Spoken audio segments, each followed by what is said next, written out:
Hello and welcome to the spring season of the NECC. My name is Vincent. I am joined by Zobi. First of all, how's it going? It's going great. Been in other collegiate realms and excited to finally step into the realm of NECC. Well, we're going to be jumping right into the action today, particularly because, well, the action has already started. We're actually jumping into the second week of play into this Champions Division matchup, which we have the first of two that are going to be happening today. Yes, and this matchup is for the Ontario A group between Trent Excalibur Green and Carlton Ravens Black. And I mean, but who are on these teams? Yeah, let's just talk about the rosters real fast, jumping right into the information because well, we've got a lot of fun and interesting topics to get through before we get into games. So, do a quick speed run. We got Ethic Arian, who is not actually going to be in. That's going to be P, who's playing Baby Poo, Schmirkio, who's also not going to be playing or under a different name. Maybe correct me if I'm wrong. And They're Mossy. playing. They're just under Christian Dior. Okay. Yeah, so some swap ups, but this is actually the same roster that took the pitch for the last week, the first week of play, where unfortunately this Trent roster couldn't quite take the W and lost out to actually the A team for Carlton, if I'm not mistaken. Yep, they lost 2 out of the Carleton Ravens, and this week is their opportunity to take a bat at the sister team, Carleton Ravens Black. So let's take a look at those players, which we have Lander, Fidel, Kaizen, Izartic, and Jihuna. But this week we'll have Leves, Left Toe, Mino, Izartic, Fidel, and Bling Bling Boy playing for Carleton Ravens Black, who also was the roster that played for week 1. So they're building the chemistry, right, Vincent? Yeah, listen, you have a pretty wide roster typically for these collegiate games, and so Mhm. a lot of times you can get some back and forth with the roster. That not being the case here, I think is massive. It really helps if you can get officials under your belt consistently as a full squad, and that's what we're doing today. So as we jump into the map veto, let's talk about this because we actually know what went down in the previous week. Zobi, talk to me a little bit about what you're seeing here. Yep. So our 3 maps, the battlegrounds are going to be Sunset, Lotus, and Bind. Sunset chosen by Trent Excalibur Green, and Charlton choosing Lotus. And it's interesting because both these teams actually lost their map picks in week 1. So not only is this a chance for redemption, but then there's that kind of odd one out for each of these teams. Lotus not having been played yet by Trent Excalibur Green, and Sunset not being played just yet by Carlton Ravens Black. So we have some agent comp expectations based on week 1, but like you mentioned, these teams are still growing, still adapting to each other's playstyle since it's a new season. So maybe we'll get something different altogether. And I think that there's some serious or some interesting thought behind, hey, we maybe we didn't win, but we do Mhm. have actual game experience, and you're never really sure what the problems are going to be until you get into game and find out, okay, what's being dealt with correctly, what's not. I think that playing that map in the previous week and then going back to it actually makes a lot of sense because you can adjust the mistakes that you made as you Yeah. were able to scrim it throughout the week. On the one hand, when you initially think about it, you're like, wait, that doesn't, hold on a second. But then when you think more, you're like, okay, this makes sense. This is the opportunity to correct some errors that we saw previously. That is true. And I mean, 13-7 was the score against the Carlton Ravens on Sunset Trent's map pick last week. So I'm expecting them to do better than that here on this first map. And I mean, let's not hold off any longer. I know our players are eager to get started, and so are we. So let's see if the anti-composition matches what was run by Trent Excalibur Green last week. And so far, they're changing out the gecko. No gecko. Yeah, I'm I mean, sad. I, honestly, though, are we that surprised? Not to say that Yeah. the Gecko's not playable here. It absolutely is. Yeah. But as it has been kind of since coming into the roster for these agents, the Gecko, there's just other better options, typically speaking, and I think that's the case here. One thing that is interesting is obviously going away from the Sky with the changes a Mhm. month ago now. Has it been a month or over a month? Time has been flying. The point It's is relative. we've we've not seen Sky quite as often anymore, and the Fade has been incredibly popular here, which both teams have elected to go with. Not even just the Fade, but the Fade Breach combination, right? Because the Fade doesn't have flashes like the Sky does. So they kind of, like, or the half of the missing puzzle piece to fill each other in and complete that like full initiator package that Sky used to bring. On the other side of things, though, everything else is pretty expected. And the Cypher, just Cypher buffs, obviously, is just such a pivotal anchor on the B defense, where you can even place a trip on top mid if you don't want to have your duelist playing there every single round. It just allows for a lot more map control without having to worry as much. Yeah, with those Cypher changes, I've always felt like Cypher's on the edge of being really oppressive. You know what I mean? It's just because Killjoy is so good in so many situations to help both gather information and lock down a site. That's why we didn't get to see it. So I'm really glad to see more Cypher coming out nowadays with those changes that we saw a little while back. Regardless, let's jump into the action. So with Carleton getting their defensive start, I do have to ask the question: like, what are the it factors here? What should we be looking for? Oh, I mean, I'm looking at this Breach Raze combination over here on the A side, looking like they're going to try and send Azartic there aggressive to kind of gather information. So I'm expecting to see, some response on the side of Trent Excalibur Green to challenge that, right? But no, there's actually a flood as well through tiles. No defensive Cypher here on the B site, so there's nobody home, right? Other than that information collecting utility, the trips, the spy cam. So it's going to be a full 5-on-5 retake here, actually, out of the pistol. Oh, and that's the cam down, so no further information. Sure, they know that they're on the site, and they know that this is going to be a fast move for the retake. It's Arctic already been spotted out. That's, well, it was looking like a chunky paint shells. It's Bling Bling Boy to make the connection alongside Minnow. This down, and now into a 3-on-3 where Trent, they have a good hold of the site, but they're quickly going to be cut down if they can't deal with this push from Main and from Gelato, and that's the biggest issue. Isolating tools, Mossy can't find it, and we'll close this round in the favor of the Ravens. Yeah, I mean, Trent Excalibur Green did a good job of dealing with the flank before that double pinch setup, that double pinch pressure from Boba came in. And then once they had to split their attention, they couldn't prioritize the timing well enough, and it just crumbled because players, like you said, were isolated, taking their own fights and missing the shots on them. I do want to praise Carleton Ravens, though, because also it looked a little dicey at first when Izartic swung alone there on the flank, and then it was kind of the last tomb, and Bling Bling Boy to recover a little bit for the team. Either way, though, a great pistol, great kind of out-the-gate surprise strategy we might not have been expecting, but they can't pull that out every round. So we're going to have to see a little bit more stable of action here, which might be why the Cypher's on the B side this time. I mean, hey, someone's on the B side this time. Yeah. I like the ambition, though, right, that we saw in that pistol, Take an aggressive maneuver and just kind of stick with it. It worked out beautifully for them. Sometimes it won't, but when it does, you really love to see that. This is looking like a pretty pedestrian type of pistol anti-eco round at the moment. Down to simply 2 for Trent's squad. They found my one enemy remaining. There it is. Flawless off of the Spectre spray. I mean, there's the uses of that trip top mid. Is if you're not expecting it, it can completely halt any kind of play. But I mean, Trent Excalibur Green not really doing anything wrong per se. Like you mentioned, it is the anti-eco, so you want to go for a more decisive, explosive hit like they did on the A site, and then suddenly your lurk player and the player that got out of dodge on the A side, Isaac, is left standing to try and work the map elsewhere, and you just find you're at the end of a Spectre. And now they get the full buy together. They can go back to what worked the first round, pistol, just with better weapons, which is this B exec. So I'm interested to see how, kind of plays off of it, or if they just give up the site and play retake with the team.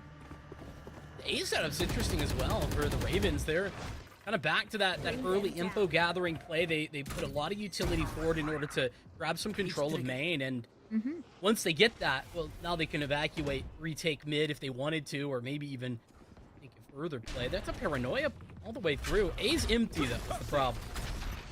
Yeah, I mean, they're going to be here right as soon as the spike is getting planted, clearing out all of them and making sure there's no lurk players. And Bling Bling Boy is actually the one to take first blood here from that overextension, that loose link in market. So Christian Dior has to pick up the slack. Star cover, as soon as it goes down, going to be a interesting spot to contend with this crossfire, but nonetheless, the majority of the defense coming back in from Market. Great stun onto Ethic. He's down. Leve will get a frag, and though the crossfire has expired, Christian Dior gets one before falling. This is going to be up to Baby Pooh, who's in some trouble, has support. Mossy from Market has made the full rotate around and still has the flashpoint to work with. This spike, it's I'm turning taking, out. Player standing. taking long and quick. One Zartik enemy remaining. will get the frag, but this is round over. Well done from Trent Excalibur Green, despite them all falling. Yeah, the Knight's able to get their first round on the board. And it's gonna be a little bit costly, mind you, since they're only walking away with one of those rifles. But I really like the play to reflank round from Mossy. And it's just, I think, what allowed them to distract Izartic long enough that they couldn't get on the spike. And even Bling Bling Boy's kind of attention was splintered. They really felt like they were lacking a little bit of communication about who could get on the spike fast enough so they could play the timer. And that's ultimately what got the first round for Trent. Another shout out as well for Mossy, right? Just knowing when not to take that fight. You know, take the first fight, then just fully disengage. You have the flashpoint and everything. Love to see that. Pretty difficult sometimes to make those decisions on the fly. We're gonna slow things down a little bit this round, though. Excalibur Green gonna play a bit more of a defaulty type round. They're looking for B main aggression, for A main aggression, and meanwhile working mid. Yeah, but this time Carlton Ravens Black also has a response. They only have the Rays exploring deeper into A. The rest of the players now kind of positioned to play off the Trips contact here top mid, expecting that mid aggression to follow through here. But like you mentioned, Trent, slow and steady, trying to force Carlton Ravens Black to take the fights first, and that's exactly what they're happy to do. Utility not enough to stall out Minnow, and they get a pick, they get out to safety. Follow up as well. That Prowler pushing back any potential for a refrag that could have been coming into market. It's a push, or more forced to be a push towards A. And it's not even full control of that main area. Nothing working out. Nice work from Minnow. And that's the lurk player gone, so now they have to commit to this A split. I don't know how I feel about them playing separately here, but if Epic can go huge and cut off these loose ends, they might have a site, they might have a plant, but Bling Bling Boy coming up huge, coming up rich, gets one down. Fidel, good for the other half of the puzzle to make sure that this A site is locked for business, and they get a third. And when you think about the immediate reaction from mid for Carlton, as soon as they get that opening pick, they're there to provide support for Minnow. To anybody who's looking to follow up that initial kill, to trade him out, for example. None of that comes through because of that support. Not that they were even in position to do that, Trent, but the intention behind that play is really what is impressing me thus far for Carlton. And here looks like a very intentional play about to come through. I mean, they have now both initiators here on the A side to try and follow through, but it seems like the breach, Mossy, is just there for that initial fall line. And then, they wrote the breach on Carlton side is there to rotate out to support that top mid hold. It's a lot of pressure on Minnow, though, here in market, because they have to deal with the entire force of Trent. Luckily, the showstopper is there to kind of bail them out, to grab these frags, and even get spiked down mid, now forcing the rest of the team to challenge the cavalry that has arrived from tiles, from top mid, and Moss can't deal with it. Is Arctic gonna take that frag and take that round for Carlton Ravens Black.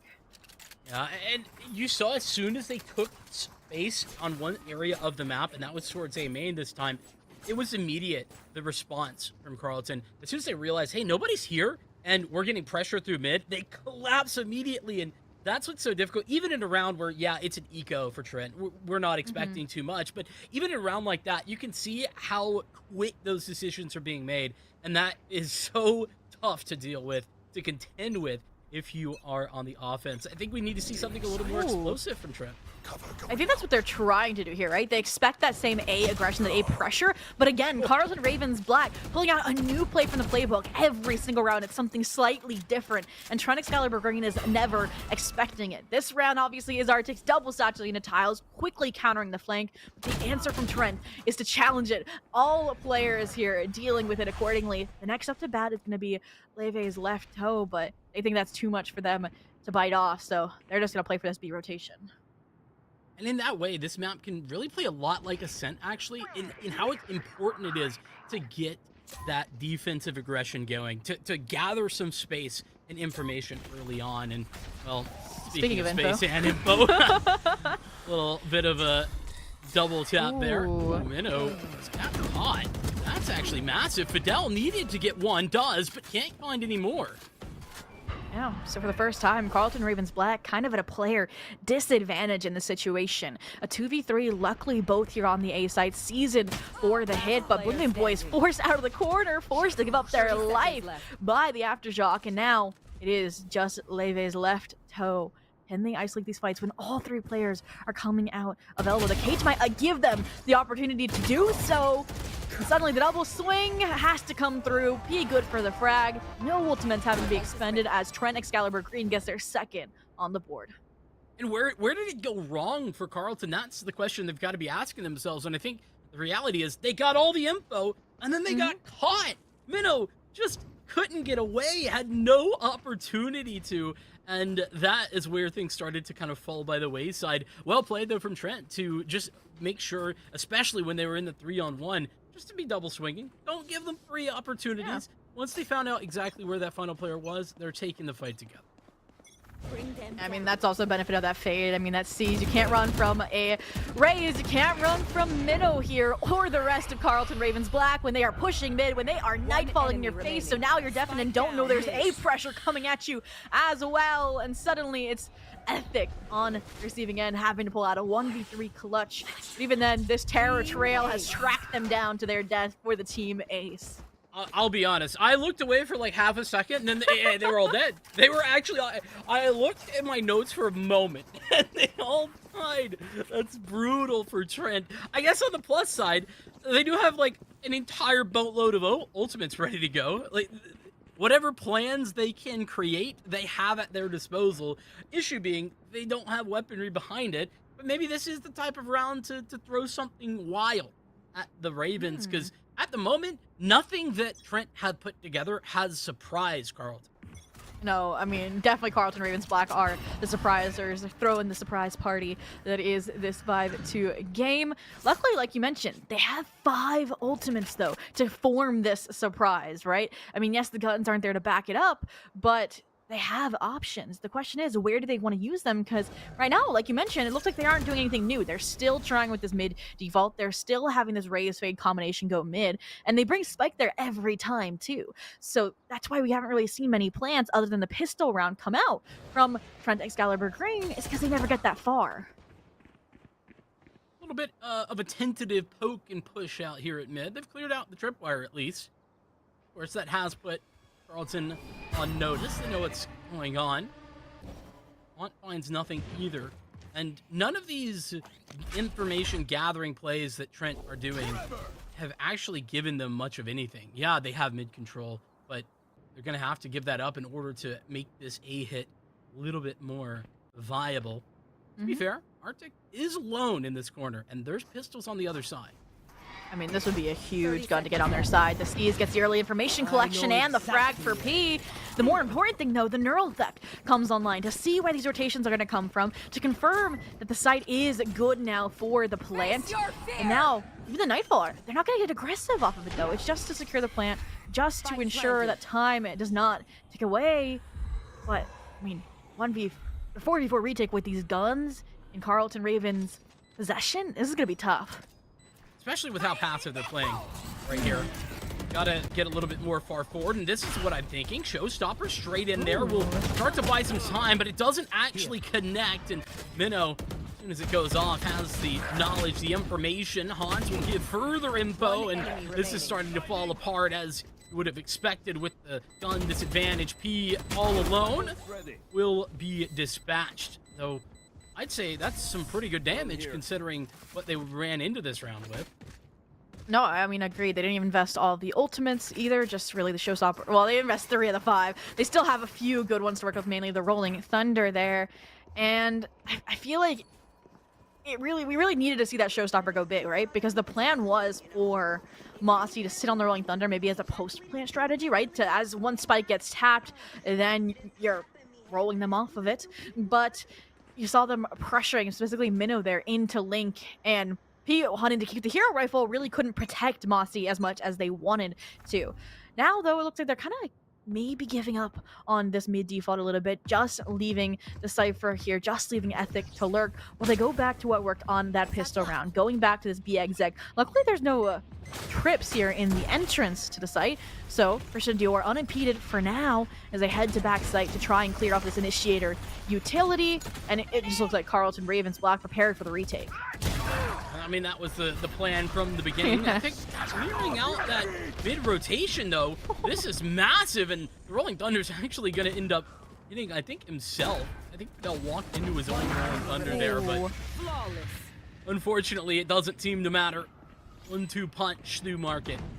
That'll put what was a little bit of a scary round that initially in the bag pretty easy. Yeah, no. Great change of pace. I mean, Ethic getting the first blood, the follow-up trade of Rolling Thunders there to completely kind of shut down Carlton Ravens Black in their retake attempt. Like you mentioned, it was all going according to plan. They saved the Rolling Thunder. They got the players off site so they could retake with it, and Mossy's like, nah. And I wouldn't call that really Trent surprising Carlton Ravens Black, but it definitely forced out the idea that they did not have a plan B. But once again, doesn't stop the momentum, doesn't stop the action, which is Arctic in this form. But what does stop them is a trip wire that Ethic drops them off of the paranoia from their teammate. The next issue, though, to come across, the double players still lurking in the distance, but those shots aren't hitting just yet, and Leve's left toe is forced to retreat, their tail between their legs. So shift over to the B site where the action's still unfolding. Oh, nice work. Yeah, off the flash. We get another one. That's 3. This is now, I mean, somewhat winnable for Leve, despite the fact that they're at 45 health. There should be a gun able to be recovered on the back of this site somewhere. Yeah. They have a dark cover to work with. This is way more winnable than it should have been. Oh, that's good information, but can't take advantage of it. Leve's gonna walk forward and wait as they come through together. Just missed the headshot. Had him lined up, but can't deliver. Oh, they were robbed of that situation. I mean, I was nervous when they were about to swing out of that dark cover because, like, the Venn diagram formed with the Cypher cage. We definitely would have put that fade on an island, but they have patience knowing their timings for the defusal, and the swing out is perfect. There. I mean, you gotta feel bad if you're Fidel in that situation. I mean, they lined up every player on that BX that can knock him down with the deagle of all things, so they definitely made it hurt, but 6-4? This is ending a lot stronger than it started here for Trent Excalibur Green, slowly figuring out that Carlton Ravens Black Chaos has some sense of control to it and avoiding it accordingly. Yeah, as soon as Trent broke the economy, I think that's where they found some footing. But with the economy back in position for Carlton, this is where I think the rubber meets the road. It's a question mark for me. Without the ultimates to work with, it's been well played for Trent. They've done well with what they had, but now without, are they going to be able to deliver? I agree. I mean, we're stripped back down, just kind of rifles meeting rifles. And the only change that Carlton Ravens Black has made to adjust for any potential Trent Excalibur Green trickery is they put the Cypher on the A site this time. The only difficulty here now is they're pushing up because they thought this was a B exec off of Mossy's frag, and now you have a body down. Now you have a neural theft to confirm that it's a full rotation over to the B site.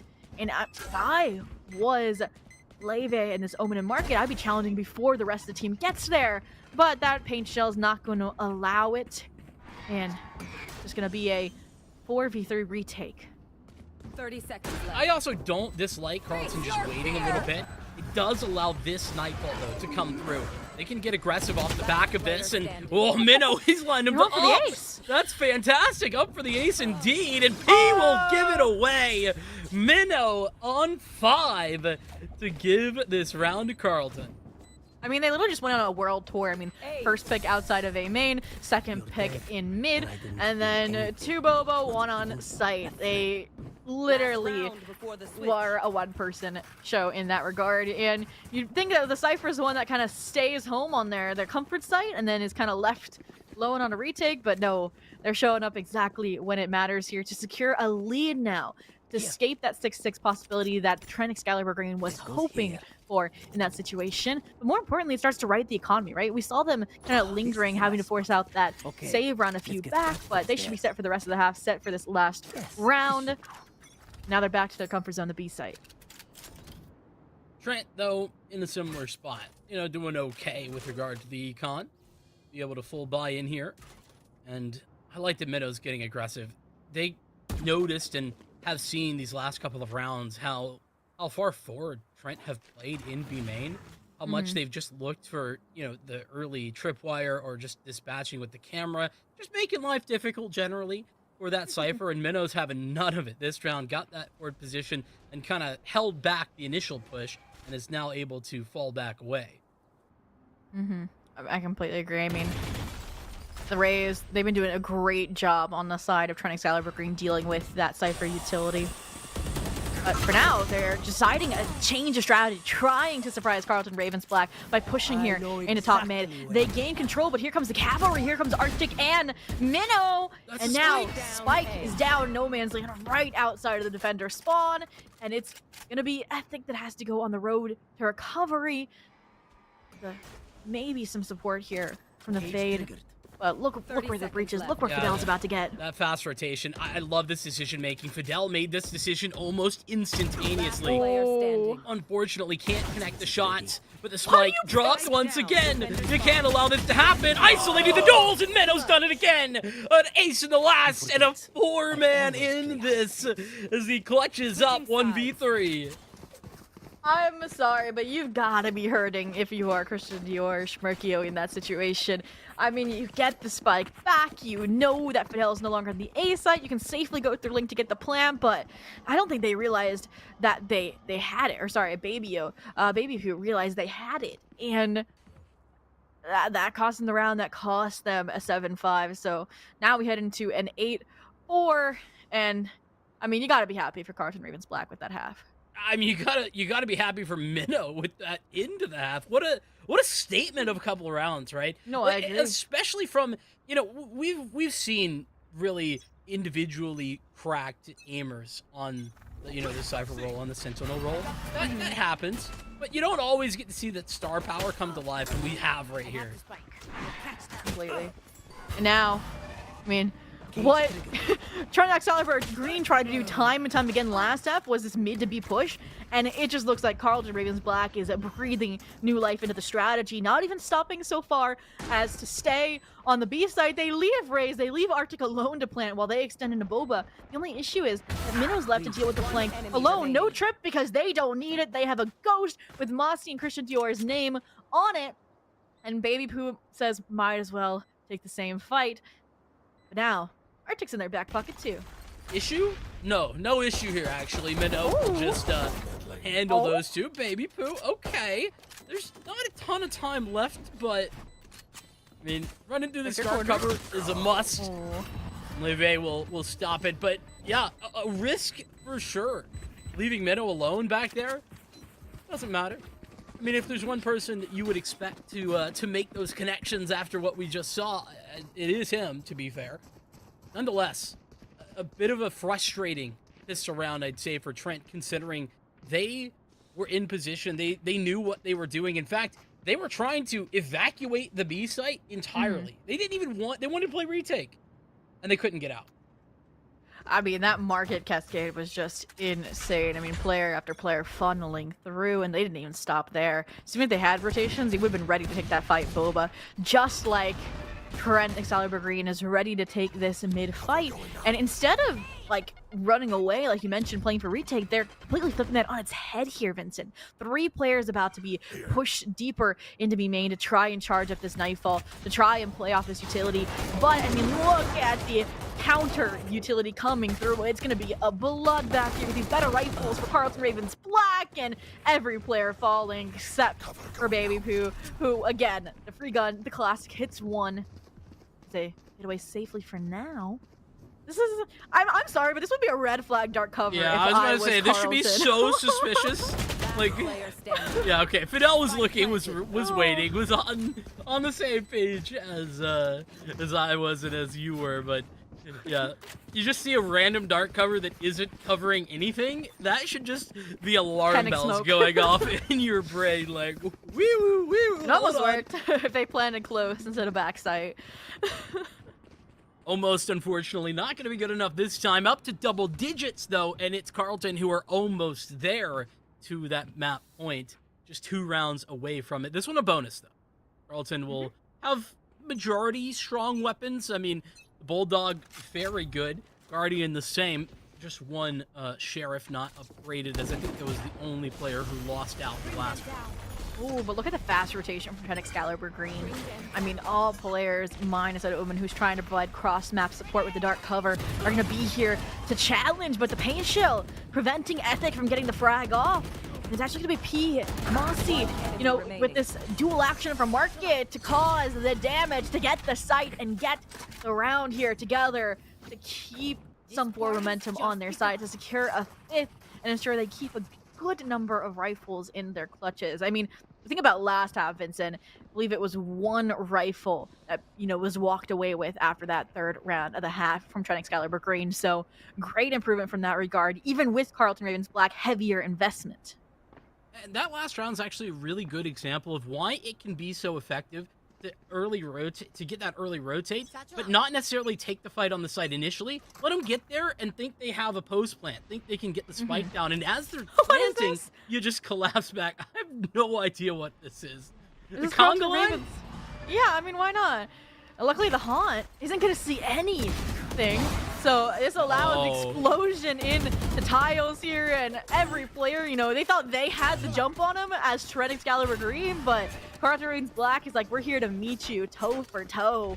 And now the last remaining players are so divided. Mossy just throw their life away, look for the hero play off the flashpoint, but this dark cover proving troublesome, and they can't even get one because Minnow, the defender, is there to make sure none of the teammates fall. So Ethic, you have to serve up a Cypher diff here. They want any semblance of hope, and I mean, look who's taking it in stride. Arctic with the rest of the team to support them for the flawless. What a counter. I don't even know how Carlton, I don't even think they made the read. I just think they had the read. They immediately stacked up towards A main. For what purpose exactly? I don't really know. They weren't even at the barrier, so they weren't ready to take an aggressive fight. But then they had the counter clear for tiles. And there was 3 there. What an incredible, I just don't know. And it was off of 1 fault line. 1 fault line got both of those kills.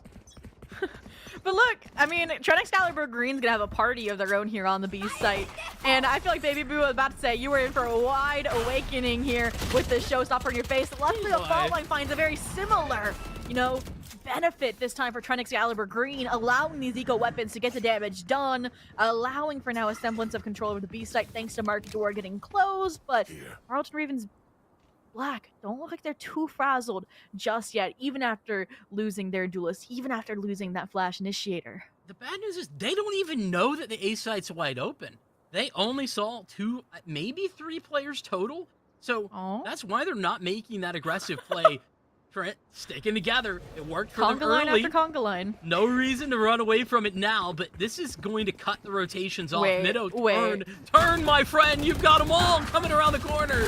Bling Bling Boy and Leve have done the damage. Oh my goodness.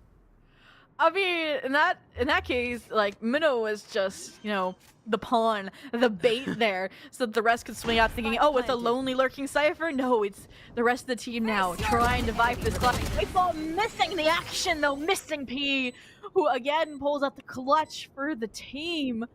Make sure that round that started so strong didn't end in utter chaos beyond a loss. Really think they can I have to ask the question here, and oh no. Listen, it's gonna sound a little toxic, but what was that Omen doing? What was Leve doing? Where was the gun? Why wasn't it out? You know, both Omens have had their, you know, there's like mess-ups, I would say, on the attack half. I mean, Baby Poo taking the spike in almost to defender spawn. Leve not taking their gun Not where you out. plant. That's not where you're supposed to plant it. I've been playing the game I know, wrong. right? So we'll just forget that for now. But I mean, Trent, right? They feel like they found a strategy that worked, but they didn't like that they gave up all the A side control. So instead, we're gonna have 4 players here B side, 1 on that Cypher lurking A, and it looks like this time Carlton Ravens Black realizing that Trent played together on the B side and had that mass rotation, so they want to challenge it in stride. But P, again, the master of this fade kit, grabbing frags without jeopardizing themselves.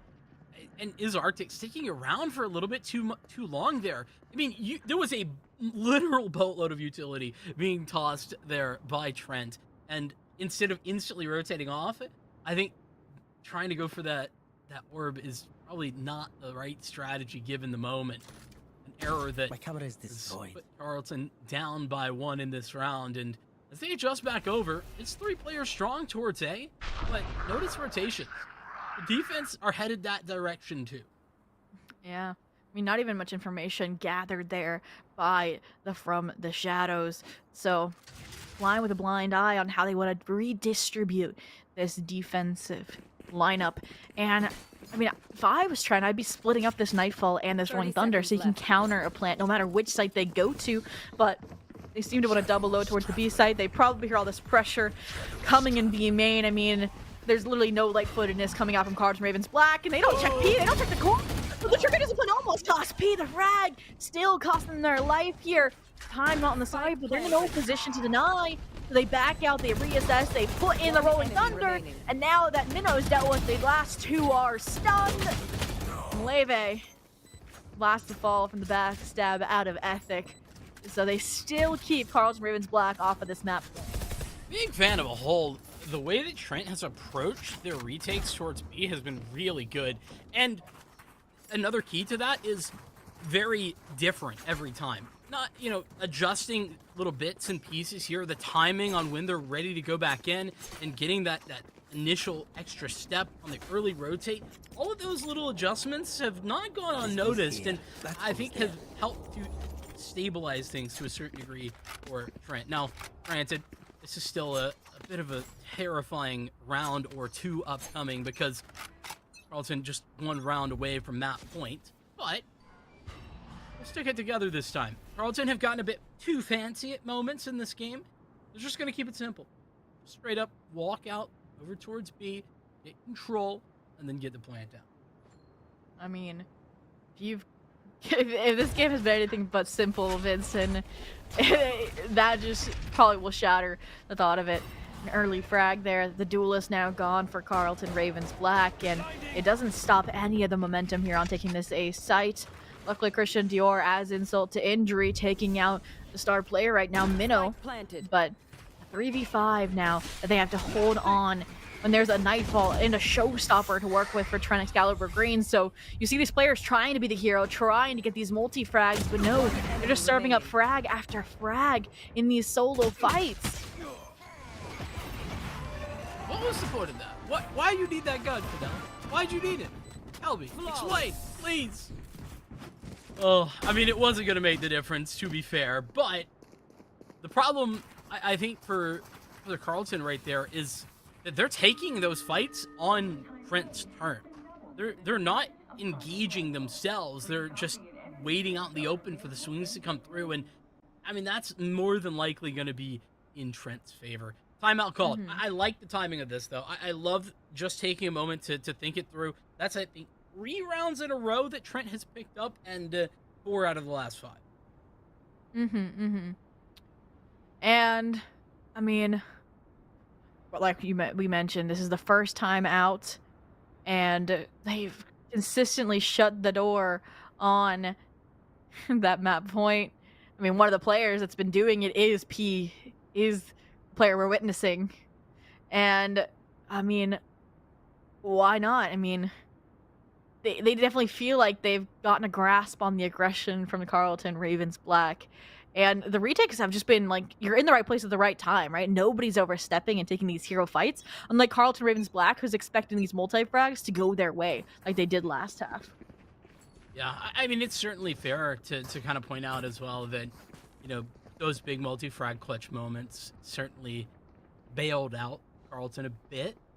It was really significant towards the back end of the half, but we haven't seen any of that really in the second. I mean, they overwhelmed in the pistol round, had a really good strategy, as was the case in the first gun round after the bonus, but since then, Carlton have looked a bit of a shadow of their former selves. A bit more of a slower start and approach initially for the defense of Trent, but that quickly fades away. There's a B main control. Grab the orb and they'll get out. I mean, they've had ult after ult on board for these retakes too, which has definitely helped them stay ahead on this road to recovery. But I agree, Carlton Ravens Black being this reserved is an interesting look for them, especially on an eco round. They're just once again leaning into these players that they know can get frags, but Zartic not able to get one on the board just yet for the team, even with Fate in their back pocket. But there it is, Zert delivering the blow onto Baby Poo here. But even then, I mean, look at the response from Tred Excalibur Green, the rotations to replace that player, to make sure that gun can't be collected. I like the regroup. Solid. Mossy gonna spot it out, knows now that there is incoming players, gonna get hit with the paranoia. 30 seconds left. Able to isolate duels, will be doing so eventually. As Arctic falls, last point is good. Nightfall comes back in, it's the other direction. He's still alive, gets saved, I think, by the Prowler. The showstopper should shut down Bling Bling Boy, and does. 5 HP for Minnow in even fewer seconds. One enemy remaining. At least the paint shell doesn't kill them. That would have been an insult, I feel like, to them. But they're still not giving up, even as the timer is expiring, trying to hunt down P, who knows that the time is on their side, and probably getting the calm that they're 5 HP, confident enough to take that fight. But it cost Tren Excalibur Green everything. Both of those powerful retake ultimates expended on Carlton Ravens Black. Save! Yes, at the same time, hey, we're getting very close to the end of this thing, and getting close to a tied-up scoreline for Trent.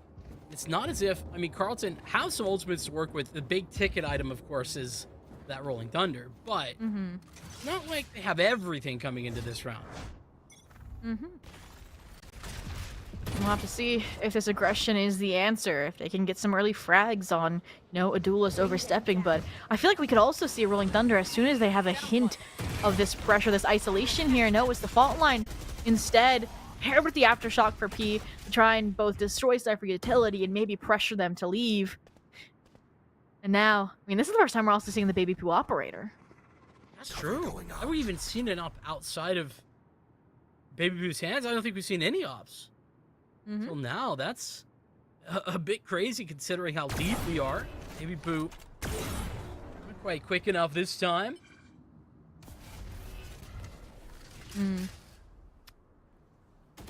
That means, once again, they know that these players are here, but I like this aggression too through market. They're trying to deal with the fact that Tren Excalibur likes these flood retakes, but they can't deal with Leve just yet. And the 3v3 now, HP favoring Tren Excalibur Green, information collection as well, now allowing them to try and isolate the fight against Fidel, but there it is, the Shrouded Step. The shots are too clean from Christian Dior, though. And sprinkle a little operator action to continue Tren Excalibur Green's dominance on this recovery. That's a rare moment where the timing and utilization of the Neural Theft was so incredibly valuable. Like, you know, there's been the meme forever. It's like the most useless ultimate in the game. Yeah. Not quite that anymore, but the information towards market was perfectly timed. Love to see that from Ethic, just getting all of the value out of it this time around. And it's double digits for Trent. They're not giving this up without a fight. This is their map pick for a reason. And they're sticking with it as well. That operator, now, sure, Carlton will be on notice, but getting value, even if it missed the first shot. Yeah, and they've changed the position of it too. Kind of expecting maybe this mid to market pressure or, you know, a tiles presence. And I don't think they're going to expect it here, to be honest. I mean, we'll get an early kind of indication of that either from, you know, our Arctic here. But even then, at least the Prowler, the coverage, the fault line, and the paranoia all landing to keep them out of commission and out of this round. The follow-up is the showstopper, and Mossy just holding on for dear life as even more utility is dumped onto this site. The cover is the flick, though. Now it's Ethic having to recover this round, pull it out of the drain with that 2K to make this at least only a one-player deficit, as Spike now is planted on the B site. Stakes are high, and they've got to stick together. Do Trent are going to do so. Both from the same angle. Just got to clear these crossfires, or what could be crossfires, out one by one. But everybody's falling back. Carlton, they're not interested in overextending. In fact, they're going to do a late rotate back through market. We'll see how much that is going to come to fruition since the spike not planted for it. Oh, massive haunt. That's going to give them the information. Arctic waiting for them as they follow through. And Leve will shut them down. That's 12 for Carlton. It's taken a moment, but they're there. Oh, yeah. I mean, the fact that Trent was able to shut down the eco and the buy following that timeout was huge. And it probably gave them the confidence they needed to try and now push these last 2 rounds towards overtime. And they've even been able to build back up these ultimates that were expended on that save, like the Rolling Thunder. And, I mean, I could even see P going huge to get, the Nightfall online in the next round or 2. Same with the Showstopper. So we just need to see them not get surprised by Carlton Ravens Black like they were last round. I mean, you saw it. Baby Poo on the off foot. Now back top mid, still sporting the operator, though. And Star Cover just making sure they can't find much. Did get hit with all of the utility last time out, So we'll give them a little bit of a break there. Are they gonna do it again? Maybe. It's looking like it. Set up for my gosh. Salt Line, potentially in that direction. Oh? I like this. Well, okay, this is not what I expected. Just looking for information. Only saw one there. Now I'm gonna get run down. Blinded, can't get the teleport. Oh, just around the corner. Oh, so close. Is Arctic's gonna shut him down once again. Christian Dior looks the wrong way, and this Raze is taking names and taking no prisoners. I mean, I'm just trying to piece apart what just happened. I mean, a false read, a Rolling Thunder in a market where nobody is, and the immediate reaction from Carlton Ravens Black expecting the flood is to pivot to A and get the frags that they need. So P is left in a 1v4, map point on the line, and Arctic, like we mentioned, taking names, taking map 1 away from Trent. Sunset, their own map pick, Vincent. Yeah, I think you and I were both on the same page when neither of us expected what happened there for Baby Poo. I mean, it was an ambitious play. Unfortunately, doesn't work out. I think that there is something, a little bit of something that you touched on there is how quick the decision from going from the market, what was meant to be just a market take with the Rolling Thunder, into just a quick A hit out from mid. I love how fast that happened. And I think that they realized, oh, that's the op. They just went from the shadows. They're on the back foot. They have to be getting away, and they collapsed like that. That was really, I think that quick decision making saved Carlton. I want to know who that IGL is and why they have so much trust in them. I mean, that's what you need is blind faith, trust in your IGL to make those split-second decisions. But, I mean, even trying Excalibur Green, I felt like, Mossy and P were so good at knowing when to use those ultimates that was a little bit of a slip-up for Mossy at the last second, using it that prematurely without solid information on who exactly was in market. And it didn't give it to them anymore, and they're like, as soon as that Rolling Thunder's gone, they have no fear anymore, and it's what allowed them to get that first map. But it's not over, obviously. It's a best of 3. We're headed to Lotus next, which is a map we haven't seen from Trent Excalibur Green. So So potential there, especially, but Carlton did pick it, so expectations for them have to be high. We're going to take a short break. When we come back, we'll jump right into that Lotus pick. See you soon.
Well, a explosive map number one, done and dusted. It felt like the action never stopped as we jumped towards Lotus. There's some familiarity there. Carlton, Ravens, Black. They've been here before, haven't they?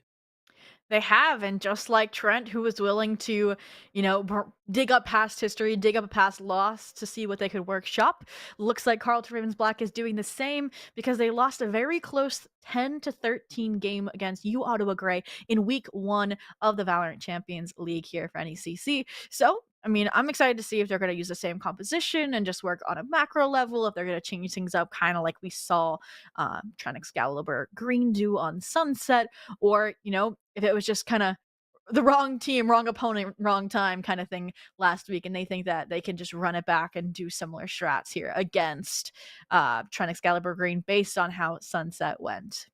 Well, I will say the bad news for Trent is that the idea of let's run it back, let's show that we fix our errors of the past didn't really work out. Like the storyline didn't Yeah. really end so well for them. But to be fair, I think that that's a lot closer of a game. Well, not that much closer. It was, I think, a 13-7 for Trent, and this was 13-10. But Carlton putting up some more numbers in that game. And from what they showed in that first map, there's two things that kind of jump out to me first and Oh. foremost. Obviously, the big hero plays, the possibilities of Minnow especially, that is huge. If we continue to see that where you can be down in like a 1v3 and it's still winnable, that's always something to talk about. Second, though, to that is the way that Carlton on their defense was consistently applying pressure and making life difficult for the attackers. That's something on Lotus, especially, that is imperative. And if they can do that once again, and presumably since they picked Lotus, they get to start on. They'll be starting on the defense. I don't actually know. Let me Trent pull it Excalibur up. Green starting out on the Oh, defense. okay. So Trent Yeah. electing to head towards the defense. I think that even towards the second half, though, that's something to keep an eye on for Carlton because that's where they were finding some of their successes on Sunset. Yeah, no, and I want to jump to the other cipher across the pond for Trent Excalibur Green in the form of Ethic, because in order to kind of, I guess, react to that multi-pronged pressure you're talking about that comes out of Carlton Raven on their defense, I feel like Ethic needs to be really in tune with, holding down those multiple like flanks and multiple pressure areas. I mean, I'm expecting to see maybe a killjoy instead of a cipher, so you can have like, maybe a turret towards B main, you're playing mound. But I saw glimmers of hope, especially with their timings on market a few times and those multi-frags where they can kind of hold their own in those situations. But if you have a full team flying at you, arrays satcheling in your face again, like Zartic has done historically on Sunset, it's definitely going to be a trial for them if they play that same role. Yeah, and then I think even further from that, things to look out for Trent. We got to see a bit of the op towards the end That's true. of Sunset. I think that this map is a lot better. I mean, not that Sunset's bad for opping, we just didn't see it. But I think Lotus is even better for the op, and getting that more often is going to be interesting. There's one thing that we didn't touch on though, and that is potentially a huge change here for Oh, Trent, yes, you're right. and that's Mossy is out and Arian is in. Now, Ariane, even potentially pulling out the gecko that we were used to seeing on Sunset based on week 1 from Trent Excalibur Green. And I'm not gonna lie, like this is one of my favorite maps for Gecko. It strengthens those execs, especially on the C site. And I mean, if you can set yourself up for a post plant, we saw how strong the post plants can be for the side of Trent Excalibur Green. And as I say that, they're just making me a liar. Why you gotta do this to me? Why you gotta do this to me, Ariane? You're playing with my heartstrings. It did seem very likely considering, we saw the Gecko last time out for this team, but I didn't disagree with you. You were making a good argument, but Yeah. apparently we will not be seeing that go down. Not this time out, but there is some serious differences in the composition. A Viper, the biggest one from Minnow. I don't know Yeah. what you think about this, but I mean, the Viper is obviously very strong. I mean, that's what they played last week, so it's what they're used to on this map. And I think they're gonna just do really well with Bling Bling Boy holding down, the seaside, or even, if they have to break off and solo defend. I mean, we've seen what happens when they run into them on the B side as a Cypher on Sunset, and I expect no difference here playing around their mollies, playing around that Viper utility to be that pseudo sentinel just stronghold for this team. But as we mentioned, we will have to wait till the next half to see that, because Carlton Ravens Black is starting out on the attack, while Trent Excalibur Green will be taking the defense here as we get ready to head into the first round. So, a bit of a struggle for the offensive side of Carlton. They struggled a little bit to get the close on Sunset. I'm curious if that's going to continue to be something that we noticed. Traditionally, you do like to play the attack side on this map generally, so I think it's pretty good for them regardless, even though they didn't get to make the decision. Yeah, but we also should point out that they're running a double duelist composition. We have Baby Poo kind of leaning now into that duelist role since Ariane stepped in as the Omen, as that primary controller. But as you mentioned, already into the chaos, Bling Bling Boy on the lurk, while the exec comes through onto an uninhabited sea site. As Ethic and Ariane are going to have to play retake here, but again, why do they leave one player on site while the rest push into CT? Why are they that confident that there's not going to be a flood at a waterfall? I don't know, but they're still correcting the situation. And no utility dry swings coming out of Link here, leaving Ariane in the 1v2. And they might just get the Omen tip. I mean, HP not in their favor. He's already made all the way forward, though. And that's not the TP you were looking to find in the Leve's crosshair. And you asked the question, a valid one, but why play so aggressive? And for a team that's used to dealing with that aggression, yeah, maybe the waterfall out of waterfall is the right play, and you know how to do that immediately. But a team not expecting that, it's so difficult to make that call. No, completely agree. And it obviously kind of was a shock, a surprise to the Knights as well. They weren't anticipating it. A good try and attempt to have those three people contest, but for now it looks like they just want to run it back. If it ain't broke, don't fix it. While Trent Excalibur Green also kind of employing this A main aggression, thinking if they gamble stack they might have a chance, but for now, no real utility kind of season towards A main, so they're gonna flank all the way around and give up this C site. Once again, Ethic showing restraint, not being an anchoring sentinel here, just to kind of enable more bodies to be here for this post plant.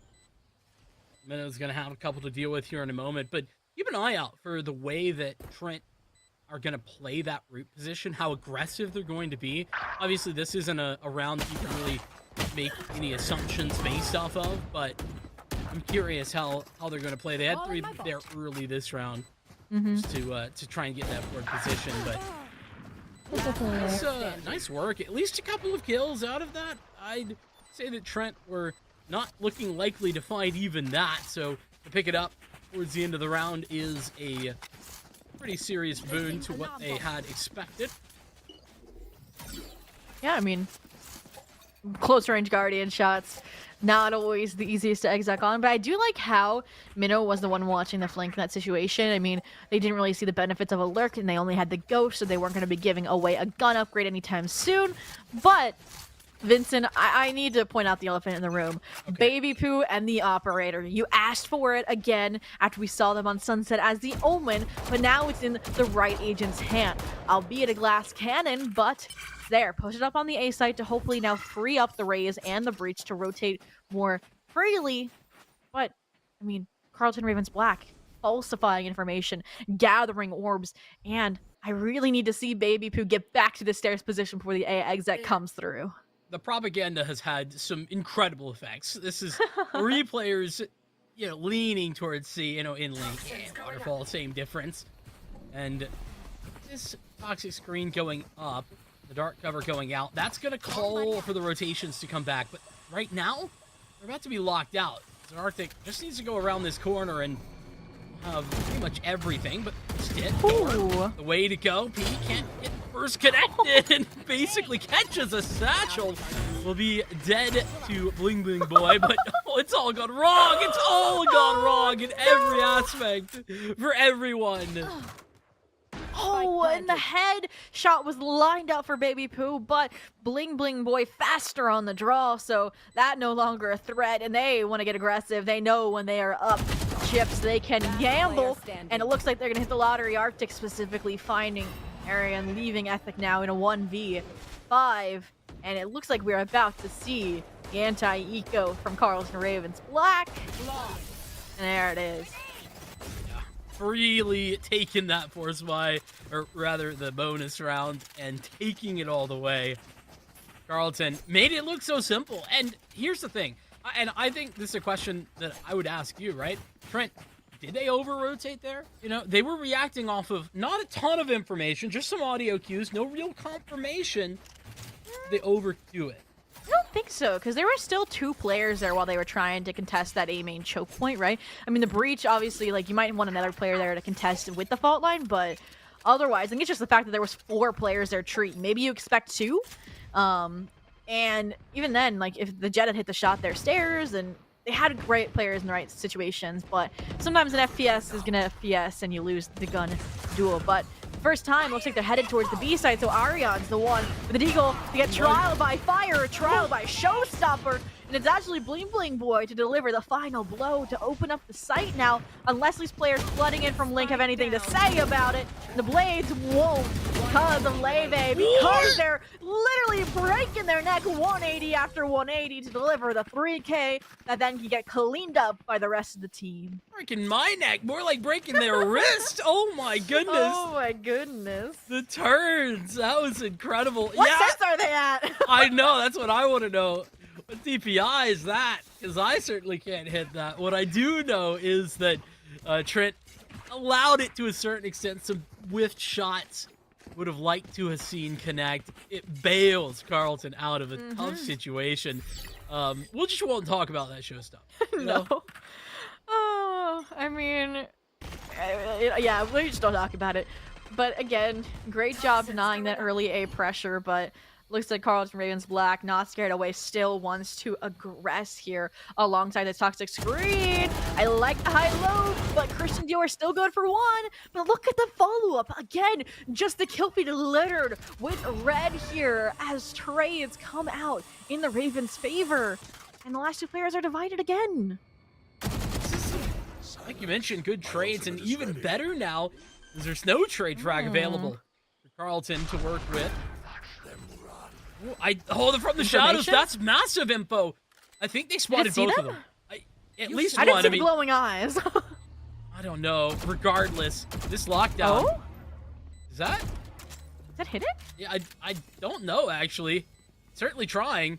Doesn't seem to be working. This is delaying things massively. I mean, I think from the shadows for a Killjoy Ultimate's pretty good trade in Trent Excalibur Green's favor here, but I mean, they're just saving, it looks like, on the side of the Knights in this situation. I mean, you see the Killjoy turn and spawn, and KJ going back to their sanctuary at the C site. I mean, you might see the Omen, you might see Arion playing for some exit frags out of tree off this Paranoia. That's exactly what they're gonna do, and that's exactly what they're gonna get for 1, and the spike will finish them off. So, albeit it's another round in Carlton Raven Black's favor, but a costly one. So, yeah, but they've won 5 in a row. They don't care. They got money for days. Carlton's like, yeah, cool, whatever, dude. You can have those guns because we still have money, and there's a big fat goose egg up on the scoreboard. Yeah, 5 rounds, definitely nothing to scoff at. But even on Sunset, it was a little bit slower of a start for Trent Excalibur Green. Not this extreme per se, but I mean, now that they're getting some ultimates, now that they're back to a bye, I can see the showstopper causing some damage, and looks like Baby Pooh's actually the one looking to deliver some damage here with this Guardian, this aggression, already destroying the Killjoy utility, already being a thorn in Carlton Ravens Black early round kind of goals. It was actually the ultimates, and when they had that big stack that Trent started to really find footing. I mean, yeah, but just having to skip and skip away is Baby Pooh. Now this utility suddenly coming into a B exec, and this is that split-second decision making, these changes that we saw from Carlton on Sunset. I like this alert from Minnow. This is... Ooh. This might He catch see somebody them? off. I think Minnow did spot one out. Certainly they know now. They're getting audio cues as well from Crew. Nightfall's gonna come through. It's gonna give a little bit of information. Should have known nobody was there based on the Nightfall, but all's well that ends early. well. I mean, that showstopper though from Christian Dior so early. So now they're forced to kind of Hail Mary into the stack here outside of A main. And their spawns now is Rolling Thunder. I mean, once again, all in ultimates having to be invested to force the hand, force them into baby poo, who with the Guardian is actually dealing some deliverable blows. And just like that, if you can divide the Carleton players, you can knock them down to secure the first round in the Knight's favor. Look at how it was so disjointed for Carleton. That's where they've been really strong, you know, playing together. Trade frags, as much as we've been talking a bit about them, have been a strength for the Ravens, but that was where it broke down in the last round. They just ended up taking fights where, number one, they couldn't get a trade, and then when they had that opportunity, it was great work from Trent, taking double swings, fighting together, and ensuring that when somebody could take a fight, they were never alone. And it does look like that round might have shaken Carleton Ravens Black a little bit here. I mean, sending a few extra players here to explore towards B main to make sure they can't have that baby poo pressure at the get-go like last round, versus this kind of trio again hanging out towards the A site, happy to rotate through lane, happy to give a space as needed. And so they're just trying to, they're selling the B fake so that they can push in through Link and try to blind kind of the eyes of this C exec, but I mean, how much does it cost? 3 players? Everything. I don't know if it's worth it. They've given away everything at this point. Had to get some of those kills, and I like this call, actually, for Carleton. The fake? Listen, you lost all the fakers. They're all dead. So, at this point, stick together. Play this as if it's, you know, a 2v5, which it is, and just play right next to each other, shoulder by shoulder. Race? Maybe they could get a plant. In fact, they will get a plant over at A. Yeah, I mean, I like the two-legged race kind of strategy in that regard. I mean, you don't want to have a trade in this situation, right? Because then you're left in a 1v3 or 1v4 if you are the last man standing on the Ravens side. But now that the plan has been delivered, this is where the real challenge begins. 4v2 with a lot of utility on Trent Excalibur Green's side. And, I mean, they can get the timing, the bait off of one of these players. This is great, but otherwise, they're playing on opposite sides of the A site. And that's the result. Yeah, I mean, the idea was there. You saw it from Carleton, right? The idea was initially take a fight, they swing for that fight, then you come out of the dark cover and take it together. I was on board. Yeah. Unfortunately, you know, the execution could have used a little bit of work. Well played, though, from Trent. Fine-tuning. Finally, winning all their individual duels, and that's what that was. Nothing fancy, just winning their fights. I mean, it's an FPS at the end of the day. But that does mean that a second round is on the board for Trent Excalibur Green. Once again, like we said, it's like Carleton Ravens Black get to the precipice of breaking that lead mark or that time mark of the half, and they struggle to get the extra points on the board, just like they struggled to close out the first map. So this is when Trent Excalibur Green starts making up lost ground, and it looks like it's a lot of just Alpha Baby Poo's fragging. And, I mean, whatever gets the job done, but this time it looks like they realize how easy the C-site take has been, and they just want to replicate it. Yeah, imagine if instead of faking 3B, they had just faked 1B and gone towards C last round. That's a post plant that Carleton would have enjoyed. Prowler gonna catch Leon right in that one. Again, nobody on this. When you shrouded step from one to another, feels bad, Poor man. Leve. Those nanoswarms, they hurt, as Leve found out pretty quickly. Again, retake towards C. So they'll set back up with a Viper's Pit on site.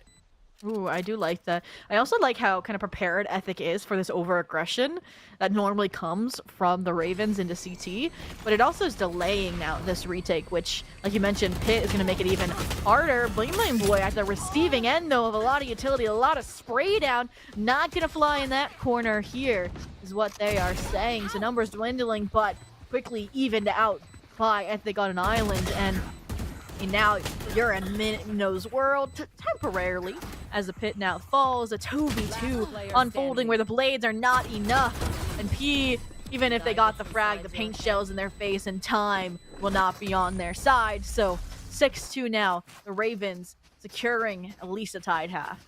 A good recovery. I think that Carlton correctly identified where they could take advantage of Trent's setup, and they did exactly what they needed to, especially when you added the additional layer of the Viper's Pit towards the end of that round, you know, making life so much more difficult for the retake. That, hey, I mean, they had a bunch of players ready for the retake. It was 4-on-5, if I'm not mistaken, so Yeah, it was.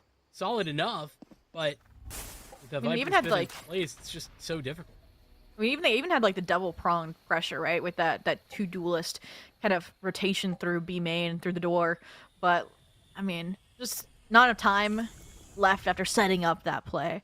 So I want to see some earlier calls, some early rotations, like that kind of faster decision making we see the Ravens do.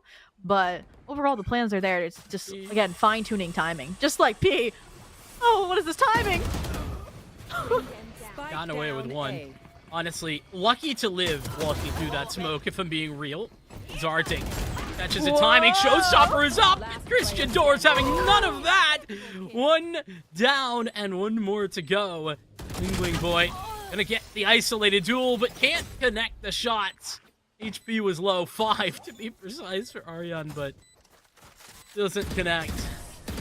I saw the stars aligning, to be fair. No, I see a world where Bling Bling Boy definitely wins that round. But I mean, Arctic, we need to teach you when to use your showstopper. Has I mean- Arctic been able to actually shoot off that showstopper once this half? I no comment. Okay. I want to lean towards no. I mean, at least the two in my memory are a no. But maybe there's one more lurking that we don't realize because of how much they've been collecting these orbs. And I mean, now they're reset to an eco. They can probably use the Nightfall to try and secure a site, but I also like this adjustment from the Knights. Christian Dior tried to play a little bit more aggro, probably, you know, getting an air of confidence from that multi-frag last round on stairs, but that dark cover, a little bit misplaced, gonna punish them so they can't aggress as deep as they want.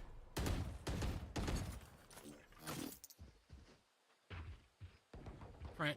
Here. I think doing a pretty good job of not getting overzealous in this type of round where they could be aggressive knowing that they're on eco, or at least some semblance of it. And the respect they're showing at the moment, I think, makes a lot of sense considering the domination we saw out from the first 5 rounds in a row. Yeah, I mean, I think it's very similar to the eco approaches on Sunset. They wait for these solo players to get their opportunity to try and get these frags, but as he demonstrates, better weapons are king, can help a solo player hold down sites in these eco situations, but I mean, they're about to get kind of 30 funneled seconds by a left. few players, and the Prowler bites, and so does the Deagle. So now a weapon in their hands for a 4v4, and Arion getting lucky there with the Shrouded Step to stay alive for this planted. retake attempt. From the shadows, this is just to get a flank on, not really about gathering information or anything of the sort. Oh. Lockdown, well, that's going to make life difficult. The paranoia's right on point. Fidel still gets away with a shot lingering around the Rosie and gets another one before falling. His Arctic, just barely not around the corner in Let's time. just stick it. Yeah. I mean, no utility, no satchel, paint shell to throw it off, and I mean, they have a Guardian, so they might as well throw themselves on the heap to I mean, damage they the had no economy. idea. Yeah, that's true. Check. Charges. And Check. Brakes. I mean, I think the tree fight there was really the outcome of that round determined. I mean, you switch from Arion to Baby Poo to Arctic, and it was just insane trades and a really well played round from both sides. That lockdown from Ethic really being the final nail in the coffin to get the round on the board. I mean, you don't need kills for impact sometimes as they pull ahead on to 4 again. Very familiar territory as Sunset where they're fighting now to tie things up before the end of the half. 3-player aggression as well towards A initially, where they'll toss out the early utility. None of that really finding any purchase, though. It's not this time through. Notice how quiet, how slow Carlton are about this take. This just a delayed take towards A.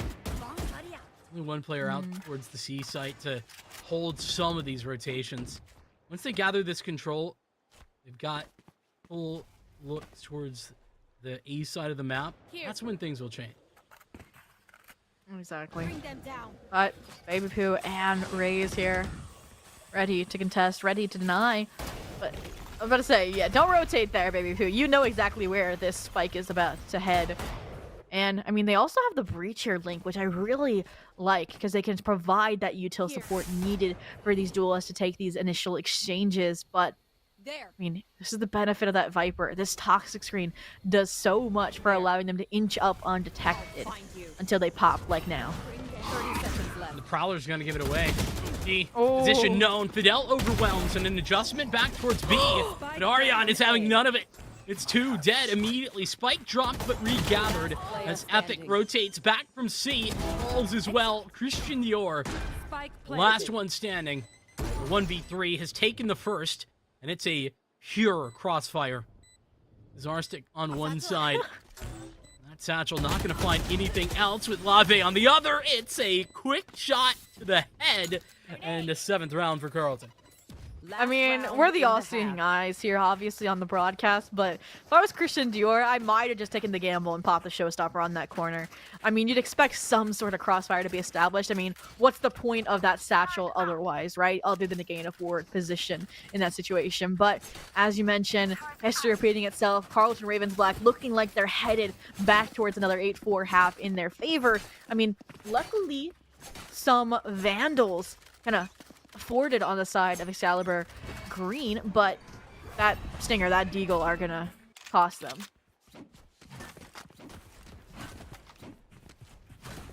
Baby Poo couldn't really find a way to get involved in that last round, and it was because, as you mentioned, the toxic screen and how difficult it makes life. And the Stinger, I think it's a better decision to stick close by with the forward position. And Carlton, back to what worked before. It's a very similar setup. Yeah, I mean, these slow A pushes, they pull people, they pull utility, but won't pull Ethic off the site.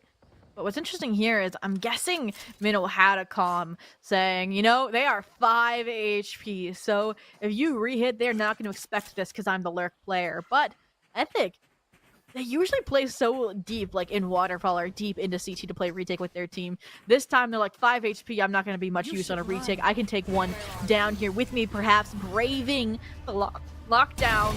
There's the one that I mentioned. Keep going, why don't you? Oh my goodness, that's so hard to hit. Well played. Flame will eventually get the shot. Oh. Christian Dior will end up falling to a paint shell, but not before the showstopper goes off.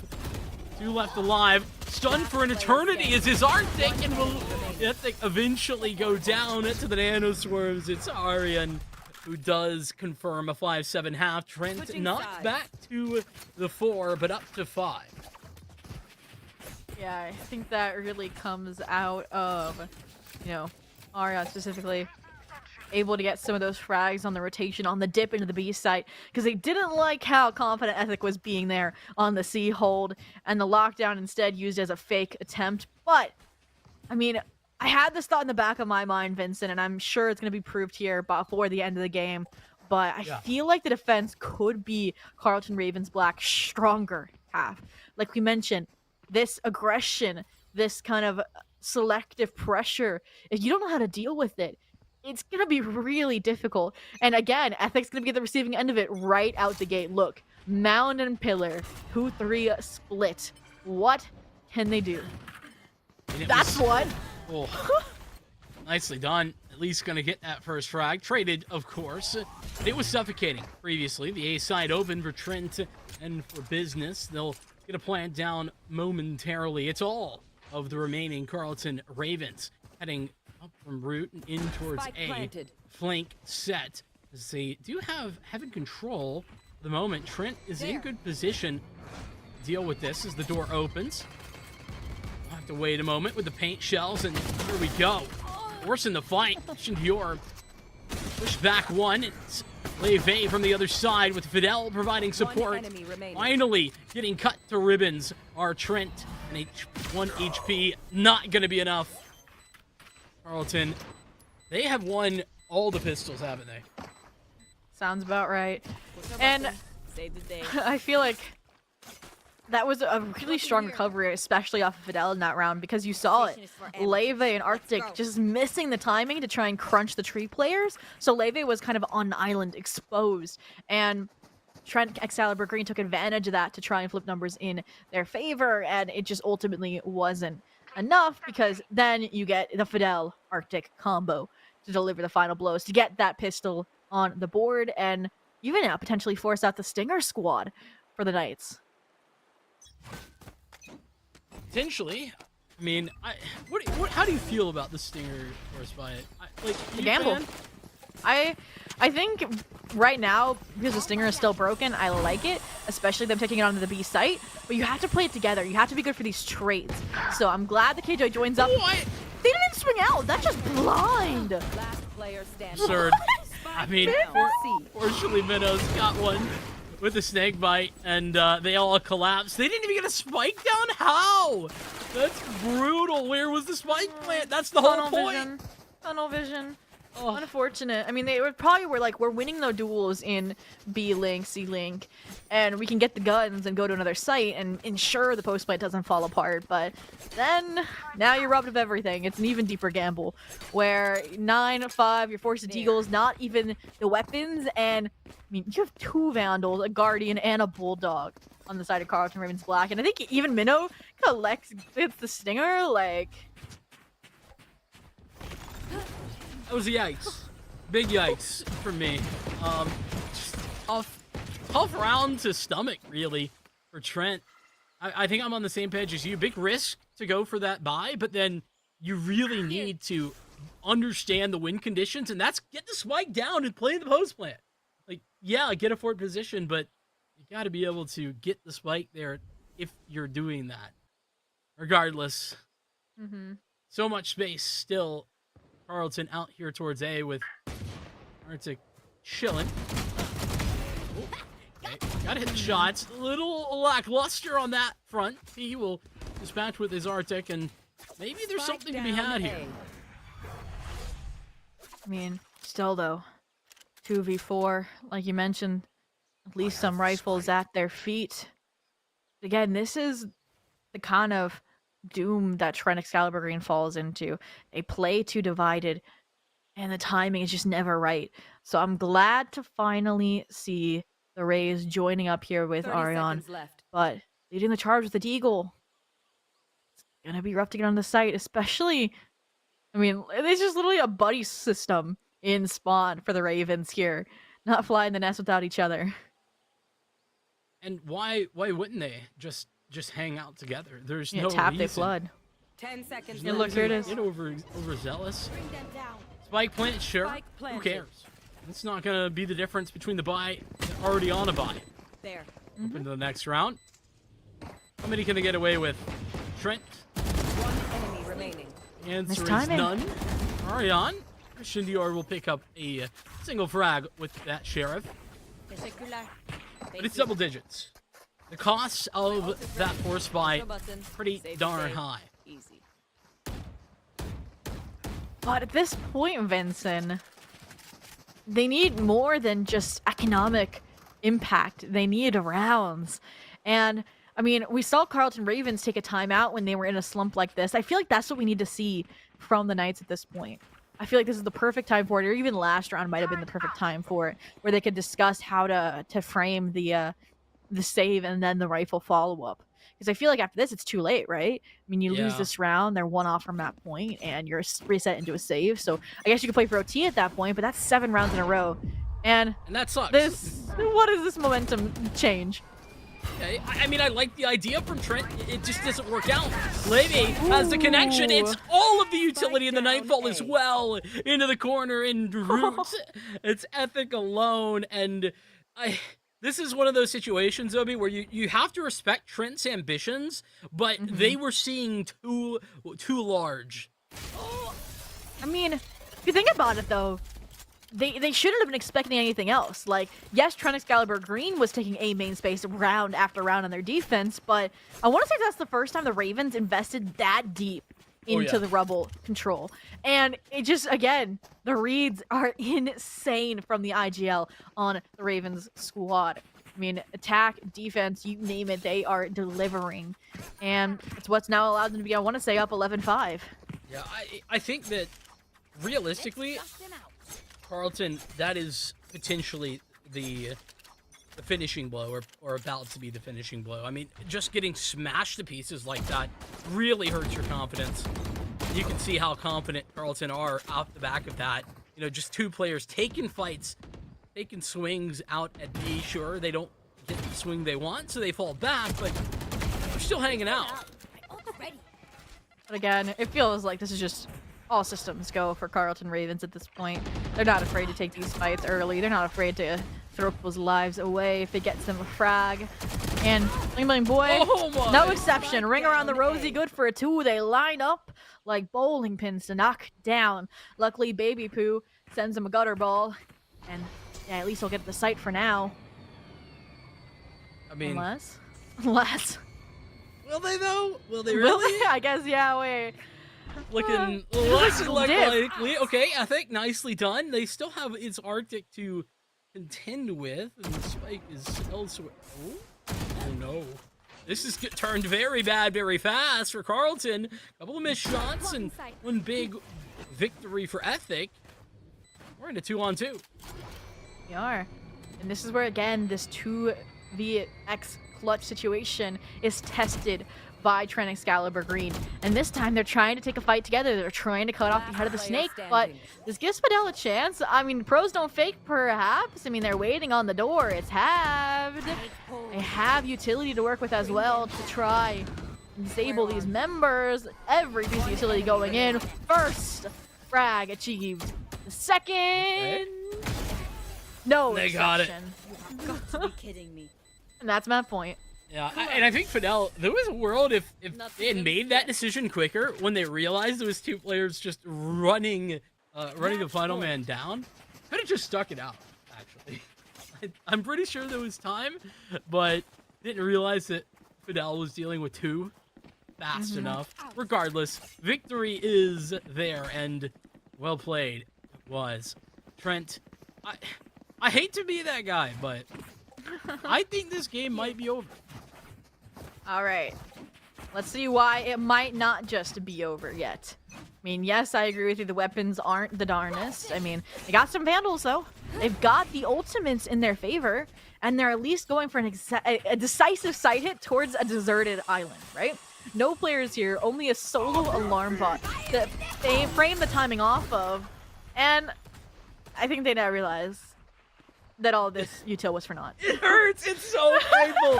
And listen, this is Spies not. on the flank. This is not Trent's fault. Like, Ariana, how are don't they do it. supposed to know? Ariana, don't do it. Epic, don't do it. You don't want to do it. I told you don't want to do it. Not worth it. No, they know. I mean, I think Baby Poo realizes in this suddenly an reverse gear Guys, situation. run. What's your teammate at this point, Arctic? We know you can't hit these ropes. One enemy remaining. Oh, you got one. one. The final round, and it's the showstopper delivered. We've been looking for it the entire game. It finally got there. Yeah.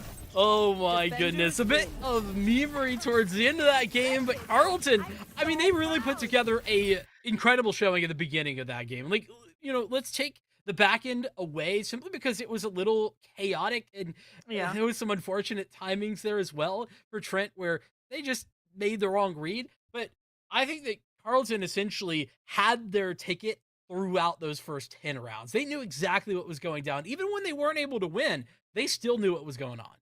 Yeah, I definitely felt like they were in control of the momentum, and the moves that Trent were making were kind of blips on the radar per se, because a round later it was complete dominance, a flawless, a team ace coming out Yeah. from the Ravens. And I mean, if Carlton Ravens Black is the little sibling, I cannot wait to see the main roster, but they definitely proved their sister team proud, I'm sure.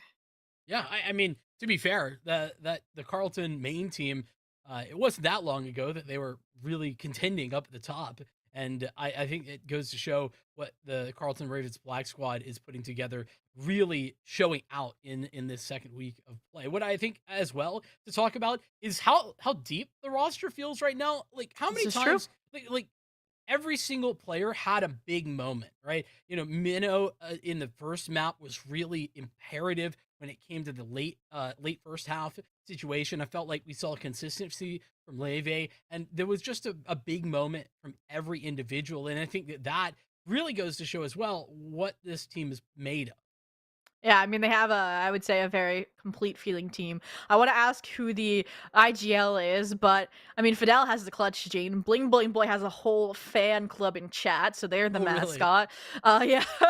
And then, like you said, just a different breed of a solo player, a solo pillar, no matter what agent they've been on. But I mean, even Trent Excalibur Green, like, I say promise in that squad. I feel like Ethic's still kind of a blooming sentinel. I mean, they had their moments. I mean, for example, 5 HP, getting 2 and completely True. shutting Carlton out of the C site. And I mean, Mossy killed it on the breach, like I said, the reserve with that utility for retakes, and then even getting subbed out for Aryan. And like, Aryan was like also insane as a solo player, especially on the defense on the A site. Yeah, some big moments there from that Trent squad. Unfortunately, they don't culminate into No. victory today. It's an 0-2 for them, as unfortunately that is their scoreline going into week 3, 0-2, whereas Carlton Ravens Black are going to go 500, 1-1. With that, though, that's going to be the end of our first series, but don't worry, we still got more Valorant coming up. I will be saying goodbye, but Zobi will be sticking around. Mitt will be coming in for a champions matchup up next. We'll see you in just a moment.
Hello, everybody, and welcome back to the NECC Valorant Champions League Monday night coverage. You saw me earlier. I am back. I am Zobi, and I'm joined now by Meg. How are you feeling tonight? Well, pretty good, all things considered. Knowing we get into some collegiate Valorant action, knowing, NECC, not only just the games in general, but also the broadcast, and they'll be back up and running. Knowing things going to go along pretty darn well, I'd say, considering that even then more so, we're not getting one of those kind of lower end leagues, I'd say.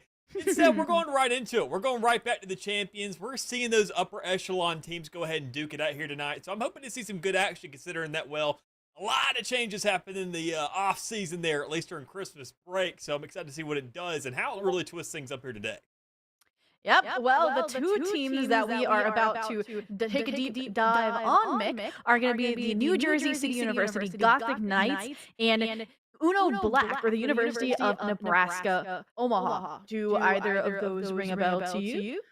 I mean, not necessarily coming from the southeast region. I know we're going to be in the south region just in general, but knowing how many teams we got here inside the NECC, nobody that really kind of rings a bell from these previous seasons, kind of really climbing up those ladders consistently and really kind of toppling those top dogs. But, I mean, when you're dealing with the kinds of regions, when you're dealing with the conferences, better yet, when you're dealing with these guys in these kinds of areas, I mean, everybody's kind of on the same exact beating grounds, quite frankly. I mean, you can't really shine too much unless, say, you're going to something like Challengers or Tier 2 and you're dealing with Riot themselves to a certain degree. Everybody here, they're just looking to kind of get these reps in. They're looking to go ahead and show each other what they're made of, and they're making sure that each and every minute feels just as competitive as possible to make sure it's worth it. Well, then why don't we meet these teams from the South B group? Starting with the New Jersey City University Gothic Knights, we have Suerte, Sasha, Brownie, Ivory, and Swahili. I have not gotten to see any of these teams because they had to bye the first week. So I'm excited to see what comps they pull out, what these players are going to be playing. But, Mick, why don't I hand it over to you to cover our next team, their opponent, Uno Black. I mean, we can go ahead and give them a quick little look here. Obviously, it's going to be the likes of Drizzle and NL Sync, Snoopy Lover, OK Joker, and Sorasaurus. A little bit of a tongue twister for that last one. I'm probably just going to go ahead and stick with Sora for the entirety of broadcast. Make sure to dumb things down real quick.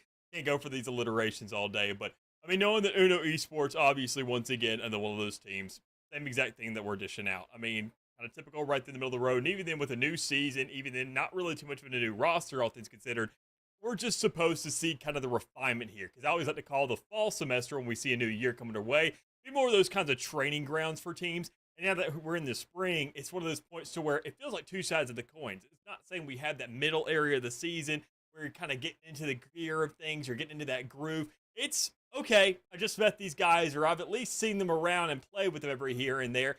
And then new semester comes around, it's, oh my God, we got one last league, or at least one more semester together, and then we may be completely seeing things change up. So it's one of those points to where the pressure's always on to learn and to close. And there's no real learning period, it feels like, too much. We had that forgiveness to just kind of go ahead and iron things out. Well, I completely agree. And that's the unique thing about NJCU is there's nothing to go off of. There's no learning material because this is going to be their first week. Versus for Uno Black, we have the first week results where they played against SWOSU Blue and unfortunately lost a very close 2-1. So as we go into map select, it makes sense that the first ban from Uno Black was actually the map they lost to that team. A very close, 13-11. So I'm sure they wanted to get that out of the way and get to the maps they were confident on, which is why I think it's actually interesting that New Jersey City University picked Breeze, because a little spoiler for you is that Sync on the side of Uno Black is a demon on the jet on Breeze. So we'll be keeping an eye out for that. But otherwise, what else sticks out to you here, Mick? I mean, already just seeing the fact that, okay, we're looking at no Sunset, we're looking at no Ascent, and I mean, those two maps kind of feel like the default. They feel like a very much kind of easy breezy, same old home grounds kind of stadium setup that we got, because when Ascent, if that map was to ever leave rotation, which I doubt it will, Sunset, whenever it got first introduced, it was one of those faster maps to get adjusted to, quite frankly. We saw a lot of collegiate teams picking it up, even though it feels like they're the last in terms of the ladder to kind of go ahead and start making those adaptations, start picking things up. Sunset was kind of taken in pretty darn quickly. So to see both of those already knocked out where it feels like there's the most even grounds, I'm liking that both these teams are actually taking this entire matchup by the horns and saying, we want to feel like this map definitively goes one way or the other. We need to go ahead and not only see our strengths here early on in the season, but see our weaknesses, because everybody knows how their Ascent plays. But if you actually go for these specialization maps, I'd say, you can really start to understand, well, what is this looking like? How are we dishing things out here? Icebox has finally come back. Breeze has seen its adjustments over time. And for those to be our 2 guaranteed maps, you can know that we're at least getting something in here today. Yeah, no, I mean, I couldn't put it better myself. Uno Black, especially since they're playing 2 new maps that we haven't seen this season in the Champions League from them. They want to show that they can diversify what maps they're playing on. I will be interested to see if we go the distance, but with that, I know we're going to get ready to jump in to Agent Select here very soon. But I mean, we saw some compositional changes in our last matchup earlier today from one of the teams from what we were expecting out of week 1. So I'm curious to see if we're going to see a similar change out of Uno Black. They were running the very defaulted composition right now on Breeze, the Jet, the KO, the Viper, the Cypher, the Sova. What do you make of that? I mean, it's tried and true. I mean, we've seen it happen so many times now to where it just kind of feels like those things that's really ironed in. I don't think we've seen too many agents that have actually mixed up the pool too much, quite frankly, just yet. I mean, maybe every here and there, maybe for your Ascent or your maps that are kind of the default, as we mentioned, the 2 that were knocked out, you could see maybe an ISO being thrown in there just because he feels a little defaulty. But, I mean, overall, we're not seeing anything too ridiculous yet. Next season, with the possible new controller, I feel like that's the biggest thing we're really missing here in the meta is initiators, duelists, they all do their job. I mean, it feels like we have an all-encompassing kind of circle and spectrum of what we can really accomplish in each of those roles so far. The controller just feels a little more like, do you want to go kind of bubble? Do you want to go walls? We need somebody to really start twisting that up here. I think, quite frankly, knowing that the controllers are at least the role that I primarily keep my eyes on, being more of an analyst, setting things up is what really the name of the game dwindles down to. So I want to see, more importantly, how those controllers here today are going to adjust off of each other. But even more so, those duelists and those initiators that you mentioned, the KOs and the Jets, they are completely reliant on those guys because they got to have those sight lines cut off because they can't face every angle in the world. I'm glad you said a reliance on Jet specifically, because Uno Black, that definitely was the case in their matchup last week. NECC went 24-10 with 6 first bloods on Breeze, leading to their 13-4 victory on that map. And then the following 2 maps, they were negative, and it led to a loss for Uno Black. So I think for me, it's going to solidify if Breeze is just like a really strong map for NECC, or if that was kind of a fluke week for them, a good game, a career high. And we'll have to see if they, number one, play the same role and go from there. Yeah, and I mean, already here with Breeze, we're not going to see anything too crazy, I feel. I mean, sometimes we may see a Neon being thrown in there, consider the kind of speed that she offers, but still, that Jet just being a default, having that tailwind, being able to get on site instantaneously, there's really nothing that can beat it, quite frankly, unless you maybe have a TP, but a Yoru doesn't provide nearly as much, especially when you think of the kind of the Blade Storm compared to the Dimensional Drift. It's just a lot better for ecos knowing that Breeze is a very long-range map. I genuinely miss this map so much when it was outside of the rotation, purely because it favors the long-range combat. This is a map where you will see these marshals have an impact and have a play on legitimate whole buy rounds, or other teams will be buying those Vandals. Even now, with the Outlaw being the newest gun being introduced into the shop, also being another one of the snipers, the Operator, the Guardian with that best shot, or first shot accuracy, excuse me. I mean, it's just every single one of these guns that has one shot to the head seems like, okay, it is feasible at any point inside of this game, and this map purely comes down to your aim duels, and once again comes down to those controllers. Your Viper is such a necessity that, keep in mind, not only here, but on Icebox as well, Viper is a must pick 10 times out of 10, so it's kind of critical to make sure your controllers know what they're really pulling out here. Yeah, no, completely. And just to jump off of that and say that I agree with you in terms of those kind of eco long-range weapons like the Guardian, like the Outlaw, they make those eco rounds so much more unique than other maps, because even if you have a Vandal, or especially a Phantom, you might not be the favored winner in a duel. And I think that's why we see kind of those essential mid-fights that can kind of determine how the natural economy flow of the game is going to go after that kind of first and second round pivot point. Yeah, and I think, honestly, even then, you mentioned interesting. That's the Outlaw, quite frankly. Definitely twisting things up to a certain degree.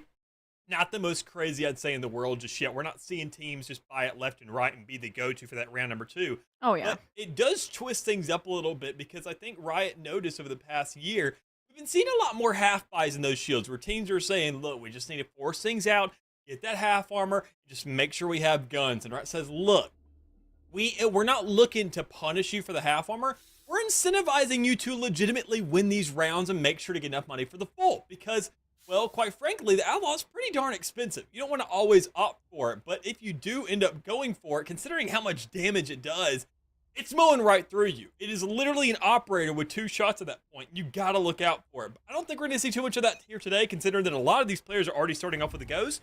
They're going to go for probably more of those Marshals, probably go for those early Bulldogs and look to set up for the long term. Yeah. NJCU making their debut here in the Champions League with the mirror composition duel here on Breeze. And it looks like NJCU trying to go for a more defaulted approach, kind of feign out any early aggression that Uno Black might be going for. And just kind of silent so far. Yeah, pretty darn silent here across the board. Even then, we do see a little bit of a push trying to go over towards the safe side because, well, that Viper wall is going to be free every single round. So it's going to have the most impact on this side of the field. Go ahead, close that gap. Make sure to start pushing these players towards these pistols. You can go ahead and find that closure, especially if your jet can do the job.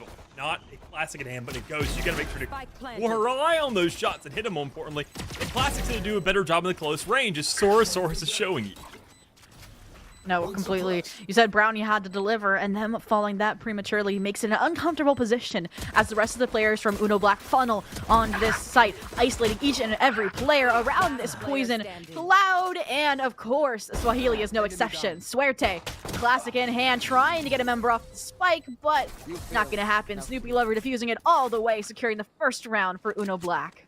And a clean and swift one at that already. I mean, going ahead, seeing Soros start things off, find those clean kills towards that outer temple, looking to get these characters underway and looking to get that first round to work with. You're looking for these easy kills, and when you see that Viper walk underway, you're knowing that, okay, that's the line of scrimmage, and as soon as that thing drops, it's going to be bloodshed everywhere, and if you get your KO in the front end of that, that's one of those players that you don't really mind too much actually dropping in the process.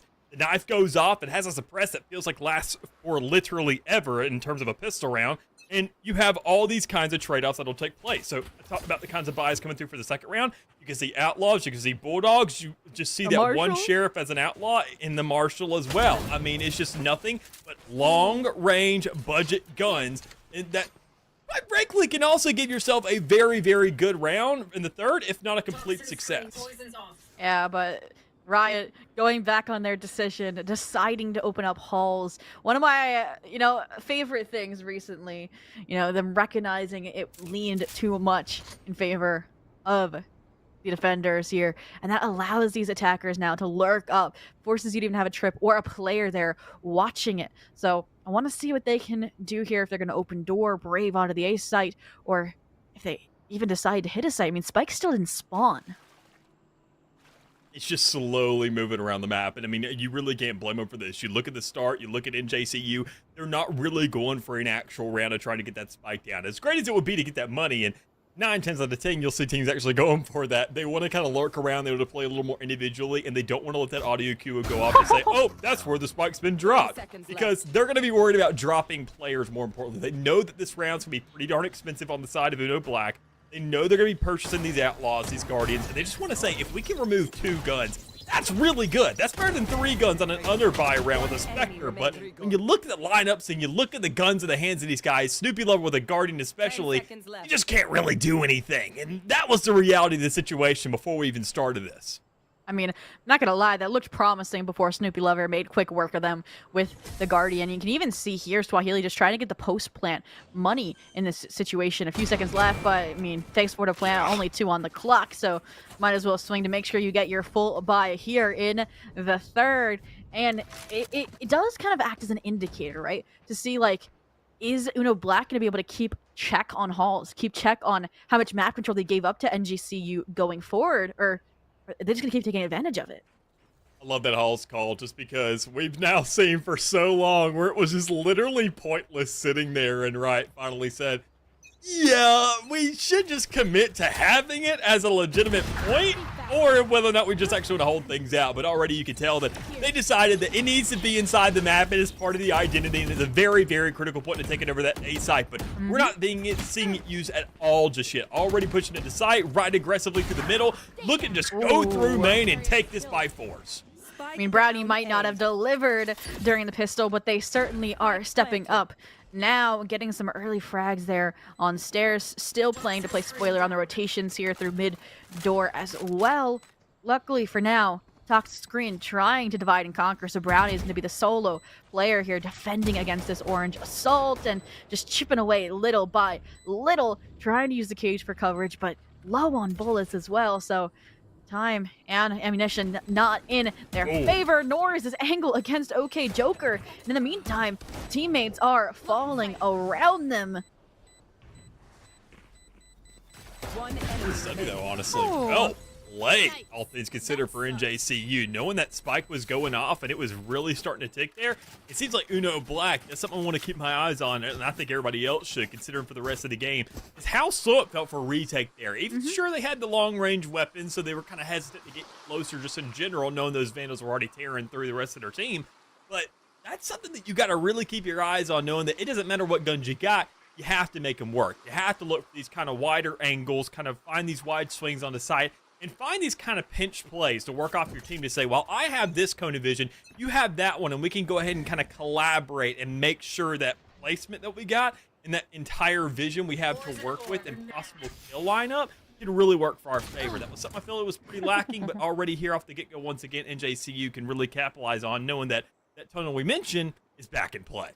Yeah. And one of the kind of keys of victory I laid out for NGCU, you'd be able to shut down Sync early out the gate. And you mentioned kind of the slow, methodical pace of the retake from Uno Black, but I also want to praise Brownie there for not getting over aggressive, right? That's the other half of the same coin. As they played time, they whittled away the clock for the lineups. I mean, you saw it get one of the players there and can be just as deadly as a gun. Here, though, a change for NJCU, trying to set up now for the B exec, and here comes the pop. Can OK Joker hold on? The answer from the tailwind in is no. They are dropped now, following the duty for the pseudo sentinel, and they want none of it. Retreating now towards CT, waiting for the rotations from the team to come through. Massive Sense already going ahead, flawless for the most part, just having that one kill that we had right there going towards Justin, but everybody else on NJCU is alive thus far.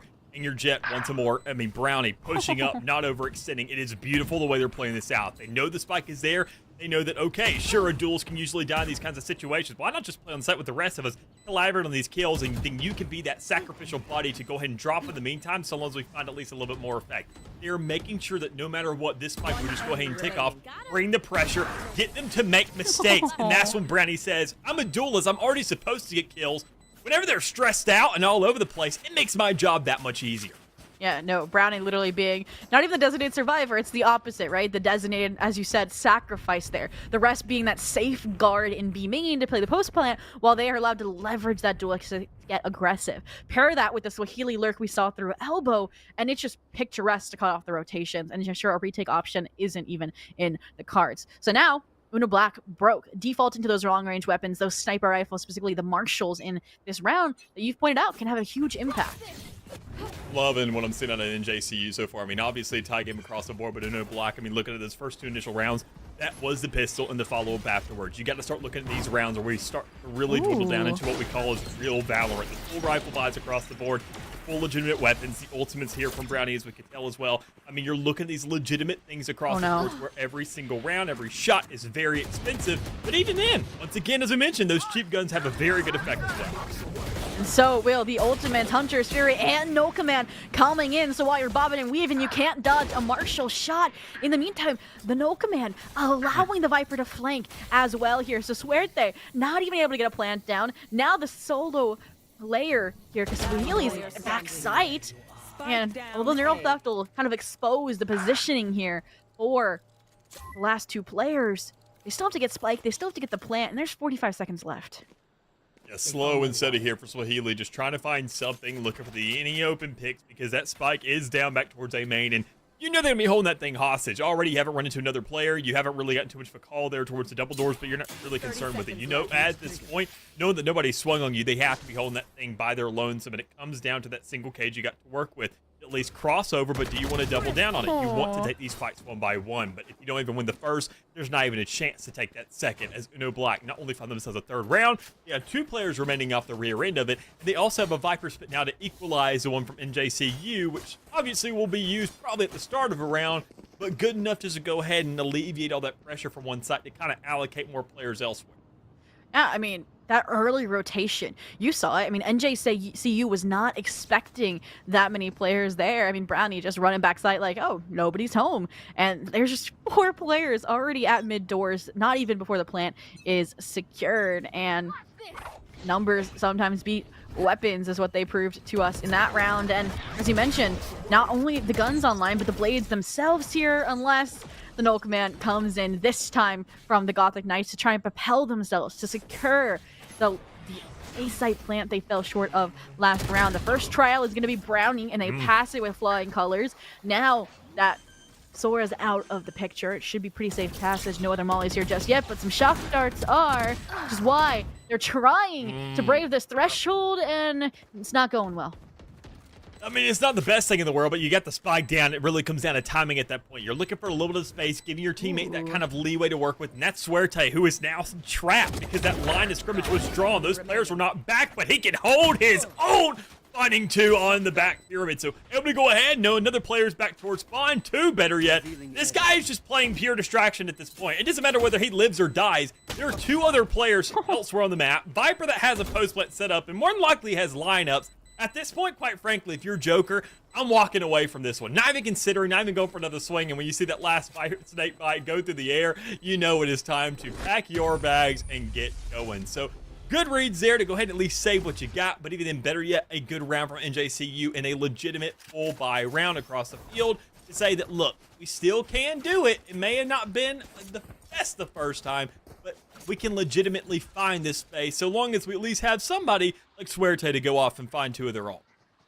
I mean, that literally was just a copy-paste of Suerte in the place of Brownie being that one distractionary force. While you have the Cypher, you have the Viper tucked away main to ensure that they can whittle down the clock. And I feel like that's what you kind of see in some of these, I guess, less rehearsed teams, is that aggression, that kind of itching to get a kill. And the Gothic Knights are just so disciplined here thus far. Now a true challenge coming out, though. I mean, a defensive anchor on the B site in the form of the Pit. You can have the Jet kind of posted up here on Nest, and then you have your double initiators on A to gather information. I mean, my question is, how's Brownie going to deal with this operator sync sporting? And I mean, look at the off angle.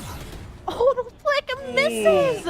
And now they have to tailwind out. A dangerous situation, but at least they get to live to fight another day. And Joker's there to clean up, and they rebound. I mean, that's all it really comes down to. I mean, that's the only way you can deal with an operator is pray that the player misses, and that was the opportune moment right there to really capitalize off the back of it. But considering that you now had that follow-up shot, you had another player to go ahead and find that crosshair towards mid out of tunnel.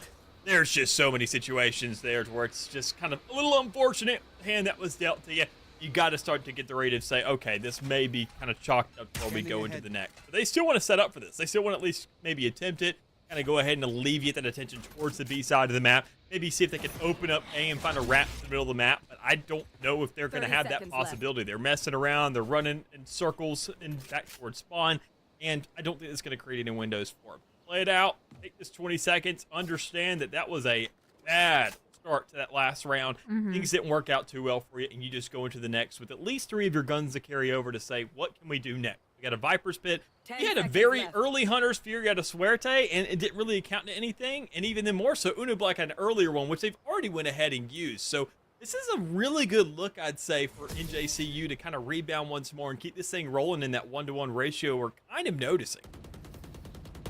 I mean, now the operator that Sync is sporting, right? It's lost its surprise element. They know and can pivot around it, like you said, using that extra time while they're saving to gather information about maybe where players are starting out the round. The issue is, looks like Sync's repositioning, right? They were Nest, maybe they're going to make me a liar and go back, but they could be holding a different angle each round, and you now have to expend additional information, utility gathering to divulge where they are. And on the other side of things, even the Vipers now change their position going A. So the responses from Uno Black kind of preemptively are pretty good. I mean, even kind of the main efforts are headed towards A. Oh. Already another operator kill. It's these situations where you got to understand that that is going to have a presence somewhere in the map. You got to have that owl drone. You got to invest it pretty early, I'd say now at this point, knowing that operator is still in the field and you didn't find that kill in the last round. So you got to take that sacrifice. And while they're taking the 4,700, you just got to take that extra 400 every round just to go ahead and let you know, maybe I shouldn't peek that, just to save yourself an extra 29 being the gun that is inside your hand thus far. So I think they got to understand out of NJCU specifically, knowing even then that's a Hunter's Fury that's out for the round just in case you really need it, that once again, you're asking for teammates to compensate for it. Already, it's looking fairly good, but with more guns being given up than what we can really bargain for, Uno Black may once again have another one of these rounds unlocked where they're just chopping up shot, quite frankly, not even letting them touch the spot. I mean, I was going to joke about it last round that, yes, you have an operator that's an element of surprise, but you also have the judge in the Viper's pit. But the judge gets its opportunity, its starring role there on mid doors to kind of strip the hope away from the Gothic Knights, and Sora is just going to add to that mentality here. I mean, the players divided to one in halls trying to challenge Sync with this operator and not clearing out the angles in the right order. So that leaves Ivory as the next victim of 3K. And I'm starting to see why NL Sync maybe was 24-10 last week on this map. Yeah, it really comes down to whether or not you can hold on to that gun, quite frankly. And I mean, if you can't find the opportunities, and even more so if you're not really investing too much because you're not expecting it to be swinging you, then can you really blame MJCU at the end of the day? It's not going to happen all that often. You're not going to find too much aggressive plays, but when you start to look at that KD ratio, start to ramp a little bit more, you know the NL Sync is definitely going to be getting a little more aggressive with that, saying, okay, I'm starting to heat up and starting to gear and starting to oil up that machine a little bit. So I think that's going to be something that's going to be a little bit of a dual-sided coin for the side of Uno Black. It's going to look good if you keep finding those first bloods. That Viper's Wall can offer a lot, and even more so if it's invested to counter, just like that. This isn't even a full buy coming out of them, but still they were able to manage it once, so you know that it is doable at least.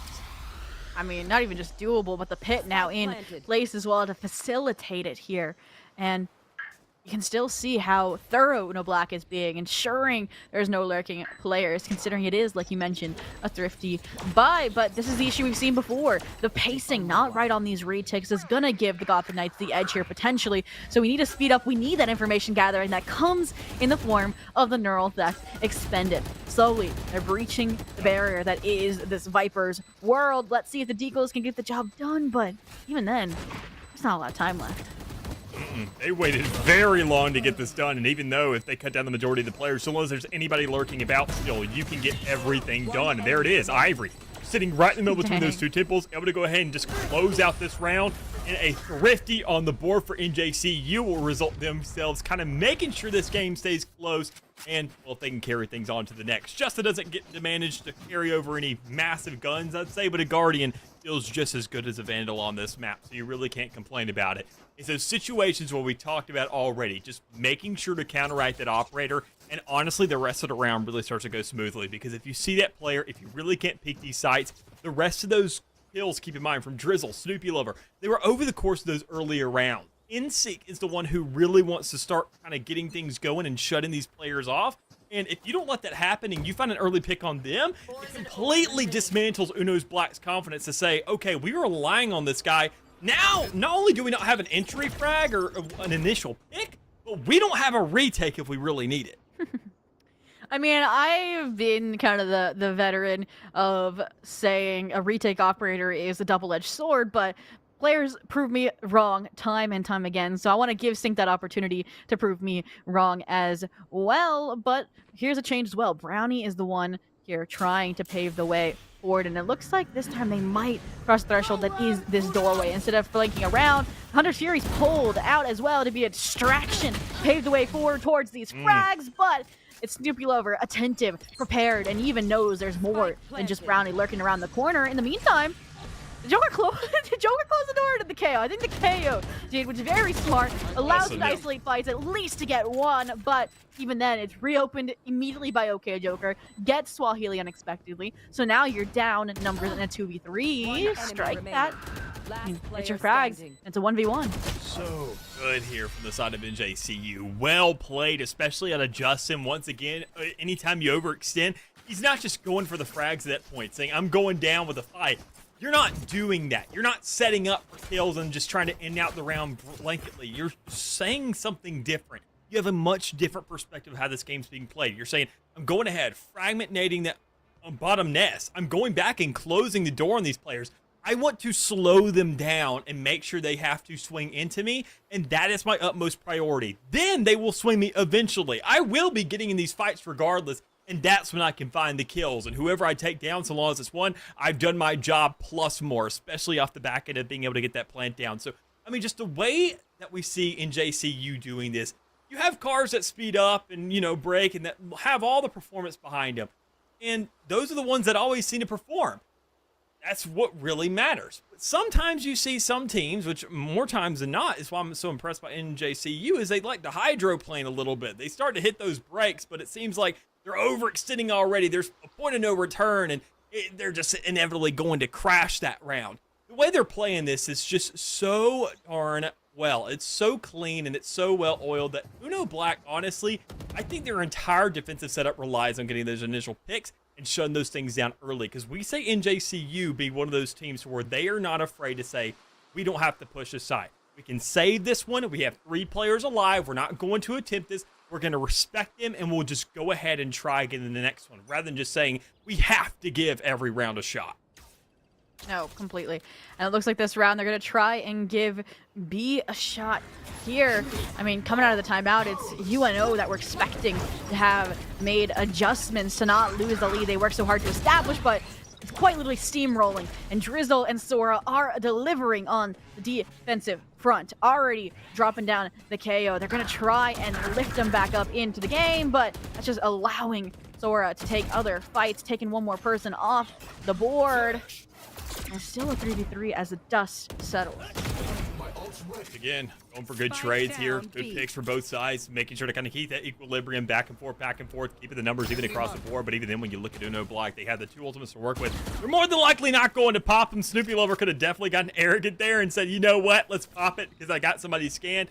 But they're just waiting for the spike plant time to go off. They're waiting for the audibles to work in their favor. They're waiting for this information to come to them because you got a double initiator. Both these sides have all the info in the world, but a double initiator versus an initiator and a duelist, a sentinel, excuse me, is a little bit different. Sure, it's an information sentinel, but it's still going to be deadly, especially when it's in the hands of a couple of these guys. The Swahili and Snoopy Lover seeing a little bit of an exchange there, a scuffle. It is the 2 players in a 1v1. One has an ultimate, has 2 shock darts, and give him 20 seconds of a recon dart. Meanwhile, we see this KO looking to just kind of scrap it by.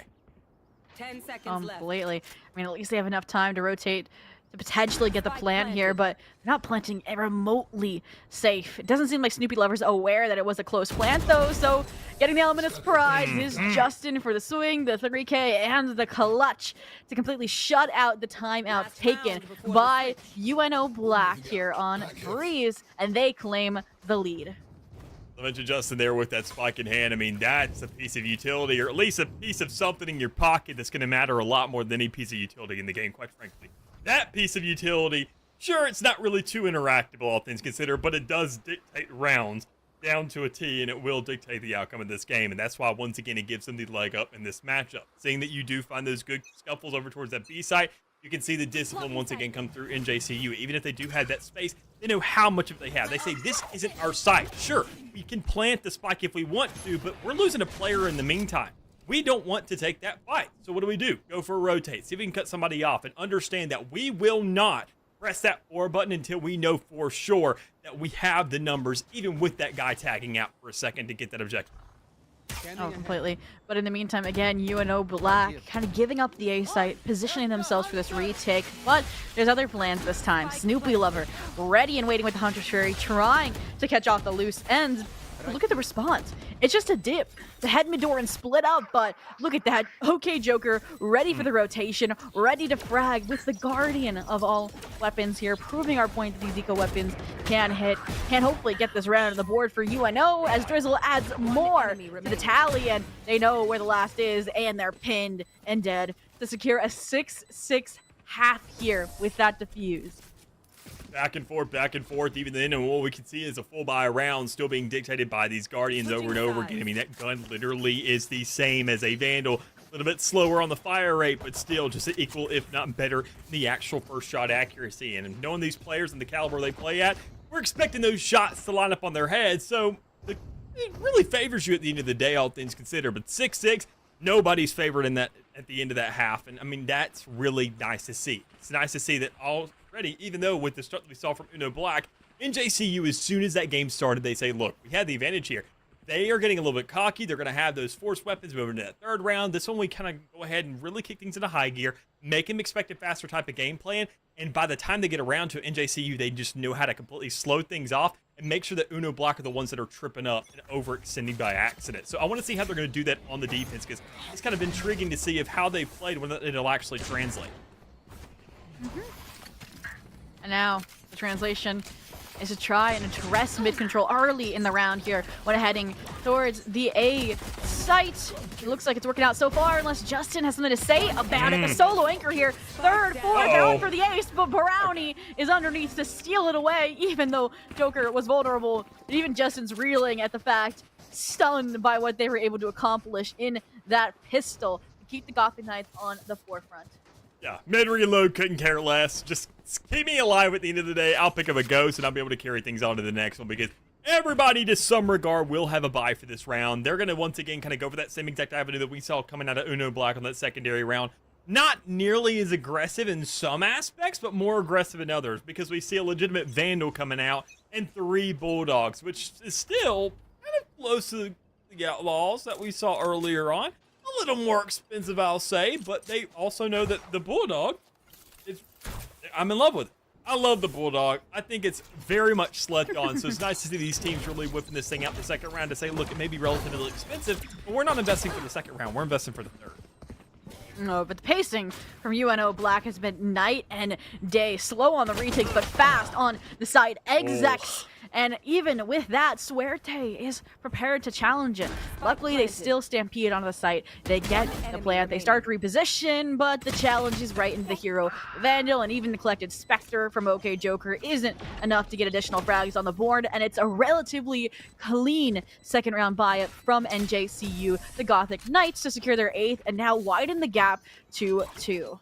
Can't help but feel bad for Swahili in that situation, kind of waiting for that trip to go off, maybe get a player killed through that net, but nobody extends and just waits for it to go down, knowing that they may be playing pretty aggressive on this with a Spectre to work with, or even then maybe some kind of shotgun. And well played for them to at least go ahead and get that. Knowing that Spike went down, knowing they got those extra little bit of credits to work with, Uno Blockers able to go ahead and find themselves a little bit of a shining light inside those last 2 rounds, but we got to see what they do in a round, and definitely very much so an impactful moment like this. See the full buys coming through. They don't really have much left to work with off the back of it. And even then, keep in mind, that's some of those players wouldn't be able to buy in the first place if it wasn't for those 2 plants. So we got to make this one count every last bit, and more importantly, hold on to them even if we win. No, completely.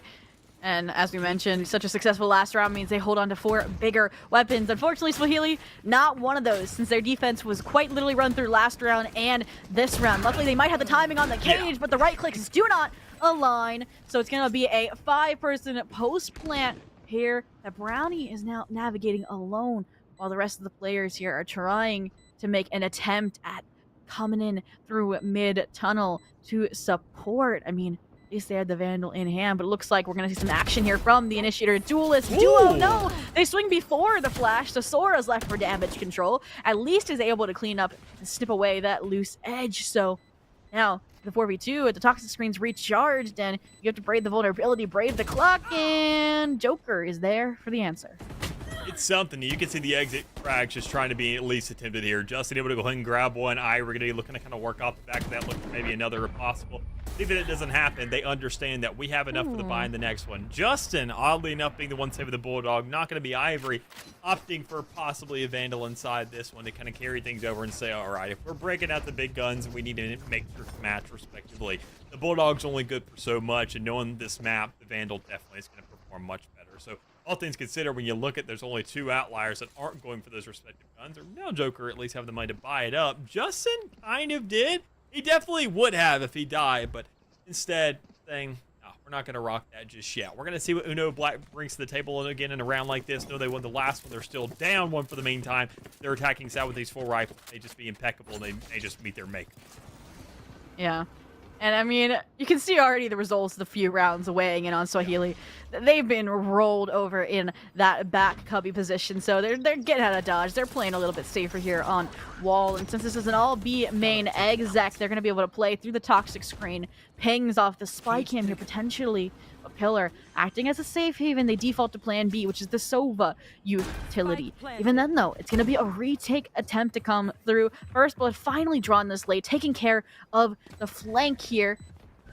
And now, the double-pronged retake attempt. I mean, you can see the result. Kind of pinned to your backside, but maybe they're comfortable there. A nice flash, seconds late. So, numbers starting to drop like flies. Ivory just going to try and stick it all the way. Pros don't think. They don't have a good angle. They don't have the time either. It's going. It's gone as finally they find the angle. Seconds too late, and I believe we can consider that a two-person clutch here to pull them ahead again, to keep it 2 ahead. Seeing the way that NJCU plays this game, it reminds me more of like R6 than it does Valorant. They're just going for flanks, they're reading the map, they're playing off the utility, they're trying to see what space is available to them, and they'll say, we'll go for a mid-round defuse. We gotta understand we have the space, and that's all it comes down to. The players that are trapped in the back, you have 2 players over towards McDonald's, you got 2 players coming from the flank. They understand that all these guys are on that left-sided wall, and they're not extending out at all. By the time you find those 2 in the back closed, they know unanimously that that's where those players are going to be cut off, and you can say maybe try to go for a defuse. And they just all have this constant understanding of where everybody is and how they can really use that situation to not only alleviate pressure for themselves, but put it onto Uno Black as a result. So the way they're playing this defense, they're playing it almost kind of like their attack. And Uno Black, once again, has to retaliate. They have to find this adjustment and really switch up their flow here to start to meet that. Because, I mean, how can you meet something that's ever changing? Well, I mean, hey, you could put your foot down. You could really win out the start of these rounds. You see a player like that go ahead and get an initial pick, it always leaves a little bit of question in the air. But still, if you play a little bit more lurking, they don't really know how to set that pace because they don't know where you are. I mean, I couldn't have put it better myself. Uno Black making those changes, not going for decisive site hit, instead going for the slow A split, but the better weapons, again, just leaving them running towards the B site here. And I mean, they still haven't dealt with this Cypher utility. Luckily, Sync's aware of it, just able to dash over and get the information for the teammates. So an unattended kind of stronghold here, but the Cypher utility gets the rotation information. And with the Sova not here on site, they're going to try to catch the timing on Swahili, but even Swahili is aware of it and able to tuck away safely into elbow before Justin is going to be the one to deal with him. So yeah, once again, I mean, the site hit already going underway. I mean, NJCU looking for this retake, understand that all 4 players have to be on site before they really start to commit to this. That's when they go for the recon dart, that's when they go for the plays, and that's when they find the initial picks. Knowing that that's where the spike is, they know a player's going to have to swing eventually. I mean, even then, there's 1 more player left, but they couldn't care less. You have the setup, you have the space. Why not just go ahead and press it, being you got the numbers? Even then, if 1 player's out for the count, going ahead and sticking that defuse, you still have a 2v1 at the end of the day. So NJCU, these executions, once more, looking outstanding. And I gotta say, that's going to be Uno's Black's fault to a certain degree, or not even just Uno Black as a team, but better yet, OK Joker. Not putting all the fault on this guy, but you got to realize how important of a role you have here, because, like I said, a well-oiled performance vehicle, when you look at NJCU, what's the big counter to somebody who likes to speed and kind of go ahead and flash their cars? That's going to be an officer with a radar, with the speed gun, better yet.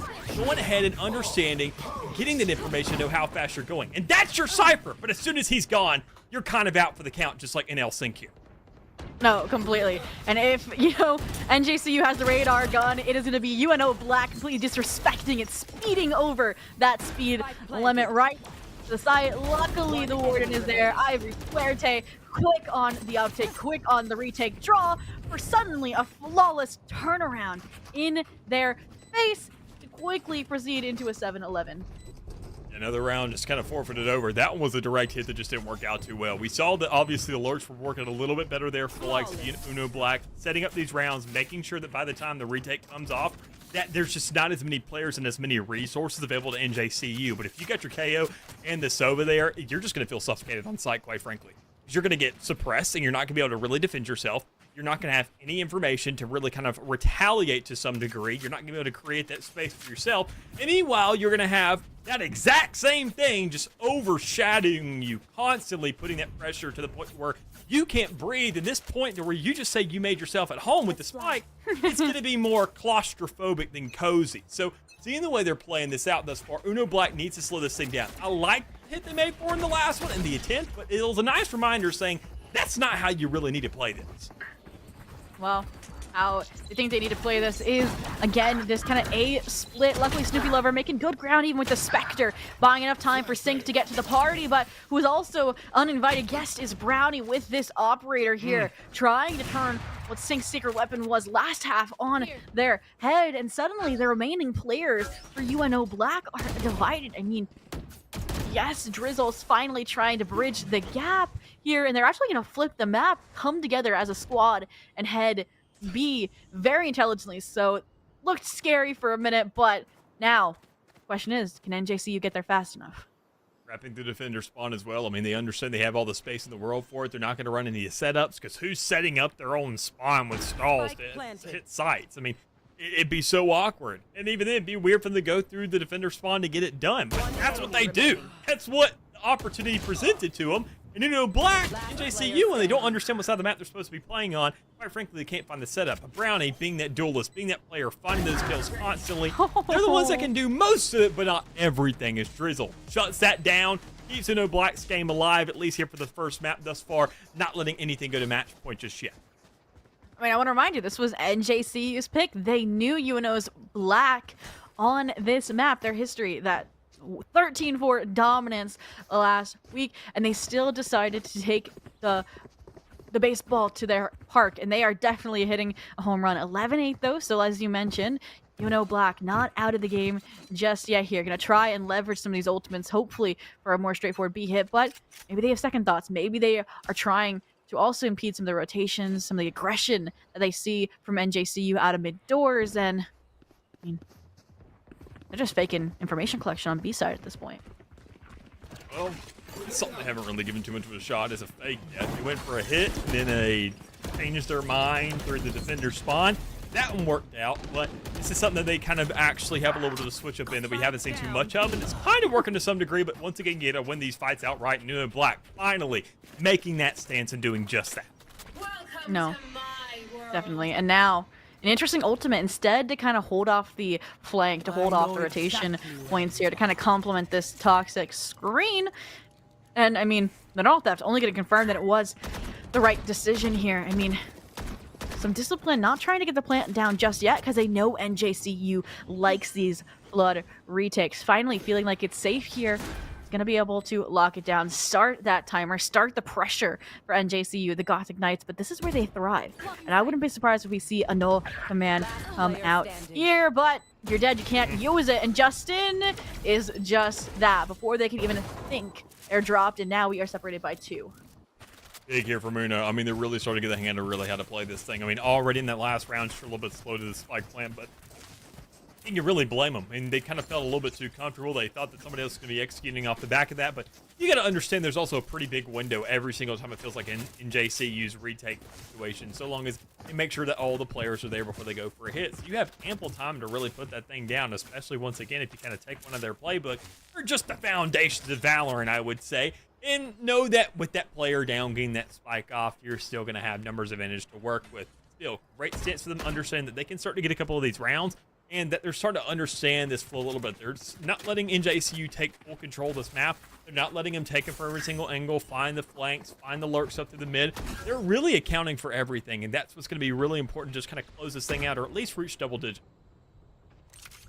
Now, headed into a kind of a deserted A site, because, see, NJCU trying to sneak in these off positions, trying to set up multiple avenues of retake, but Sync's going to cut off one of them.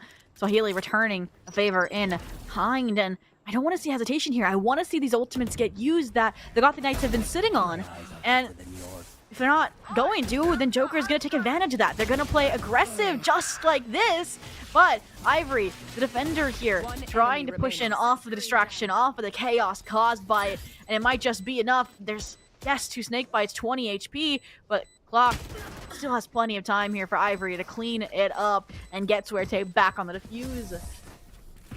It's more than enough time there on the clock. Well played from NJCU. A very early kind of hold going down. As you mentioned, those ultimates. I mean, they're not going to go ahead and invest every single one of them. They wanted to split those things up. And I kind of like that mid-round calling to say, look, we can actually invest one for the situation to guarantee these numbers stay in our advantage.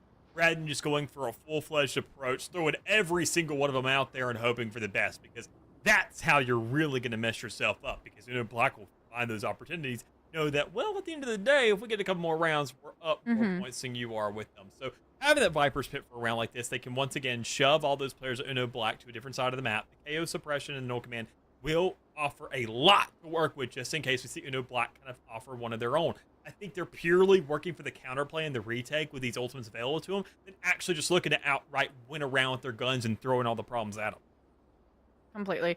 And I love the fact that you point out the ultimates that Gothic Knights have been sitting on. Yes, I wanted to see them invest it last round for the retake because it seemed like it started to fall apart before Ivory's spectacular 3K. But now that they have them, they can kind of go out in a blaze of glory, right? Like you mentioned, invest those ultimates on one side while they have the defensive anchor on the other. And we've seen that both teams kind of have a hard time dealing with these Viper's Pits. So it's a pretty good indicator. The only spoiler, though, is that UNO Black does have the Hunter's Fury, so they can kind of corral the Viper. They can force Ivory into a position where they can shut it down and get the green light on their site execution. Another thing is, they're really patient, right? So they can kind of wheedle their way in these positions to find out where the Viper is. But, I mean, look at how aggressive we're seeing Brownie here into elbow. Early info. You can see how many players are right down the middle. JCU making sure that every single one of their boxes are checked. As mentioned, these ultimates, they don't want to use them for nothing.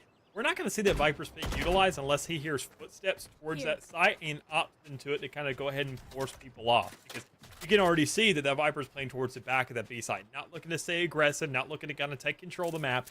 Saying, give these things up and let it kind of seep into their territory to make our land control that much better. Keep in mind, that's what war's always been over, is power and land is definitely a big note here in Valorant, knowing that already you need these sites, and it comes down to taking them initially and holding them. And with the Viper's Pit, you kind of go ahead and let them know that I'm not just taking this free land. This isn't farmland by any means necessary. This is a civilization of it. Oh, completely. But the civilization can come crashing down in an instant here. As execution comes through, Ivory again, the defensive force replacing Swahili, who would normally fall short. I mean, Suerte trying to be the final nail in the coffin. I mean, okay, Joker saying it is what it is. I'm going to swing and take these fights, even if I'm at 12 HP. They've gotten 2, still have 3 to go. Might as well be the last round. Gonna invest and use the neural theft to get the wallbang, to get the round, and finish out Breeze 13-9. I mean, great first map. I mean, outstanding work from the side of NJCU. We saw it from the start. Their attacking side looked outstanding, and they were able to carry that momentum over. All things considered, it's weird to see these kind of situations where you see a 6-6, but yet a team still seems like they have the control in the field. Because of just the way they started that second half, the way they still kind of played the flank, show that we still, even though we just got off the attacking side, we still hold control of that half of the map, even though we're spawning somewhere different. And it was a very tumultuous task for the likes of UNO Black to have to overcome. It was a lot to ask for, to say, not only do you have to watch the opposing spawn, but when these teams start to get so comfortable, they'll push your own and they'll lap you around. It's not something, especially at this level, teams expect too much. Usually we just kind of see 2 Rams going at it, just kind of butting heads until we see whose horns shatter first, quite frankly. And that's what I like to see that these 2 teams didn't really do. We saw them kind of go ahead, take a sidestep, give a little jukes here and there, and then kind of take that window for advantage, especially SACU. So, I mean, that's where I like to see what they did there.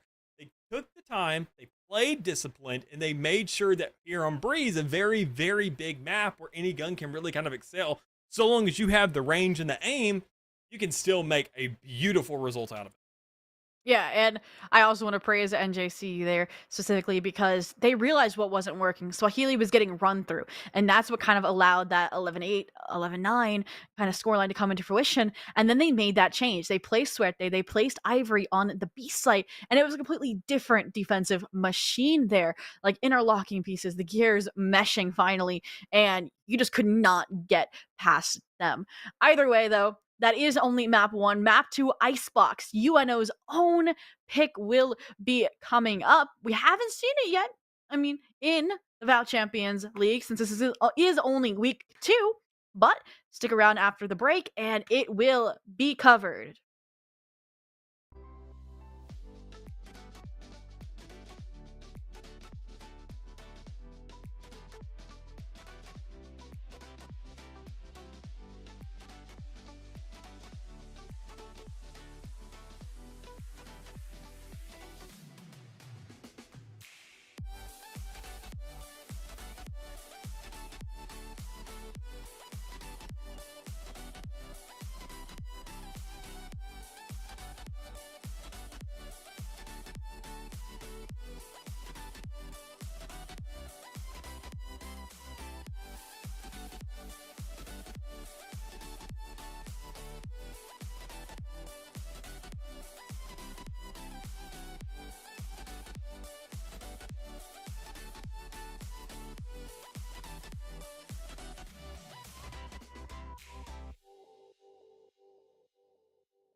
Welcome back to the NECC Valorant Champions League Monday Night Smackdown between NJCU, the Gothic Knights, versus University of Nebraska Omaha. Black, we just got through a chilling 13-9 of a match on Breeze, where the New Jersey City University Gothic Knights managed to take their map pick, but we are headed into Icebox, Mick. Unknown territory. To some degree. I mean, this is a map these that teams, is in relation to these teams. Yeah, extremely popular, I'd say, amongst everybody, but now being finally back in rotation after being gone for a while, especially I want to say during the NECC's first couple seasons in Valorant, this map, I want to say, was chosen the most out of every single one, even over to a certain degree, sitting at like 29%.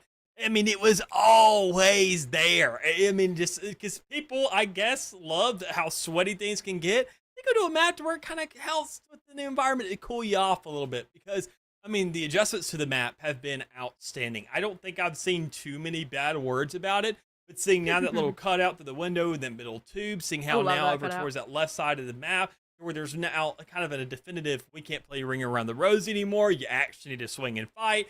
There's not too much of an actual openness coming out of kitchen anymore, and even then, and we saw over towards A as well, a little bit tiny more openness, not too many real adjustments being made there, but I think that was the biggest grievance right off the get-go with Icebox, and they address a lot of that early on. So I think Icebox is one of those maps that we love, and it's only going to get better over time. So for these teams, go ahead and make sure to kind of throw it in early. They know they're going to be revisiting it probably a couple more times in the season. I think my biggest surprise here on Icebox has been the resurgence of Reyna picks. And I don't know if either of these teams' play styles match up particularly, like a team we covered earlier today might have, but you see the double duelist Reyna Jet combination, so that you can have that Jet on an operator and you still have a duelist to fall back onto, especially on the defense. And with there being two people that picked up an operator on Breeze, yes, it could match in that degree, but otherwise, I mean, I think I could see these teams going with the traditional kind of Sage or Harbor just to get planned down, to get these solid post-plan situations, because that's what these teams really liked on Breeze. As much as I'm with you on that Harbor, I think a lot more. Probably in the Collegian scene, the Have least. You seen it? I mean, I love the Harbor. Harbor is my favorite control in the game.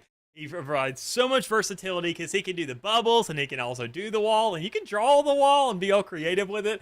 But it just seems like teams, to a certain degree, Harbor, because he's flashy, he's snappy, and his wall only lasts for so long, it really creates these team environments to say, we got to speed things up. And as you mentioned with that Reyna, she can really facilitate that to a certain degree. I love seeing it because the Jet can play over towards B, kind of help out the Viper to a certain degree, hold there with the operator, and kind of hold the element of surprise and saying, am I middle? Probably never. I mean, every once in a blue moon, but more times than not, I'm holding that B angle, and my Reyna is going to be holding very aggressively at A, getting a single tap to the head, and then dismissing right back on to the site. Because, well, what's worse than a 5v5? Well, for anybody, a 4v5. So we're going to find the early pick and really just going to work off the back of that. So I'm with you. I would like to see kind of how this is played out. Even then, we do see the Rays being played here. It feels like this is the only map. I think that's why people like it. Is because you can almost bring any duelist into play here, besides Neon, maybe? And it feels pretty good. Well, Suerte might be baiting me, you know, with the Reyna, but I can see it working for them. I am not going to lie. I mean, with how they played around Pillar, they definitely have that aggressive bone in their body, but we'll wait a few seconds for NJC to get their laughs out versus the side of University of Nebraska. Omaha has locked in their full lineup. And I feel like that's the traditional composition that we mentioned. I mean, you have your Killjoy to hold down Kitchen and a mid-boiler. You have the Sage for the execs on the attack. It's like the perfect storybook. On the other side of things, though, the Gothic Knights bringing out something truly gothic and truly horror-filling. Yours across the board. I miss the old days, or actually, I'm completely lying. No, I don't. When every single one of the team members would be locking or just kind of like hovering Yoru as like a little bit of a joke, just to kind of get people antsy, be like, oh, when are we going to get to see Yoru?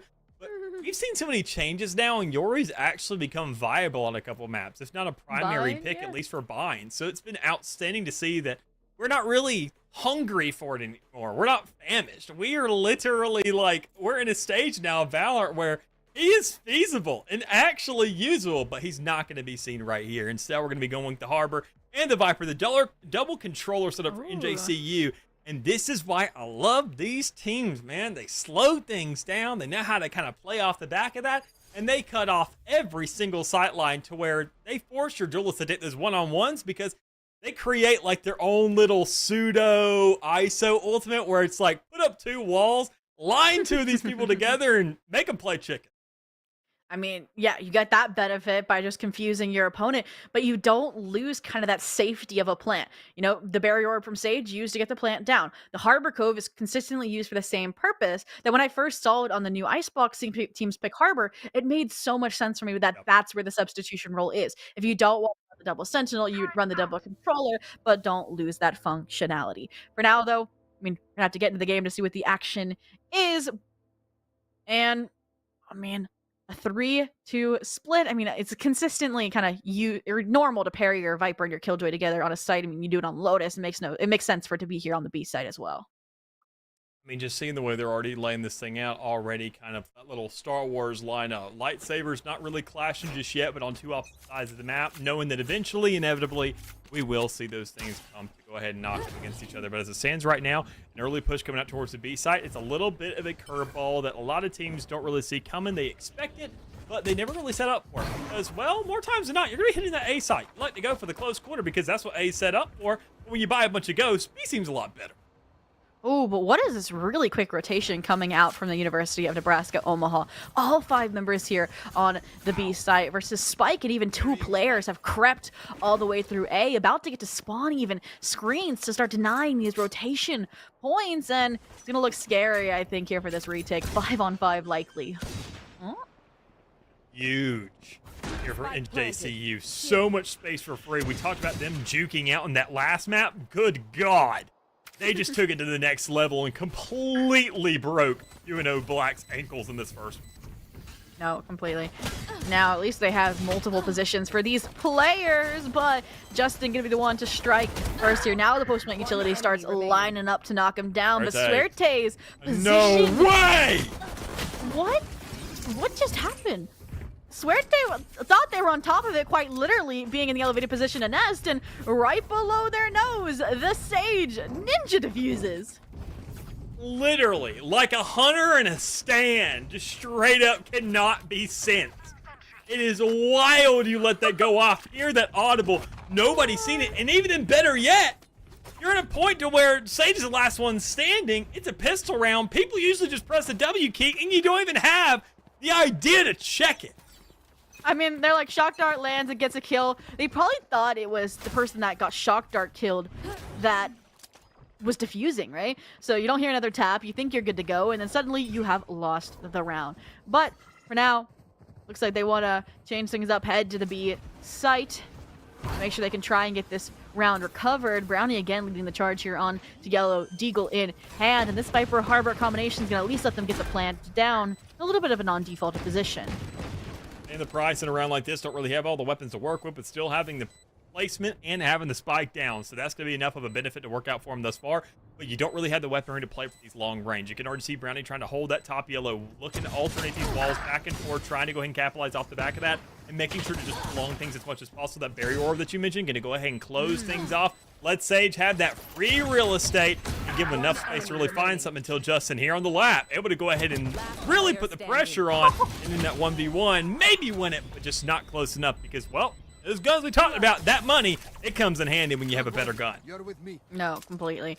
I will say, though, the Gothic Knights making it hurt, only being able to walk away with 1 Guardian after that round, and I think it is thanks to that distraction, that kind of re-lurk or flank through mid that wasn't really expected by UNO Black in that situation. But now, the Gothic Knights back to a full rifle buy, so they should be able to hopefully pull a first round out. But even then, I mean, they have to figure out their post plans. I think they also just gotta check the spike. Gotta keep eyes on that thing. I mean, that's a very, very early lesson to learn, and you would have thought they'd have learned it by now. But even then, yeah, that's a good investment of the tailwind. I mean, keeping your life. I'm sure you're out of tailwind, but you got your life nonetheless. Yeah, numbers going to be very important here on a little bit lighter of a buy if that second round wasn't as strong, Yeesh. but I mean, both players that were here initially have been dropped. Rotations coming through, and they're also falling here. Suddenly, the last two players are the B-site defenders, and even without Spike getting planted, the round is basically over. Drizzle here trying to brave Harbor Cove, but they don't clear the corner. Yep. Brownie good for the third, and flawless on the round. Love the fact that NJCU were kind of waking up here saying, look, we should have won that first round. We already won the fights. We had the majority of the players. Let's not mess this up. We know how to win the fights on the A site. We know how to take the space. We know how to get that spike down.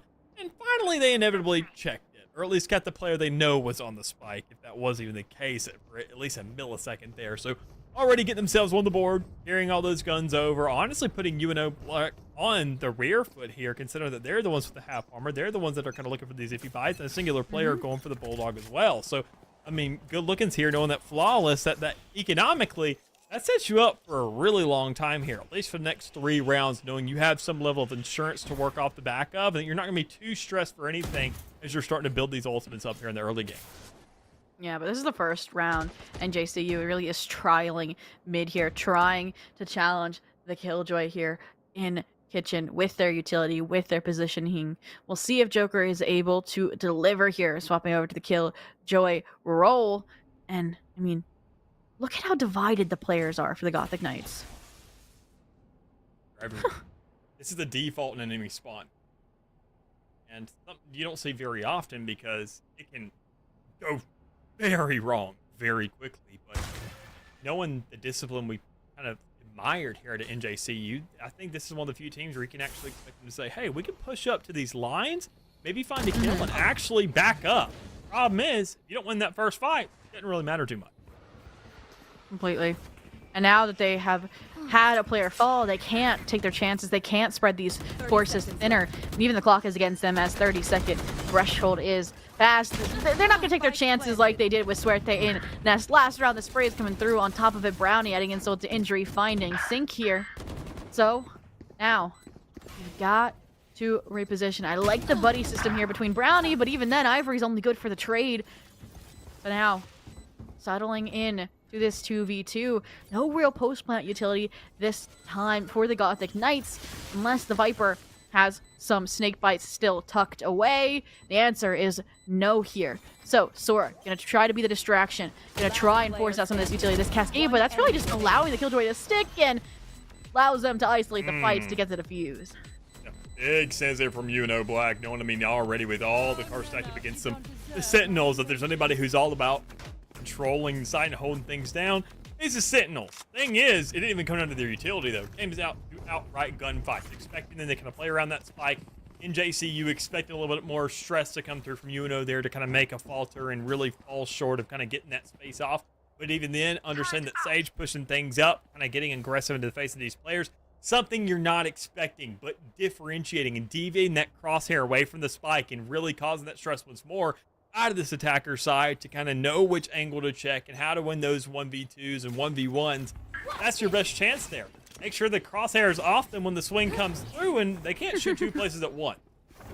That is true, and proving that point is Brownie, right? Can't shoot the recon bullet, instead still trying to play off the aggression of this Blade Storm, and when it looked like the Sage, the Sora was about to brave it on top of 410, they get a second thoughts, they fall back to play retake with their team to try and kind of funnel the resources here effectively. This double updraft so much, that's besides the point. Offense, consider you already see these Blade Storms coming through, looking for that aggression, looking for at least a little bit of a kill. And Brownie, I talked about the discipline of this guy earlier, but it's not really coming out right now. Understanding that you want to kill, you got to make sure to stay alive with a team, and a classic is better than absolutely nothing. But even better yet, a first blood for Suerte is going to look really good here. Not too much to really work with besides a ghost, but you have a resurrection from that Sage. But in a 3v3 scenario, it should be the rifles coming out on top, but it is UNO Black coming out with a surprise over it all. Able to go ahead and find this closure of everybody in A main with an absolute mowdown. I mean, that round was like the picturesque thrifty of teamwork. I mean, you saw it, the Viper literally getting the deagle shot, getting the 145. They comment the Sage, Sora, finishes them off. And it just so, like, just great distractions, great follow-throughs, and it's now put them on the up and up again, even though they're still the team in the lead 4-1, but now they have their pockets full of cash. They have their arsenal full of the best weapons. I mean, even Sync gets to bring out the operator. Yeah, showing that, I mean, they can really back themselves up on a map like this, knowing that already, as you mentioned, that operator coming into play. This is what we saw UNO Black really start to excel for a couple rounds on that last map of Breeze, and where they kind of made their own stance, even though it wasn't their map pick. Now that it is their map pick, and now that it is their gun and their safety spot there from NECC, well, that's where you're going to start to see that while it was oppressive earlier, good God, wait till you see what we got to work with here as a third may be coming through, but Ivory with the shutdown.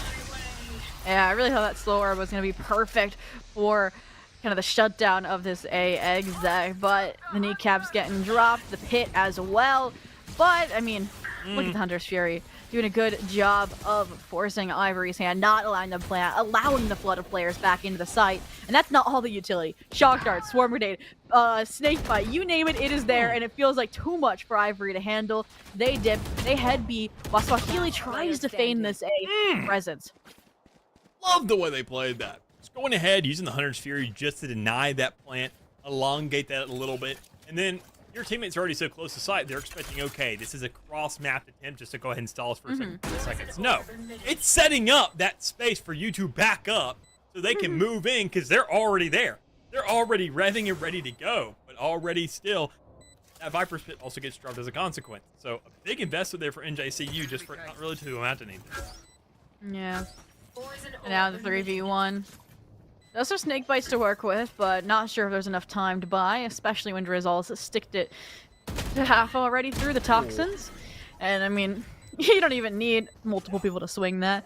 Sora, make quick work of it, getting now the diffuse here to start charging up some of these more important ultimates. But in the meantime, look, Snoopy Lovers going the distance. They want that operator back for Sync. And they can't find it. Sync yells. There's on top or bottom. They get it! Oh, yes! Yeah. This team, I think they know more than enough time of what it really takes for NL to get that operator back online, knowing that's a very big investment and that this guy very much will get first, second, third bloods that we see over and over and over again right from the get-go on the round. We saw it, like I said, maybe 3 rounds on Breeze, 3 to 4 rounds, and now after that first one, we saw a couple missed shots. That operator getting on the field initially on Breeze. You can tell that he definitely feels a lot more at home with these lineups, with these crosshair places on Icebox, and that's going to prove to be much more deadly and a lot more annoying to deal with. Well, you have to place the operator in the right position to get that benefit, to get those shots, and this time, it is not the gamble prediction paying off. Nobody home on A, the real pressure towards mid. OK Joker forced into the back lines to get that heal before re-expressing in to Suerte in to this Deagle that is hitting every shot one after the other. They've got it. And just like that, the round getting pieced apart, a 2v2 with ultimates for the post plan favoring the Gothic Knights. To a certain degree, that Hunter's Fury is going to do a pretty good job of at least kind of going ahead and playing off those audibles to get a player off. Even the still, it's only going to last for so long. As you mentioned, that Reckoning is going to go ahead and play for a good stun, but a player can really have all the cojones and make sure to stick something like that. Using them both at the same time, though, that's a different story, and it forces the hand of these defenders to push up a little bit and put them into a 2v1 scenario. Even then, Initiator Utility recharging, confirms the position, allows the swing from Justin, and a beautifully pieced together Thrifty off of that initial aggression, unexpected aggression through mid into a B-side exec. Seeing the way they played that last one out, I mean, already going ahead, pushing through the middle of the map, playing for those Sheriff kills. I gotta say, that push right up through mid, that kitchen, that 2K with the Sheriff, a little bit unexpected considering that those gunfights lasted a little bit too long for one of them to have a Vandal. But, I mean, all this considered, it happens every here and there. But what really matters here for the side of UNO Black especially is showing that while they do have themselves a lead and while they did have that flawless earlier on, they say, hey, that gave us the leeway that we just mentioned with the money. We get another operator, worst case. We're going to find a round to not work out for us eventually. That gamble will end up losing out eventually. And a round like that, you see, it is detrimental. But you do get another shot. And while it may be slow and steady, and while it may be kind of still ringing out, and while you may have already lost a player, depending on how this approach on the A site goes with Drizzle, holding that Viper's with the judge in hand, it may be an absolute no-brainer to just kind of go ahead, hold this thing out, and make life miserable here for NJCU, or at least to slow them down. Yeah, Drizzle bringing out the Judge Pit combination we saw on B site for Breeze, but like you mentioned, that lockdown gonna make quick work of it, force their hand, force them to be at the perimeter of it just as the execution comes through. I mean, amazing work from Suerte. She gets the first blood, she gets the lockdown, she gets the site for her team. Now, I mean, they're not falling back for post-plant utility. They're playing here. They're playing aggressive, knowing they have the numbers.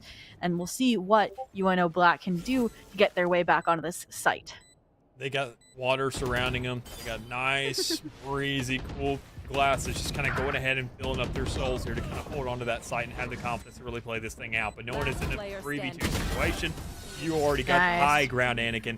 There's a lot you can do with that, quite frankly. So good stance for Ivory there to go ahead in front of 3K, close out the last of that round, and make sure they get that much closer to a Viper spin of their own because they invested one earlier, and we all knew how that last one went. Didn't really do too much over on the A site. You went ahead, closed it off, made the rotation, and just kind of faltered the round, especially considering what was available there for the other two that was alive. So, or better yet, 3 players that was at hand. So with UNO Black now kind of being on the bad end of things, understanding that, sure, that was first round we had that loss. We had the operator on the field. Oh, no. It was in the wrong spot. Second time, you were there for that fight, just a little bit late. So I think this is kind of where they start to fold, and even if they do get the chance, they may not go for it. Oh, but what they are going for is the 5-man Deagle squad down mid into Ivory, giving them basically the eco ace if Snoopy Lover is brave enough to follow through with their fallen comrades. But no, instead, the rebound, not hunting it down, playing with the team, knowing this is a round that they have everything to throw. And I mean, I just want to see Ivory go and spawn. Come on, Ivory, get it. You deserve it. Most definitely do. Only one last remaining player. I would say, sure, Ivory deserves it, but another player needs it. You got the ultimate already. Go ahead, give it up. Maybe do a Harbor. I'm such a Harbor stan. I would love to see Harbor just get another kill. Maybe have another Reckoning to work with, because those things have been coming up pretty darn consistently, all things considered. But in a 4v1 scenario, Snoopy Lover probably isn't going to. Yeah, looks like Brownie is the one up to bat and deliver the hit. Able to take them out, able to keep the ship righted and on the road to recovery. And I feel like this is a repeat of what we saw on Breeze. I mean, they came back, they ended things at that 6-6, and I'm expecting, if things follow suit, for Drizzle to take that time out next round if they lose, if things are tied 5-5. Because that's something I want to praise the University of Nebraska Omaha for, is they're taking this so seriously, making sure the adjustments come in just in time. And it does feel a little bit like the players are running out of steam, and I think a good breather here would be smart. I mean, look, they're changing things every round. They went for the ego down mid last round, 4-stack A this time, and they've been wrong both times. Yeah, a little awkward nonetheless. Still with the Vipers fit to play with. We understood that was going to be deployed eventually. And knowing how late into the rounds we are here this first half, it makes sense to go ahead and at least kind of pop it right now. Whether or not even just for a distraction, it causes somewhat of a rotation. Because we saw from NJCU, even on that first round, that UNO Black will be very antsy. They will rotate very early. Whether or not it's just 4 players or all 5. They finally understood that maybe we should keep one nearby on the site, so we're just not giving things up for free. And that's going to be the KJ. Just going to have that alarm bot nearby, going to have at least one nano swarm to work with, and understand that, okay, now that I get some audibles, now that I hear an owl drone, yeah, we've been bamboozled. We need to go ahead and start making our way back. And with the safety of information gathered from that recon bolt, they can once again begin the explicate of taking back site control, but it's going to be stripped away by OK Joker's own kind of lockdown here. I mean, looks like they're trying to brave it, trying to outpace it here. And looks like the timing works for Brownie, good for 2. Ivory adding one of their own, but now a 3v2. I love this reflank. I mean, you have a bunch of time waiting out the lockdown. Might as well make the most of it to make it a multi-pronged attack, to make sure that this time there isn't a ninja fuse on the way. And that's a huge slip up from Drizzle. Knowing the clock is against them, they let them find Joker, placing them now in the 1v2, where you still have Soviet utility and you still have a toxic screen that doesn't cover Justin. Straight to the wall. Perfect understanding of where that spot's going to be. No deviation whatsoever. So, good stance here from NJCU, stepping things up. Last 4 rounds in a row, back to back, and each one of those being rival rounds. And even then, we can see Brownie just getting antsy, saying at this point, I mean, we know you're not going to buy another operator. You've learned your lesson enough. So, I'll go ahead and start getting warmed up with one of my own for this next half and getting things ready to roll. But even then, it may not surmount too much because of the blaze from available. You can go ahead and have somewhat of a backup if worst comes to worst. What it really adds up to right now is what will the stance look. How close will they be playing? What kind of angles will they be holding? And with nothing but a sheriff, one will get aggressive. You can tell that Viper over there towards that B side is going to be moving right up towards main. Everybody on A is going to be just kind of holding their stations except for Zane. And there it is, the operator shattering the silence once again. Once the gun is brought out, it gets an air of surprise for the first time. And even then, the blades were popped, so you especially don't expect it there. I do like the forward positions, like the one Jet took, like the one that Viper has as well here, B main, but it's just the discipline again coming out from the Gothic Knights to deal with these accordingly. I mean, the jump peek from Suerte, spotting out Sync, and accordingly dealing with the garage player, and now they have so much map control. Already, I mean, all moving over here towards the B side as well. You know that operator is going to be going somewhere else. And then better yet, you're the one on the attacking side with the operator. So you have a great post-plan hold. You just hold right up that lane, look right towards that spawn, and who's really going to stop you? The sheriff is not going to one-shot you. You can just hold your ground and honestly just take whatever shot necessary. But Ivory's going to go ahead and sniff out a couple players to let you know you can also get a little more aggressive towards the middle of the map. You still got a Blade Storm in hand. Ivory's got a Vandal, so let's just go crazy on the rest of the remainder. Yeah, and Ivory should be able to cover the operator as well. So have a little bit of fun. Shouldn't cost them much, especially when it's the last round of the half. But I love that for Ivory. It's literally just like a shooting range, like at the carnival. Like you have 3 players about to line them up and you peek through the little window and take your shots. But looks like for the last round of the half, I mean, UNO Black can invest every penny. The Odin from Snoopy Lover for the first time coming out. We may not have a Sen, but we still have the Sova Odin combination. And Sync wants to have an operator duel with Brownie, but unfortunately they're on opposite sides of the map. Yeah, not really a big matchup that we're going to be seeing too much between the two Jets, especially in a round like this. You're going to be looking more, once again, as we mentioned, for those longer lineups, for these big lanes with the Reckoning, with the Hunter's Fury, possibly coming online if you do find yourself enough effect. Operator as well. It's like an absolute line of death. Speaking of that line of death, the Hunter's Fury coming through back towards spawn, creating a stall towards that B side. You find yourself at least one successful hit, and that's enough to scare players off. 3 players about to push through the high tide, and it just cost them the round. I mean, that over-aggression, a new look for them in this regard, and it might have just stripped them of the lead before the sides swapped. I mean, a 1v3 Reckoning now having expired and all angles covered with Spike in the operator's sight lines. Justin might have the wraparound on the KJ, but then there's still 2 to go. The elbow spotted. Snoopy Lover not in a position to trade just yet, nor is Sync. Oh, that's BM. I don't know behind him. Operator behind. No idea. Karma. I'm surprised that they're even then just kind of checking those angles, knowing that the Reckoning is coming at you from B main. They're still kind of checking all these off angles, seeing whether or not a lap's going to come around. I mean, you got to give props to him, but there was a window, quite frankly, for Justin to manipulate, but it just didn't really come for him. But regardless, round once again, or half better yet concluded, another 6-6 here on the field. These two teams, this is a match up if I'd ever seen it, considering that this is now the second map here. Doesn't matter what side of the field is choosing these maps or banning out the other. This is probably a better lineup than I can ask for something on Ascent or Sunset, because this is a map that we like to see teams kind of specialize in more times than not. But still, just across the board, both of them understand this holistically and have their shining moment. Definitely laying out and executing upon everything we had in Agent Select, the Sage, the Harbor, you name it. They have played it to perfection. And this time, looks like we're going to have a quick little pistol plan on B, showing the superiority maybe of the barrier orb over the Cove, allows them to safely deny any utility like those snake bites, but it's Sync actually caught out in the open, dropped here prematurely. The rest now kind of tucking away to hopefully play their utility, but this is when NJCU gets their response time. Gotta come here for this retake. Already a singular player down, so you know that blood's gonna start to shed, but when you push Drizzle a little bit too much, it Ghost is a very, very impactful gun. Sure, you haven't really used all the weapons or all the shots in the mag, but there's a lot more to work with, and UNO are not gonna give you that same benefit that they received in that first half. This isn't a transaction. This is a rollover in terms of pistol.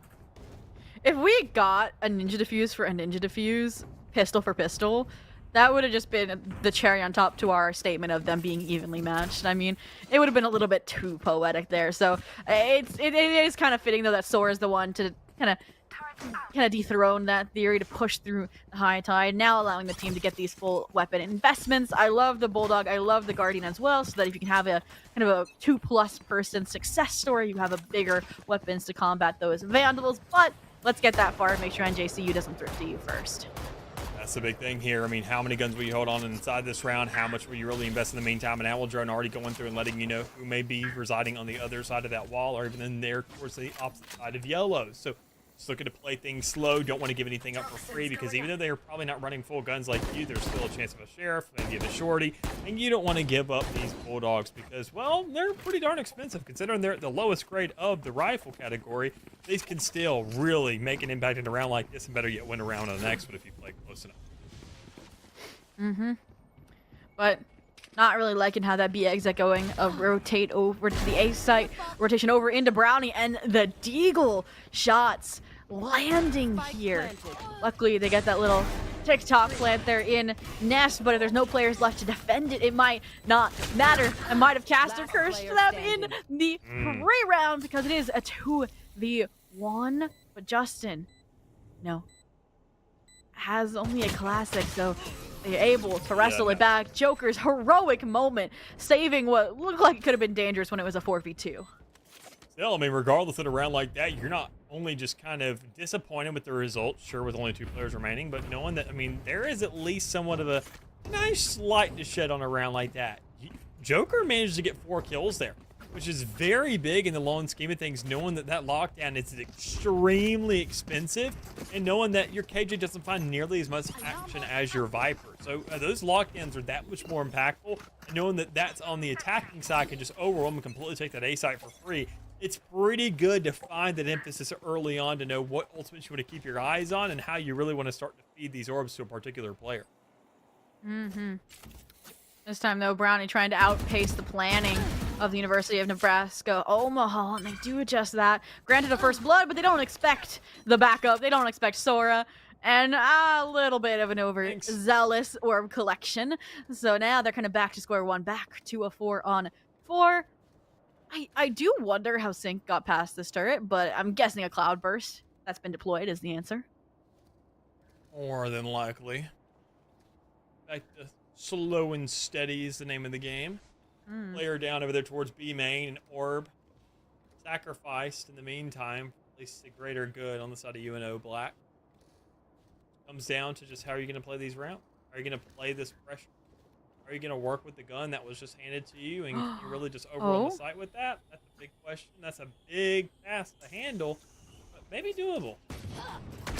I mean, my eyes are on NSYNC here. I mean, they've just done the job. They've gotten these Vandals for the team, literally juggling them to this circus that now is the A site. Now the rotations come through. Now they feel like what those catastrophic failures were. And now they're even expanded upon with the resurrection. Slow and steady here. Just got to look to see what you can really do in a situation like this in a 2v4. I mean, you got to make things expensive, especially for NGCU. They are looking to just kind of create the stretch and find themselves an opportunity. But with NECC, finding those 2Ks coming and squeaking through the entirety of the map to go ahead and create that spike pressure, you capitalize off the back of it and say, that's not all just yet. I'm making sure to close off these other 2 players that want to take the site in the meantime. So big stance there from UNO to once again get another round. Even when the tides are kind of really going ahead and counteracting and slowing them down, they still find a way to wade through the water. Tides. They have a harbor. Literally finding a way around Justin in that harbor utility, figuring out how to take advantage of the weak spots that is Joker's control over mid here. It looks like this time Ivory has different plans. They realize that it was a slip up last round. They don't want it to happen again because Sync is literally going for it here again, but a Deagle is not enough to deal with that issue.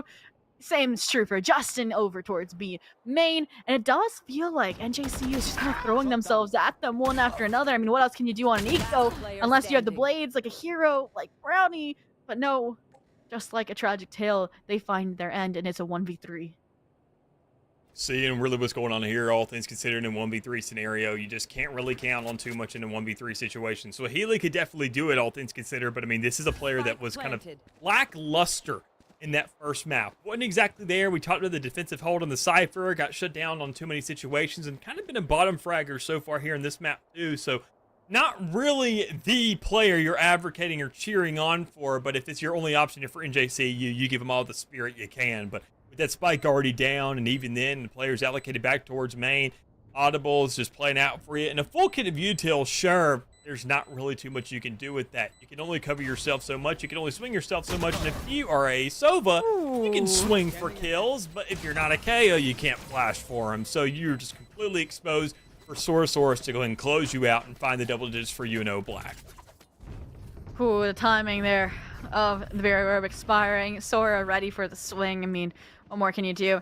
And yeah, a much needed timeout this time coming out on the side of NJC, Gothic Knights, and the much awaited Sage Cam as well. The player themselves that Gothic Knights has been getting these rounds off of pretty much. I mean, the resurrection, the frags, and I mean, there's only a 4-round separation, so I think this is a good time for a timeout.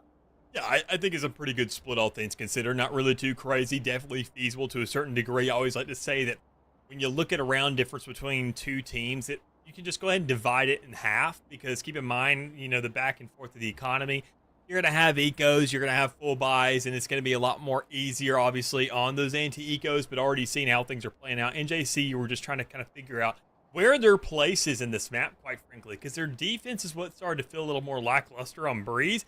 Well, they had the early emphasis, the early angles, and control of the map, but when they didn't have that same kind of presence in the attacking side to carry over into defense, you see that control being lost almost instantaneously, and more just being dispersed and diluted than just completely obliterated. So, I mean, it's there, but it's just the flavor of it's pretty darn weak compared to what we saw on their map picks. So you just got to take a second, kind of recalibrate and understand how are we going to go about it. And I think, honestly, a default is a relatively good idea here from UNO Black to kind of understand what they're doing, but honestly, just finding more aggressive stances, and especially with an operator now on the field, that's a good way to at least kind of go ahead and really put your foot down, at least for an instance.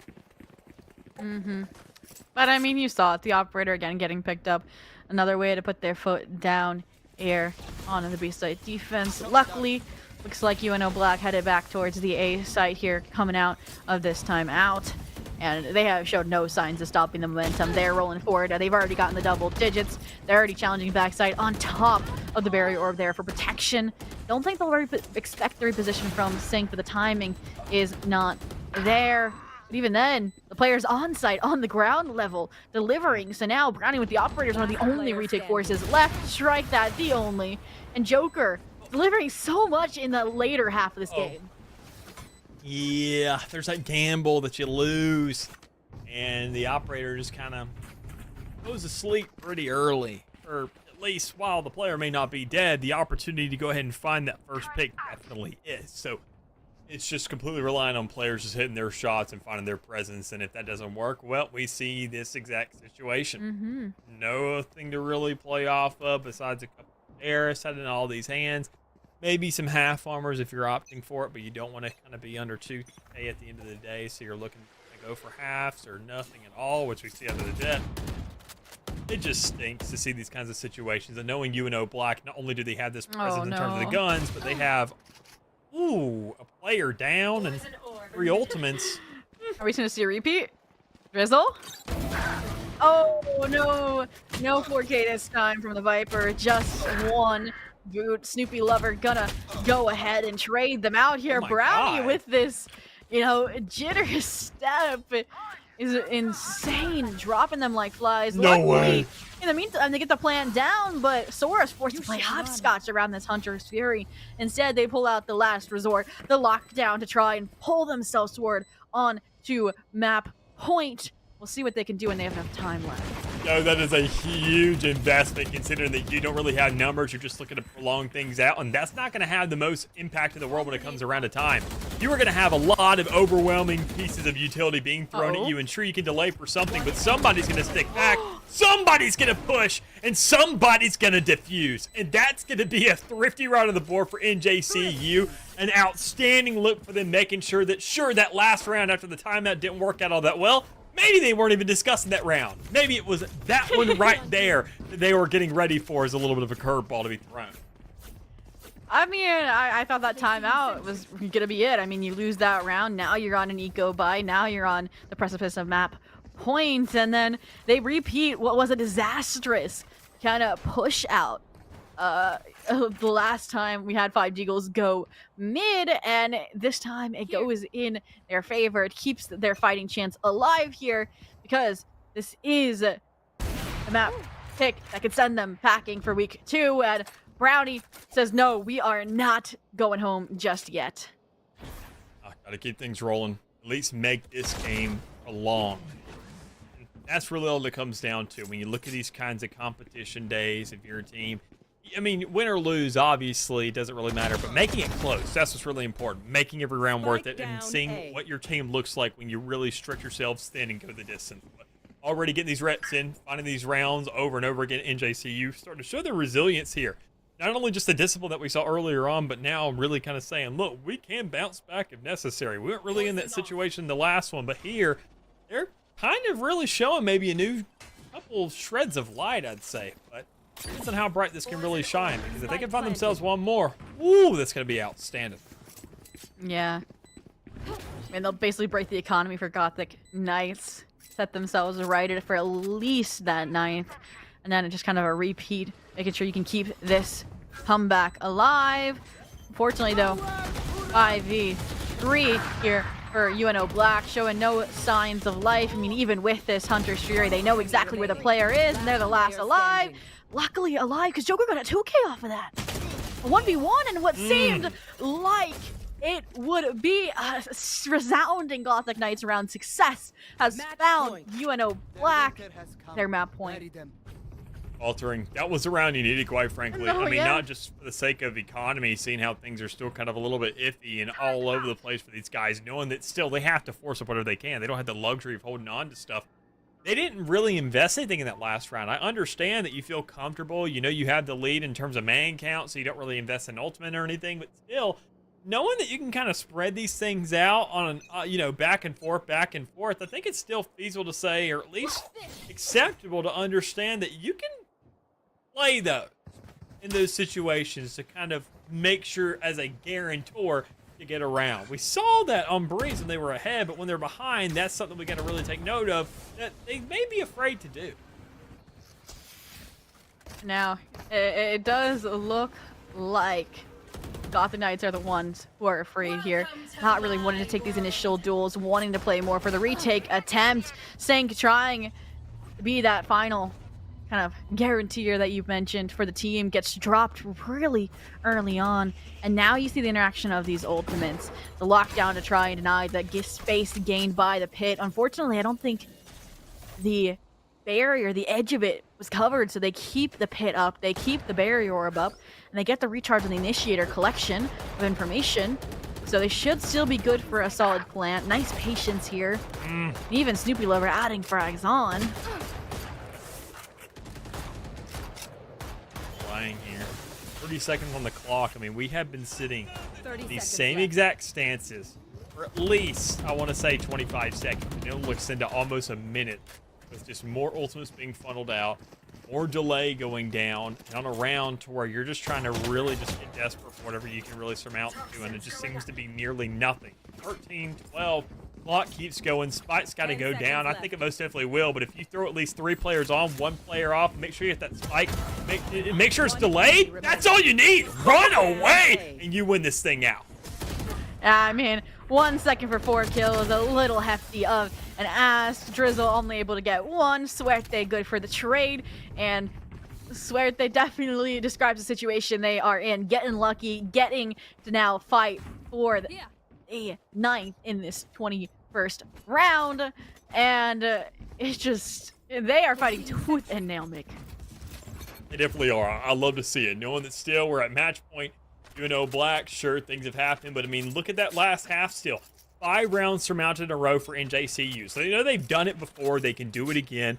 And even then, if they just didn't falter that one round in what could have been a trending topic, to just make sure to find some equilibrium and break that tie before they even reach this 12-round threshold, you're saying, well, we didn't have to go to overtime then, but that's the price we pay now. I mean, that's how you look at it. Not, oh my goodness, we're going to lose this map and now it's kind of by a smaller margin. It's saying, instead of just winning it, it's now going to be guaranteed overtime. You just get 2 more rounds and reps to go through. But still, that's a positive outlook. Realistic outlook is you got to get there first. And 4 more rounds are sitting in your way. And with the buys at hand, it's doable. So you just got to make it work. I feel like you're cursing them because the last time I said you just have to do something, they got thriftied by Gothic Knights here. So we'll see if a similar cast curse comes into fruition. But for now, I mean, that one frag putting them on the right side of history. 4v5 now in the mix for UNO Black to come back from. I like where the Killjoy is, slipping it by the alarm bot here, trying to deposit themselves in kitchen, try and make a similar success to Sync of ways back. Joker. 30 seconds left. Yeah, the timing. Ooh, this turret's gonna be a pain. It's interesting that they want to challenge this Viper's Pit, though. Ooh. Well, the rest of the team's just gunning it onto A, and that was finally made there. Good exchanges, though, all things considered. UNO Black to get that spike down. Retake is underway, and this is it right here. Once again, make or break territory. We're going to say this every single round for NJCU until this map comes to a conclusion. I thought Swahili might have had the spike denial there. I mean, only 15 seconds left, but as you mentioned, 3v3 now unfolding. A lot of utility used on that A site. Good position from Sync, though. Might just be the hero play to end the map, but Justin, the shot's aligned. Drizzles, reposition, and Brownie's shots are going to come out to troop them all. To keep, again, Gothic Knights in this. Feels really good. These are those situations where you're kind of, where the rest of the team really starts to get the idea, to where you hate, what's worse than being in a 1vx scenario? Having that in match point also be kind of on the line here for yourself. Sure, everybody died before you, but if you end up losing the game, it's like, oh, you could have won that. You could have clutched it in the hero. You shouldn't have to be in that point in the first place. And Brownie, I'm sure, kind of took that to heart and said, I can win this 1v1, but if you kind of push this site with me, that's how we're going to get this job done. And that's what I'm saying, just kind of waiting it out. And JCU already doing that for the entirety of that last match, and now doing it right here, still again. Pushing together to some degree, and it's actually UNO Black who's now starting to finally funnel in one by one and kind of handing these rounds on a silver platter to some degree. Yeah, I was very concerned this was about to end in a thrifty, but thankfully Justin reels it back in, doesn't allow that funnel point to become unchecked, instead using it as a choke point to now force out the 1v3 from Snoopy Lover, with only the operator as well having to swap out now for the Spectre to try and at least have some semblance of a legitimate attempt at this clutch. 1v3, spike down under tube. Player's already gone ahead and called it out. You got 2 initiators just scanning each other out. Info, shocks, whatever you can. Just invest in their entire kit. And while credit to you, it's going to be an easy closure there for the side of NJCU. So reaching double digits, it's been a very scary road to get to this point, but you know that this is kind of a final countdown territory now. Only 2 more rounds in between you and them. And, well, they're going to kind of be over the place. This round right here is basically your final round, as I mentioned earlier, because it's just a back and forth. It's the actual round, it's an anti-eco, then it's the actual round anti-eco. So you got the pleasure and kind of the entire insurance and just kind of that breath of relief knowing that, okay, this could be it. What do they have to work with? Well, that's where things really change up. Hunter's Fury, Resurrection, one off from a lockdown, but sure as heck ain't got a jet. Well, so that's already one out the gate, and you haven't even touched sight yet. That's a big button press. Yeah, I mean, that operator hasn't been in the right place at the right time much, but that round definitely is a a great early resurrection instead of a post-plant one to bring a plethora of utility back online that could cause you issues on a retake. But even if Ivory is forced to give up this site, they have the Reckoning for the retake. So again, Gotham Knights in a really good position, but in the meantime, thanks to Orb Collection, the lockdown comes online. Even then, because of Ivory's delay, they have to use this for a site take instead of a post-plant option, which normally they don't need with this barrier or with this Sage. Well, luckily, with their second, lease on life, NSYNC's able to find one, but here it is! Oh! Spike down B. Timing. That wall coming down, the barrier dissipating as well. Everything 30 there in seconds place left. for NJCU to get this round underway. Knowing all the sacrifices being made, the lineup, you got to push this, and with the double controller, I don't know if you can. Very, very warranted. I mean, look, one falls, the other comes up, and 15 seconds left.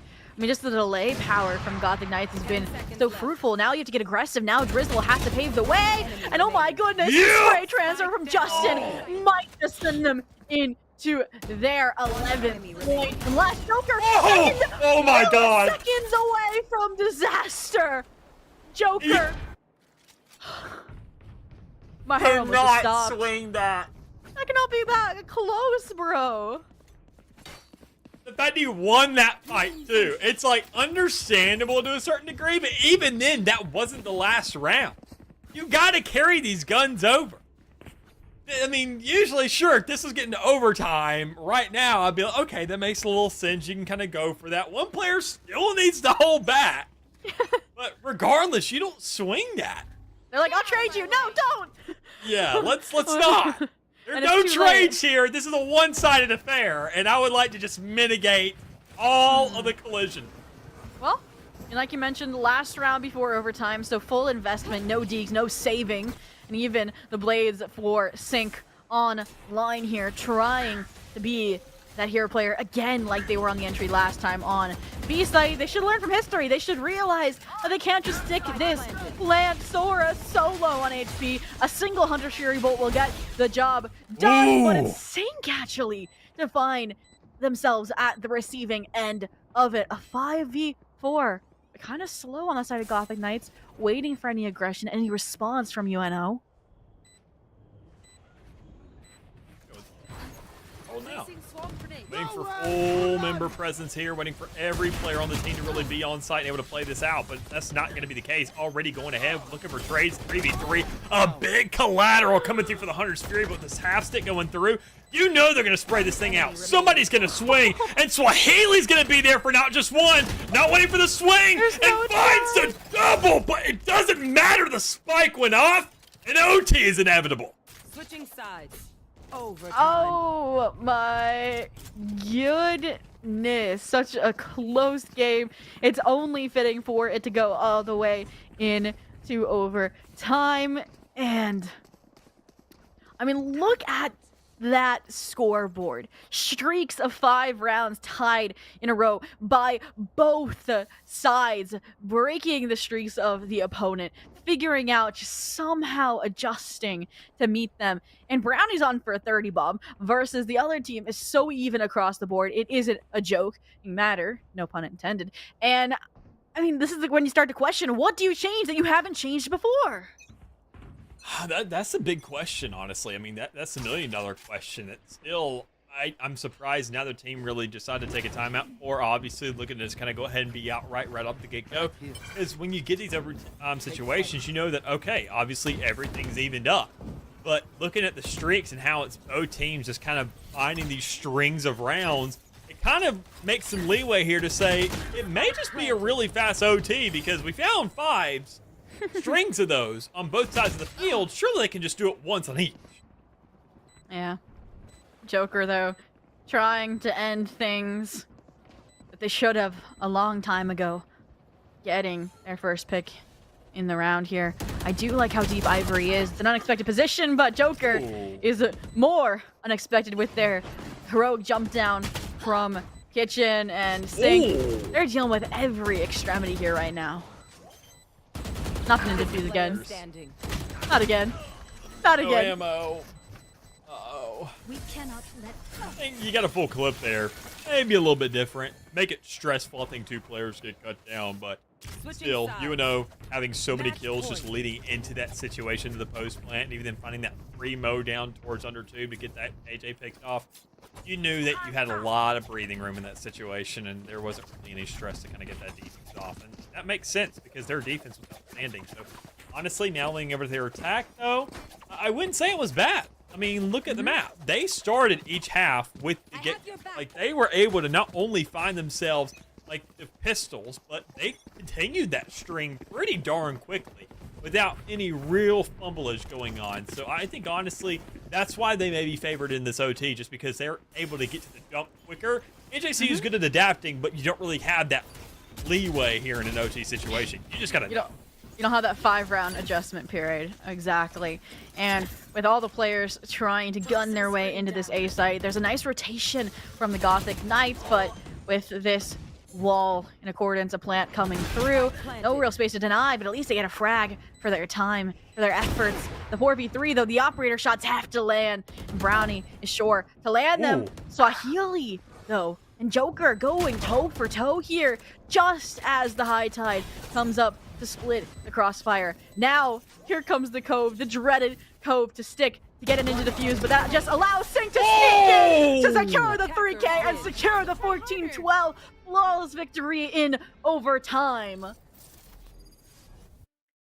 And go again. that robs NJCU of their chance to go to map 3. Maybe not again in terms of OT, but definitely another map here on the tablet. Yeah. Considering that, I mean, underway already, we've seen 2 6-6s inside this entire series. And that's kind of the crazy thing. The big thing for me here is moving to map 3. You're favoring NJCU just a little bit. Like, let's be realistic here. Seeing how their team not only had the round advantage when it came around to that first map, but now in the second map, able to go ahead and kind of bring it into the OT situation. You can tell that so long as they have an acclimation period, an adjustment period going on there, they can really make do with anything that you put in front of them. That's going to be the big key here, though. If UNO can really go ahead and show that this is another map that is like genuinely favoring them, that they find a good lead right off the get-go for each half, or whether or not they just kind of fall short initially and their adjustment period isn't going to look as good because NJCU just kind of excel in that environment, saying that while the game is ours, it's ours. And then we'll just take maybe a 2-3 round break to figure it out again if things really don't go our way. Yeah, no, completely. And Split being the map 3 of choice since each team won their respective map pick. I mean, another map neither team has played in the Champions League thus far. And I mean, I wouldn't be surprised if we see another double Sentinel, another double controller come out, because neither of these teams have embraced a double duelist. And my only question is this finally where the teams are going to cave and bring Sky back post nerf? I don't know if she was good at that much. As a Sky stan myself, I hate what happened to her, but I think still, when it comes around to this map, I mean, what are your other options? Let's be real. Sky is just that gal at the end of the day, but we'll find out on the other side of this break. We'll see Split because, well, it'll be coming up right here. We'll come right back.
Welcome back, everybody, here to NECC, getting things rolling along with this matchup that we got underway. It's a barn burner because, well, obviously it's map 3, and we can't really go any further against the likes of NJCU, the Gothic Knights, and UNO Black. Two rosters that, well, while it hasn't just been this map 3 affair, it's also been a 6-6 in every map leading up to this point, which was Breeze, Icebox, and now the conclusion, Split. So this should be the map where obviously when these two teams are split on who the victor may be, it's only suiting that it really ends up right here.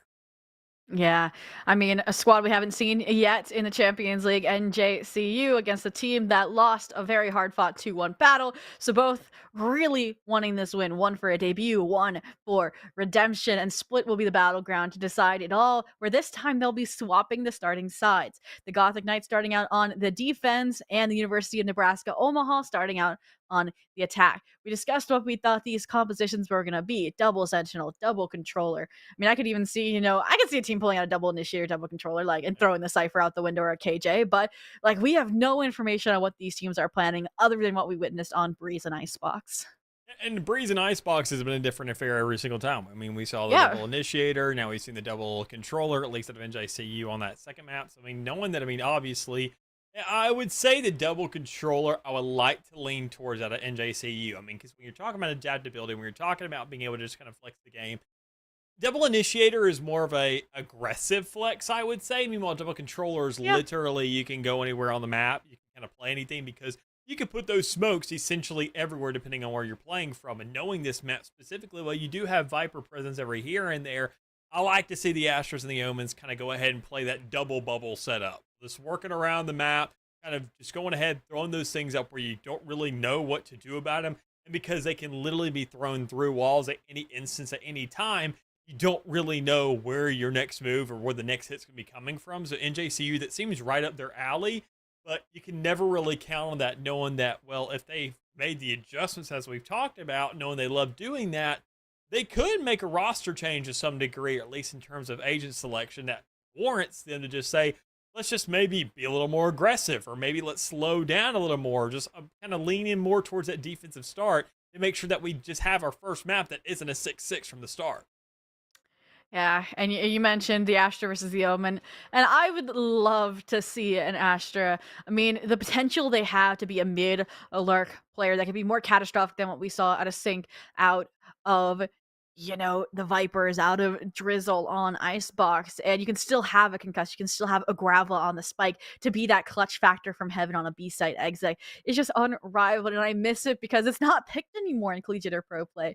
She's been nerfed into the ground and replaced by so many other agents that it would be refreshing. And I mean, I could see, the clutch potential from Drizzle, or, even Justin playing it very, very well after we saw them on the Harbor for Icebox, a complex kit, another complex controller agent. But as we wait for the players to ready up, I mean, it's going to be a little bit different of a map, right? I mean, I feel like compared to Breeze and Icebox, the mid of the map is a little bit different and more nuanced. I mean, with how wide Icebox is and how many access points there are to it from the attackers and the defenders, it feels like an all-out duel versus it is kind of, looked over or over focused on in Split by teams, and I can't wait to see where they fall on the spectrum.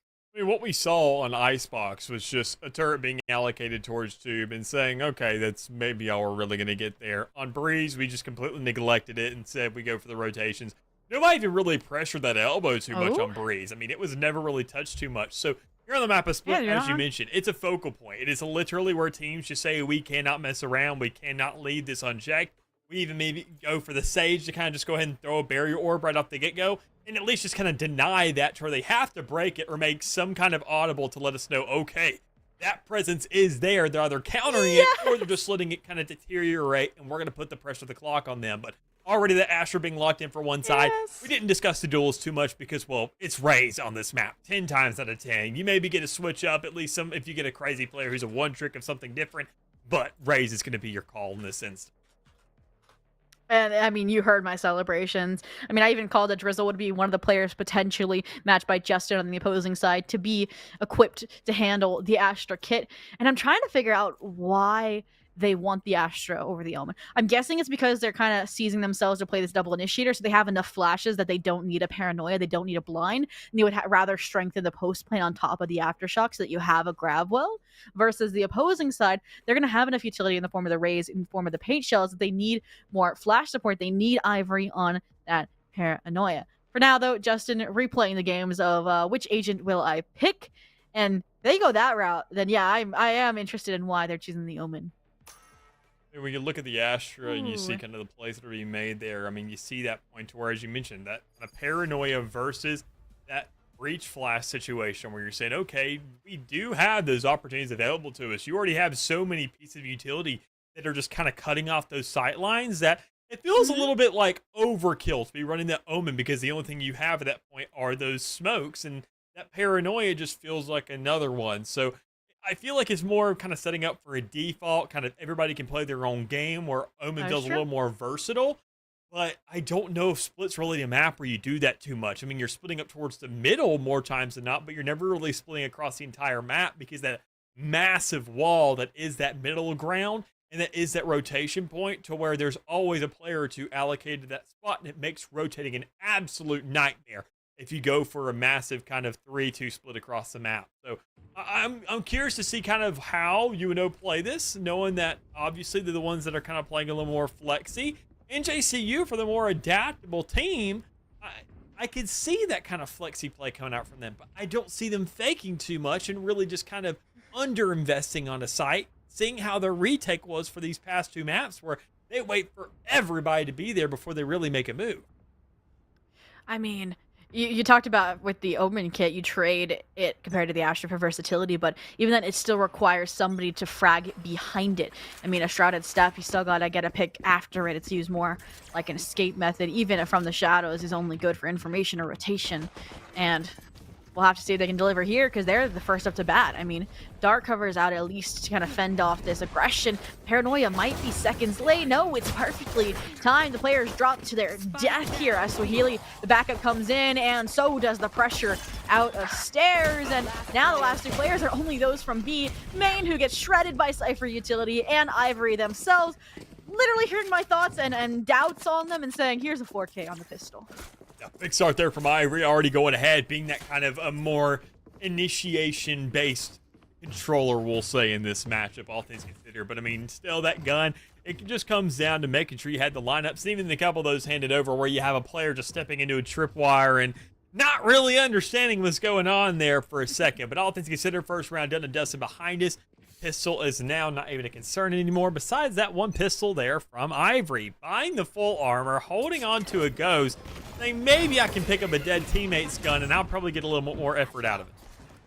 Well, who is going to get plenty of action here are these players here on ramps, literally mowing one down after the other, but sometimes the right-click RNG is better than the Stinger, better than the Guardian, and it quickly, starkly upgrades the arsenal on the side of the University of Nebraska Omaha. The regroup as well coming through versus the players on the side of the Gothic Knights, divided here on opposite sides of the map.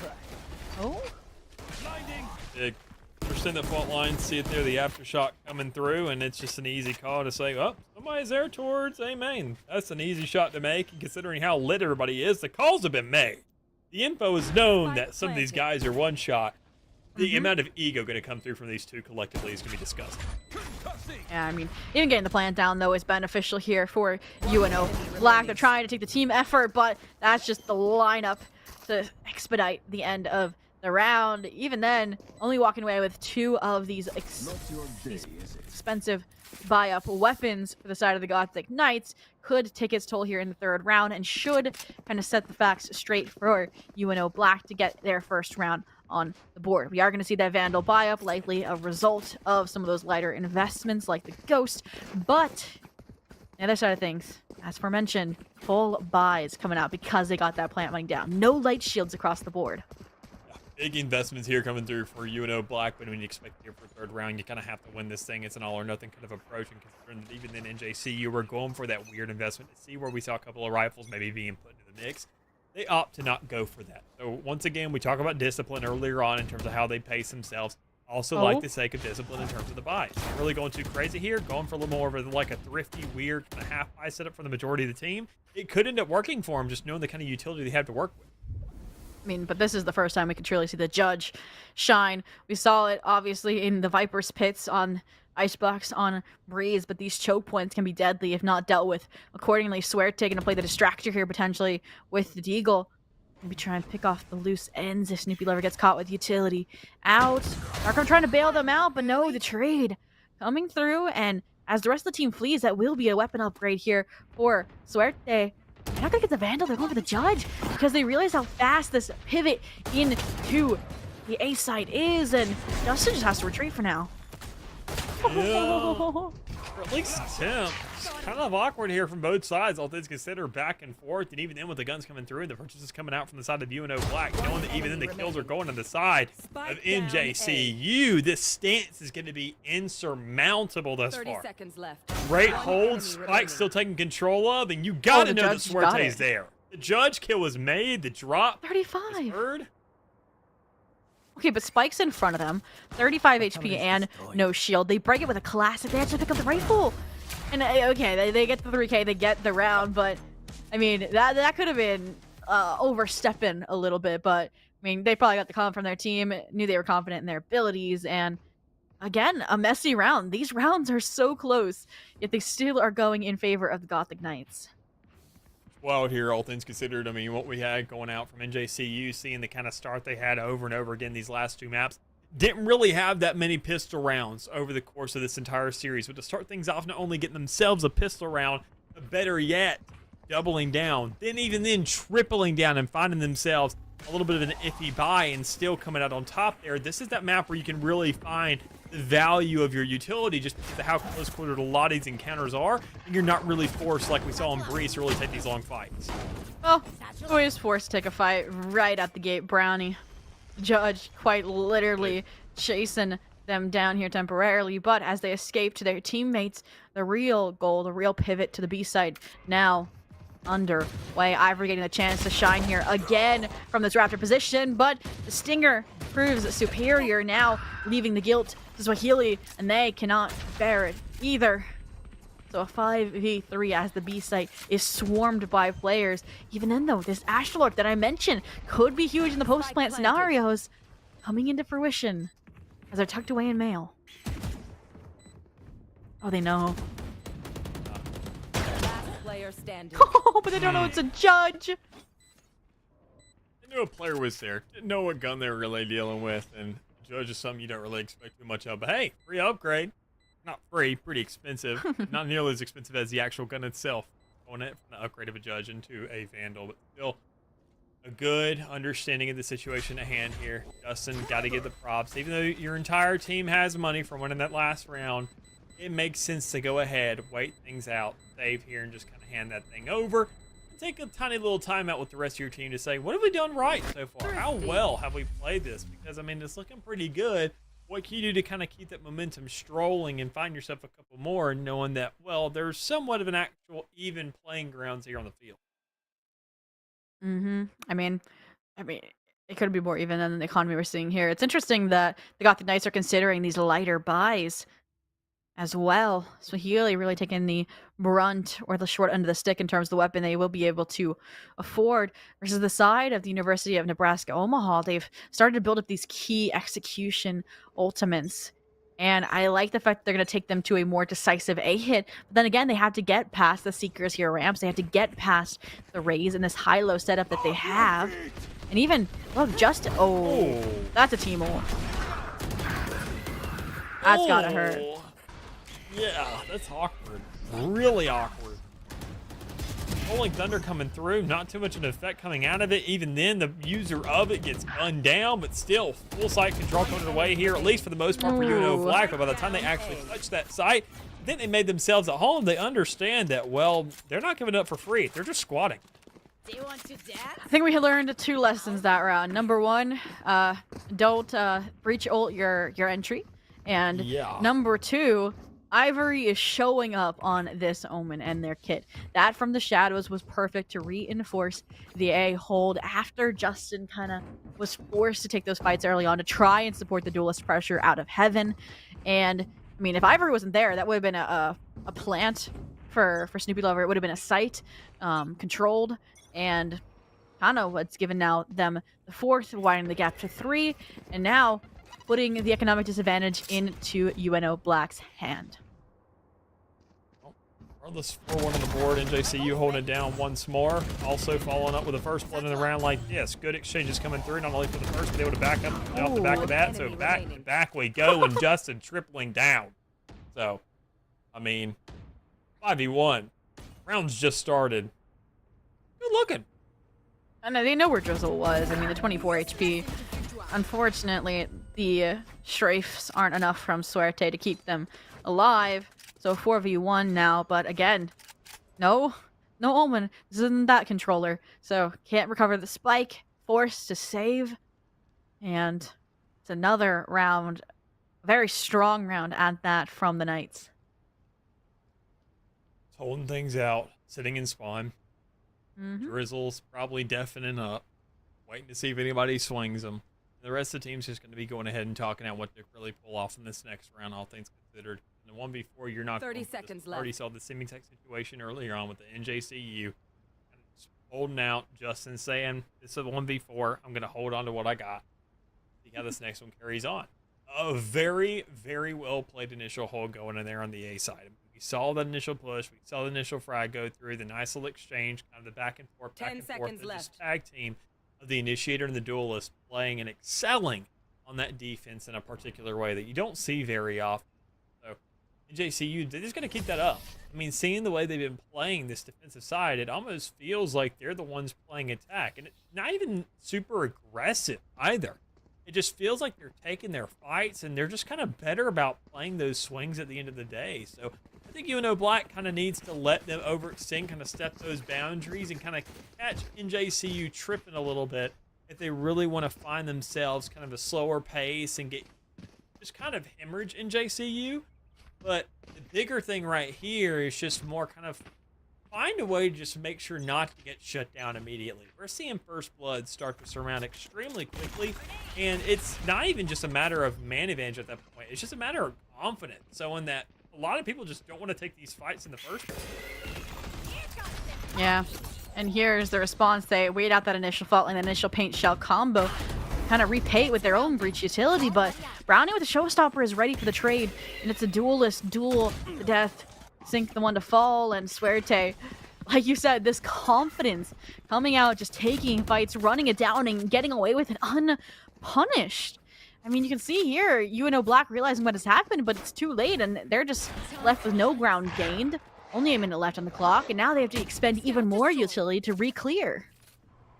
I mean, we just see NJCU basically being the kids on Halloween that when you see the bowl and it says take one, they're just sticking their whole hand in there and just grabbing a wallop of candy. You got to teach those kids a lesson. You got to have a jump scare ready for them or something, or like one of those hands that grab them at the bottom of the bowl. You got to set something up for them and get it on camera to teach them a lesson and let the entire world laugh at them. Because as it stands right now, I mean, it just seems like we are repeating history over and over and over again. I'm talking about these early rounds. They're just, I understand you want to play it slow, but even then when they played it slow, they were still isolated. Yeah, I don't know if I want to see like a fake towards a specific site where them just stay and spawn for 20 seconds to wait out all that utility usage that got the nicest pouring into sites. But for now, 6 seconds and counting left. Joker was hoping that Drizzle would be able to solo the A site and get the plant, but that just leads the teammates to a 6th round. And unless, University of Nebraska Omaha can tie together 5 rounds now, starting with these ultimates on the board, I don't know if we're going to see a 6-6 repeat here, Mick. I mean, you just kind of have to play a little bit for the actual spawn. As much as it sucks, I mean, you're going to have to use some utility just to get into main. That's what it's going to take here. We're not really seeing too much of that. I mean, you have Trailblazers. Those can go ahead and clear out at least the entirety of B main, or better yet, That entire half of the map. I mean, that's why Sky is so darn strong. Let's be real. That Trailblazer, sure, the Guiding Light being nerfed is one thing, but Trailblazer existing is another. So, I mean, that's going to give you all the information that's really necessary. But finally getting onto site, finally breaching that line of scrimmage and getting on to a site. That's big. They still walked away with one, so NJCU don't really have too much holding them back. And even then with the Rolling Thunder, they can just invest that if they feel like it. Yeah, but Sync this time trying to convert those shortcomings into further confidence into being the hero the team needs, but Suerte has been on it time and time again. This time, the exception. Snoopy Lover and Sync hitting their shots simultaneously, breaking the curse, getting a second round on the board after a 3-run streak from the Gothic Knights. And, I mean, I don't want to say that was anything necessarily that the University of Nebraska Omaha did correctly. No. It's more just Swahili missing the shots off the cage off the get-go, allowing Sync to get that close. And even then, it was also, as you mentioned, just kind of the closure of the avenue they took. I mean, let's keep in mind, middle didn't work, back towards B main didn't work, going up towards heaven on A didn't work. They finally just committed full to A main, like right onto site. And there just wasn't really too much holding them out. That's why they understand that, hey, that's what worked. Let's just try it again. This is seeming like our best option. And out of the 4 avenues they can take, they finally have, well, admittingly learned their lesson of which one seems to have the most success to at least touch the site. Ooh, nice pre-fire here, but it's not enough to save Drizzle's life. Sync, though, nice rebound on some of these players. Ivory on the other side of the site still causing chaos alongside this Raze utility. Enemy remaining. But still, it's ring around the rosy, and it looks like the ones coming on top, or the ones with the site control, is gonna be the Gothic Knights, as Ivory places full trust in the Brownie and their 3K, and just like that, the 6-6 curse broken. Gothic Knights claiming a lead even before the sides swap. No aggressive plays with the Jet Blade Storm up until spawn. I mean, no real kind of overextension and massive sprees for singular players going off there that really just kind of is a solo play. It was just NJCU saying, okay, we're kind of ready for it this time. You didn't overextend. We were able to kind of set up once more. We were able to take these fights on our terms. And even then, I mean, even as crazy as it may have been in the actual moment, NJCU, that confidence aspect of just winning these gunfights is just really starting to surmount into a bigger lead for them. So that's another round to work with. 7-2 on the board. Another push through the A main. They say this is what's worked for them so far. So if it ain't broke, you'll at least get on site. If it's your best option, don't fix it. I mean, I would say the same. Frag's still going in their favor. Yes, it's a 3v2, but as soon as you plant, you know what Justin's going to pull out, which I think is why we see that aggression jointly between Joker and Sync. And it looks like they've fixed the issue of getting overrun, of getting overpressured by Gothic Knights, at least on the site execs. And then now they're starting to clean up those post plants a bit. This is what it comes down to right here. I mean, UNO able to go ahead, and we mentioned that. Able to hit that semi-exact avenue, opting towards the A site over and over and over again. We're just saying, all right, there was enough aggression on that last one. That's what we had on that first time. So here it is. 3rd time's the charm. We nail it this one, and we do it intentionally as well, with merit, because we know what worked, and it's not just by chance anymore. Problem is, 3rd time's the charm. What happens in the 4th? What happens on the 5th? I mean, there's still 2 more rounds left in this half, and they want to keep on going for it. And the judge is the perfect counter weapon. They're good 1-for-1 trade. Swahili now next defensive line. And as you have a guiding light out, that is the green light. Go for more shots. But Okay. Joker? Not even a second. Splitting head after head. Found. Regardless, Spike's still not in their possession. A 1v2, a minute left, so plenty of time to navigate the situation, to redeploy utility if they can, to even use the neural theft, which is my suggestion. Still looking at that trip, and even then it doesn't even matter. You're stopped up by it. That's enough time to go ahead and let that cam give you all the information necessary. Neural theft, as you mentioned, going off. Players are going to be sniffed out to say, oh, well, they're on site. Something we already knew, but we weren't sure if anybody was going to be holding in that elbow or on that back corner. So doubling down, 50-50 on the screen. Is somebody going to swing it? Yeah, it's Suerte. Not with the flash, just with a gun. Big clean kill to back it up. 8-3 on the board here for NJCU once again. Just making sure to play this out. And I'm curious, do we go back to the A site? The poll says no! Finally swapping it up once more, trying that B site. because honestly, you got those muscle tendencies kind of thrown in there. UNO hitting A over and over and over again. NJCU realizing this may be our weaker side because we've just kind of given this thing up. Maybe we're going to be ready for it this time, and that's when the switch up comes around, and I'm loving the timing, the counterplay on this. And even NJCU's been Pavloved into the A site, investing a showstopper right out the gate, expecting that exec to come through. And now the rest of the players left scrambling to the B site, where a Rolling Thunder is in their phase. They're going to have to play the 5-on-5 retake. And NECC is taking full advantage of the space gained by the concussed. An even deeper space now, as Joker takes Ivory out of the picture, and NECC has been missed, but Suerte hasn't missed it, and just like that was a fluid site take is a fluid retake. It's now a 4v2, and every player, Suerte and Justin, the initiator duo of the day, will end things in a 9-3, making it the perfect time to ask Nick, since it's our first time casting together. Do you believe in the 9-3 curse? No, Switching sides. I don't. No? I've always thought it's always a thing. I mean, it's more just a setup of the economics from Pistol and then losing after. That's really what it comes down to. Because 9-3, it's literally more of a mental thing. Just purely because teams now know about it and they just get so desperate not to get into that hole. That's when they end up getting into that hole. I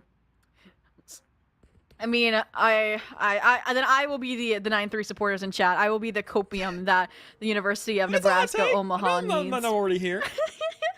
I mean, okay, think about the comeback that was getting staged by Gothic Knights on Icebox. Like, I could see a similar kind of change from the University of Nebraska Omaha. In my eyes, Astra's a stronger defensive controller than Omen is. I mean, you typically see, you know, a solo Astra on the B site while your Cypher anchors A, or they can even help your initiator mid like they're doing now, which is exactly where the Gothic Knights is headed. So, first trial awaits, and oh, Snoopy Lover is the first victim. That's the one thing you didn't mention. Freddy's disgusting. So, that's just, I don't know. I think it may just be a duel of stim. We'll see, though. Because Ivory, obviously, with the 4K, starting off in that last pistol round. Not really finding anything just yet in this one, but still, Brownie able to play it out, at least to some degree, pushing up and getting aggressive enough to kind of go ahead and maybe overextend, up for debate, but still, taking that screen's control, finding this pick, and you know that the sheriff is up for grabs on that elbow. Just getting damage, all that really matters here. In a 2v2, at the end of the day, clock is ticking, comes down to the closure, whether or not you can find these kills, and it is Drizzle. You mentioned the Astra utility being stronger on defense. Well, if Drizzle's gun is that much better, that'll also go pretty good far away, I'd say. I mean, you couple the breach utility and the nice shots hit by Drizzle with NECC hearing what you were praising Brownie for as the duelist diff, and they hit some deagle shots from out of left field, and suddenly, I mean, they get the pistol. Now they just gotta work back up. I mean, I'm not gonna say anything because I don't want to caster curse it, but I'm interested in how this outlaw is gonna fare here. I mean, it's a good defensive weapon if they don't smoke out screens, but they have an Omen, and you're gonna be placing it in ramps where no players are, so you're gonna be weaker here on the retake. Like, it's not even mid where, you know, the Sky and the Astra are playing either. Even then, I mean, NECC is so acclimated to just buying these snipers. And I understand you have a strength there, but you gotta go for a different approach here, all things considered. Ouch. Big stint already from Brownie. That's a bulldog to pick up. And then you just overwhelm the rest of the site. Joker's able to find one back towards mid, but even then, you're not even worried about that part of the map anymore. You're okay with taking those sacrifices you have sight, and you've at least surmounted something here. So that outlaw we mentioned is almost kind of the same exact gamble as what you see with an operator on any other round. Yeah, I do like the breach having the discipline to wait and now reflood the site with the team. So you have these flashes, you have these stuns, but Ivory has the hero rifle, the trophy gained from that site today. Nice wraparound, but the lineups, and they all fall like dominoes. A 2v1 here. Sora left to deal with the wraparound here in the heaven, and there's so many angles. I'll do it again. Wait, you're kidding. You're joking. You have to be. Okay. Whoa. Brownie with the thrifty off of the deagle, and double digits secured. Hey, another big thing for the 9-3, I think, is always, this is usually what I do. over. I don't believe in 9-3 too much, but good God, do I believe in double-digit checkpoint chokehold. That's what I call it. Is so many teams. It's not about kind of the comeback of a 9-3. It is about the choke at a 10-round threshold that you see from a lot of teams. Like once they hit 10, it's always like if you look at historically, that's usually what it is. They get choked out at 10. They don't stop at 9. They get 10 and just stop. Like after that third round, they just never know how to find another one. So I think always that 10th round, that final countdown, is a lot more impactful. Oh, we'll see if they can find the impact here, even things back to a 4-on-4. Brownie trying to pave the way here in Heaven. The breach utility not having any of it, able to finish the job there. But, I mean, the damage has been done. A 2v3 with the sky this low. Can't regrowth yourself. And how do you retake this? Yeah, that's sure. Who knows? Probably asking that same thing. Knowing the guns aren't really favoring them here. You're gonna have to play more back towards screens, but even then they can swing out of the smoke. You get a player wrapping you, going right back up towards Heaven, wanting to fight you and just get thirsty for these kills and those ultimate points. You just don't have much of an option. So knowing that now you've crossed that 10-round threshold, you're sitting on 11, and 11's where you're kind of right back to smooth sailing.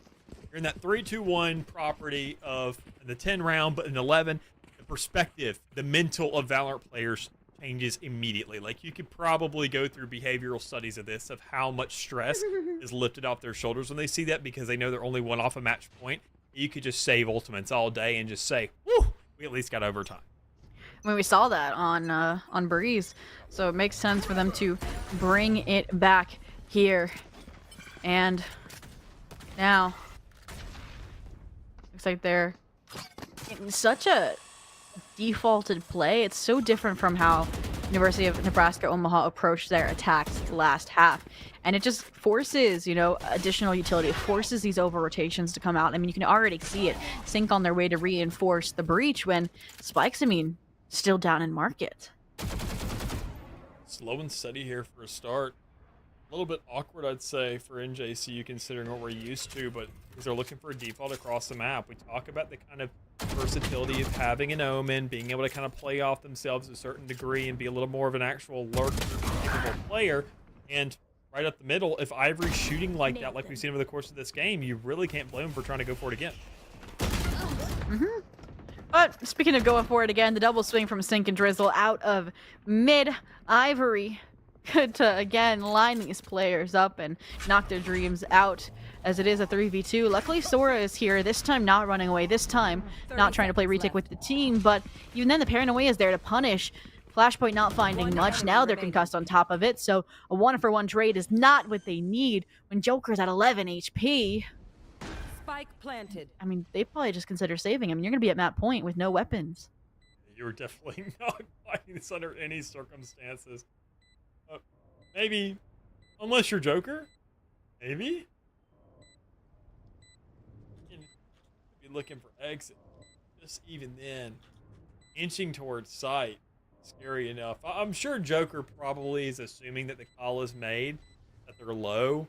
They're going to probably be going headhunting in a situation like this. You're quickly be rushing down around the map, so you're trying to find that lap around and hold relatively close to the site rather than across the map. But JCU, that discipline we talked about, once again showcased. They don't really care all that much. They say it's just one player. They're not going to really have buys in the next round.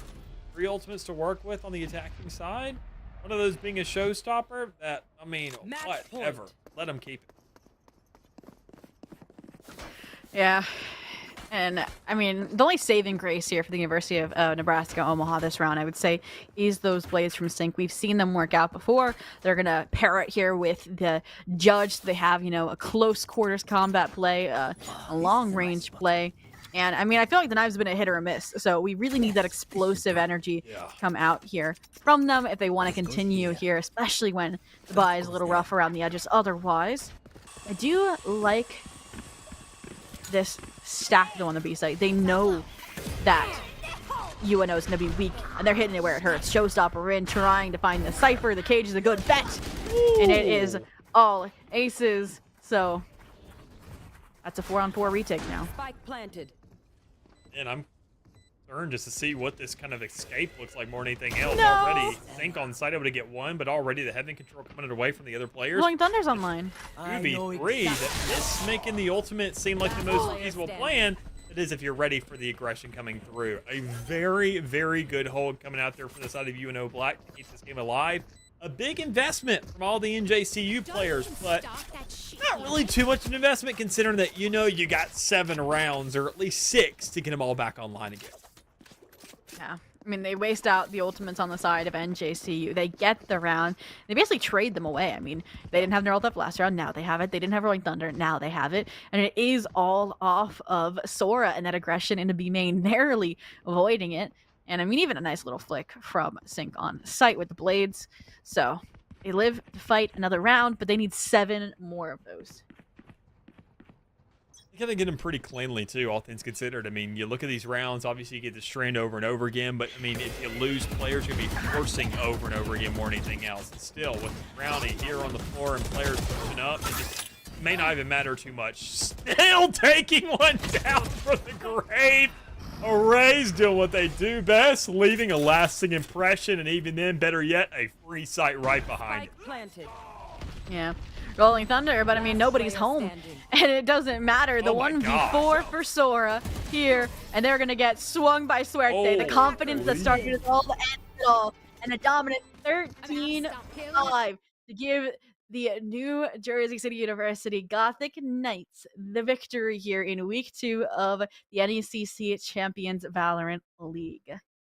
Big stance coming out there from that last map. Yeah. I mean, I mentioned it going into that map. I didn't expect it to be like that. I would say maybe 13-9, 13-8 if I really had to take any bets. But I mean, considering a 13-5 is something.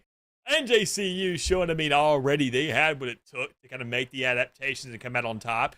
But I think when you find the close quarter ballistic encounters of the map of Split, they already excelled in long range, so you know they had those aim battles kind of locked down, all things considered. Even then, that was the map that they won by a further margin. Then you go to Icebox, you can kind of play more towards the middle. You have your selections of sites, and so long as you kind of understand where the team excels and where they don't, you lock it down. You play more towards the A side on Icebox if you're UNO, and you say, okay, kind of get a little bit closer, make things a little bit weird, and so long as you invest ahead of time, it's not that big a deal. When you get to Split, though, it looks like a playground for them, quite frankly. I mean, we saw that lockdown just look disgusting. 3 out of 4 of the avenues for seemingly 6 to 7 rounds, we didn't see UNO budge that defensive hold. They were able to hold right there towards A heaven, over towards B mid of that execution, and then towards B main. It felt like over and over and over again, what are you really doing? And to the credit of Brownie, it was almost like an operator play. That guy was a complete gamble, and if he was there, you're not progressing. I mean, he was that line of scrimmage who was always somehow exactly where the enemy team was. Finally, though, when that pattern was broken, it wasn't really the presence or where you were executing. I think it was more just a chance of who was or wasn't there, and having Brownie not there to kind of hold on as that raise and find those free swings and get those initial picks, it just kind of tricked UNO into saying, yeah, this is what works. And while that mental shift did help them out, it's not the definitive lead that really they needed to get themselves over the edge. No, I mean, I completely agree. I have this mental battle going on about who was the better fill player, Suerte or Justin.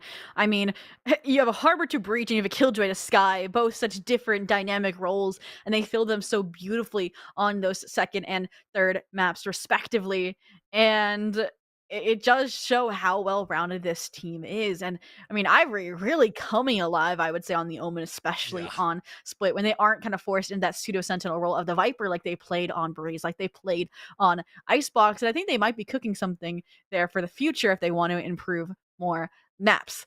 Otherwise, though, I mean, I think this is a great lesson for the University of Nebraska Omaha because it kind of replicates the trend from their game against SWOSU Blue last week, where it went from kind of losing the first map to then a really close second map that they were able to kind of, like I said, keep it close, but then they get burnt out and get stomped on that last map. I mean, it was a 13-6 last week, so I mean, not far off from what it was for this match. And it just shows the kind of things that both teams need to work on because it is still early in the season. Yeah. I mean, there's a lot that's really a toss-up. I mean, second week here in the season, you can't really chalk it up too much. You never know what happens in the offseason. And even then, you see some mains kind of having to shift and feel other different sets of shoes just because, well, I mean, look at Sky. We kind of, even though it was a small kind of adjustment or small, or guiding light, I mean, still, it's a very big difference that makes for whether or not she's actually applicable in a lot more situations you would typically see. In fact, we didn't see a Sky on Breeze, I think is one of those kind of starting things of, I feel like kind of seeing her being swapped out for maybe KO is something, one of those adjustments that's kind of big in the big scheme of things of an actual player in those roles, in those shoes for those agents. But for us, we're like, oh, it's just, you swap out one for the other. They're still kind of the same thing at the end of the day. It's that comfortability, though. It's that kind of execution. So we're having a Trailblazer is a heck of a lot different than having a Fragment.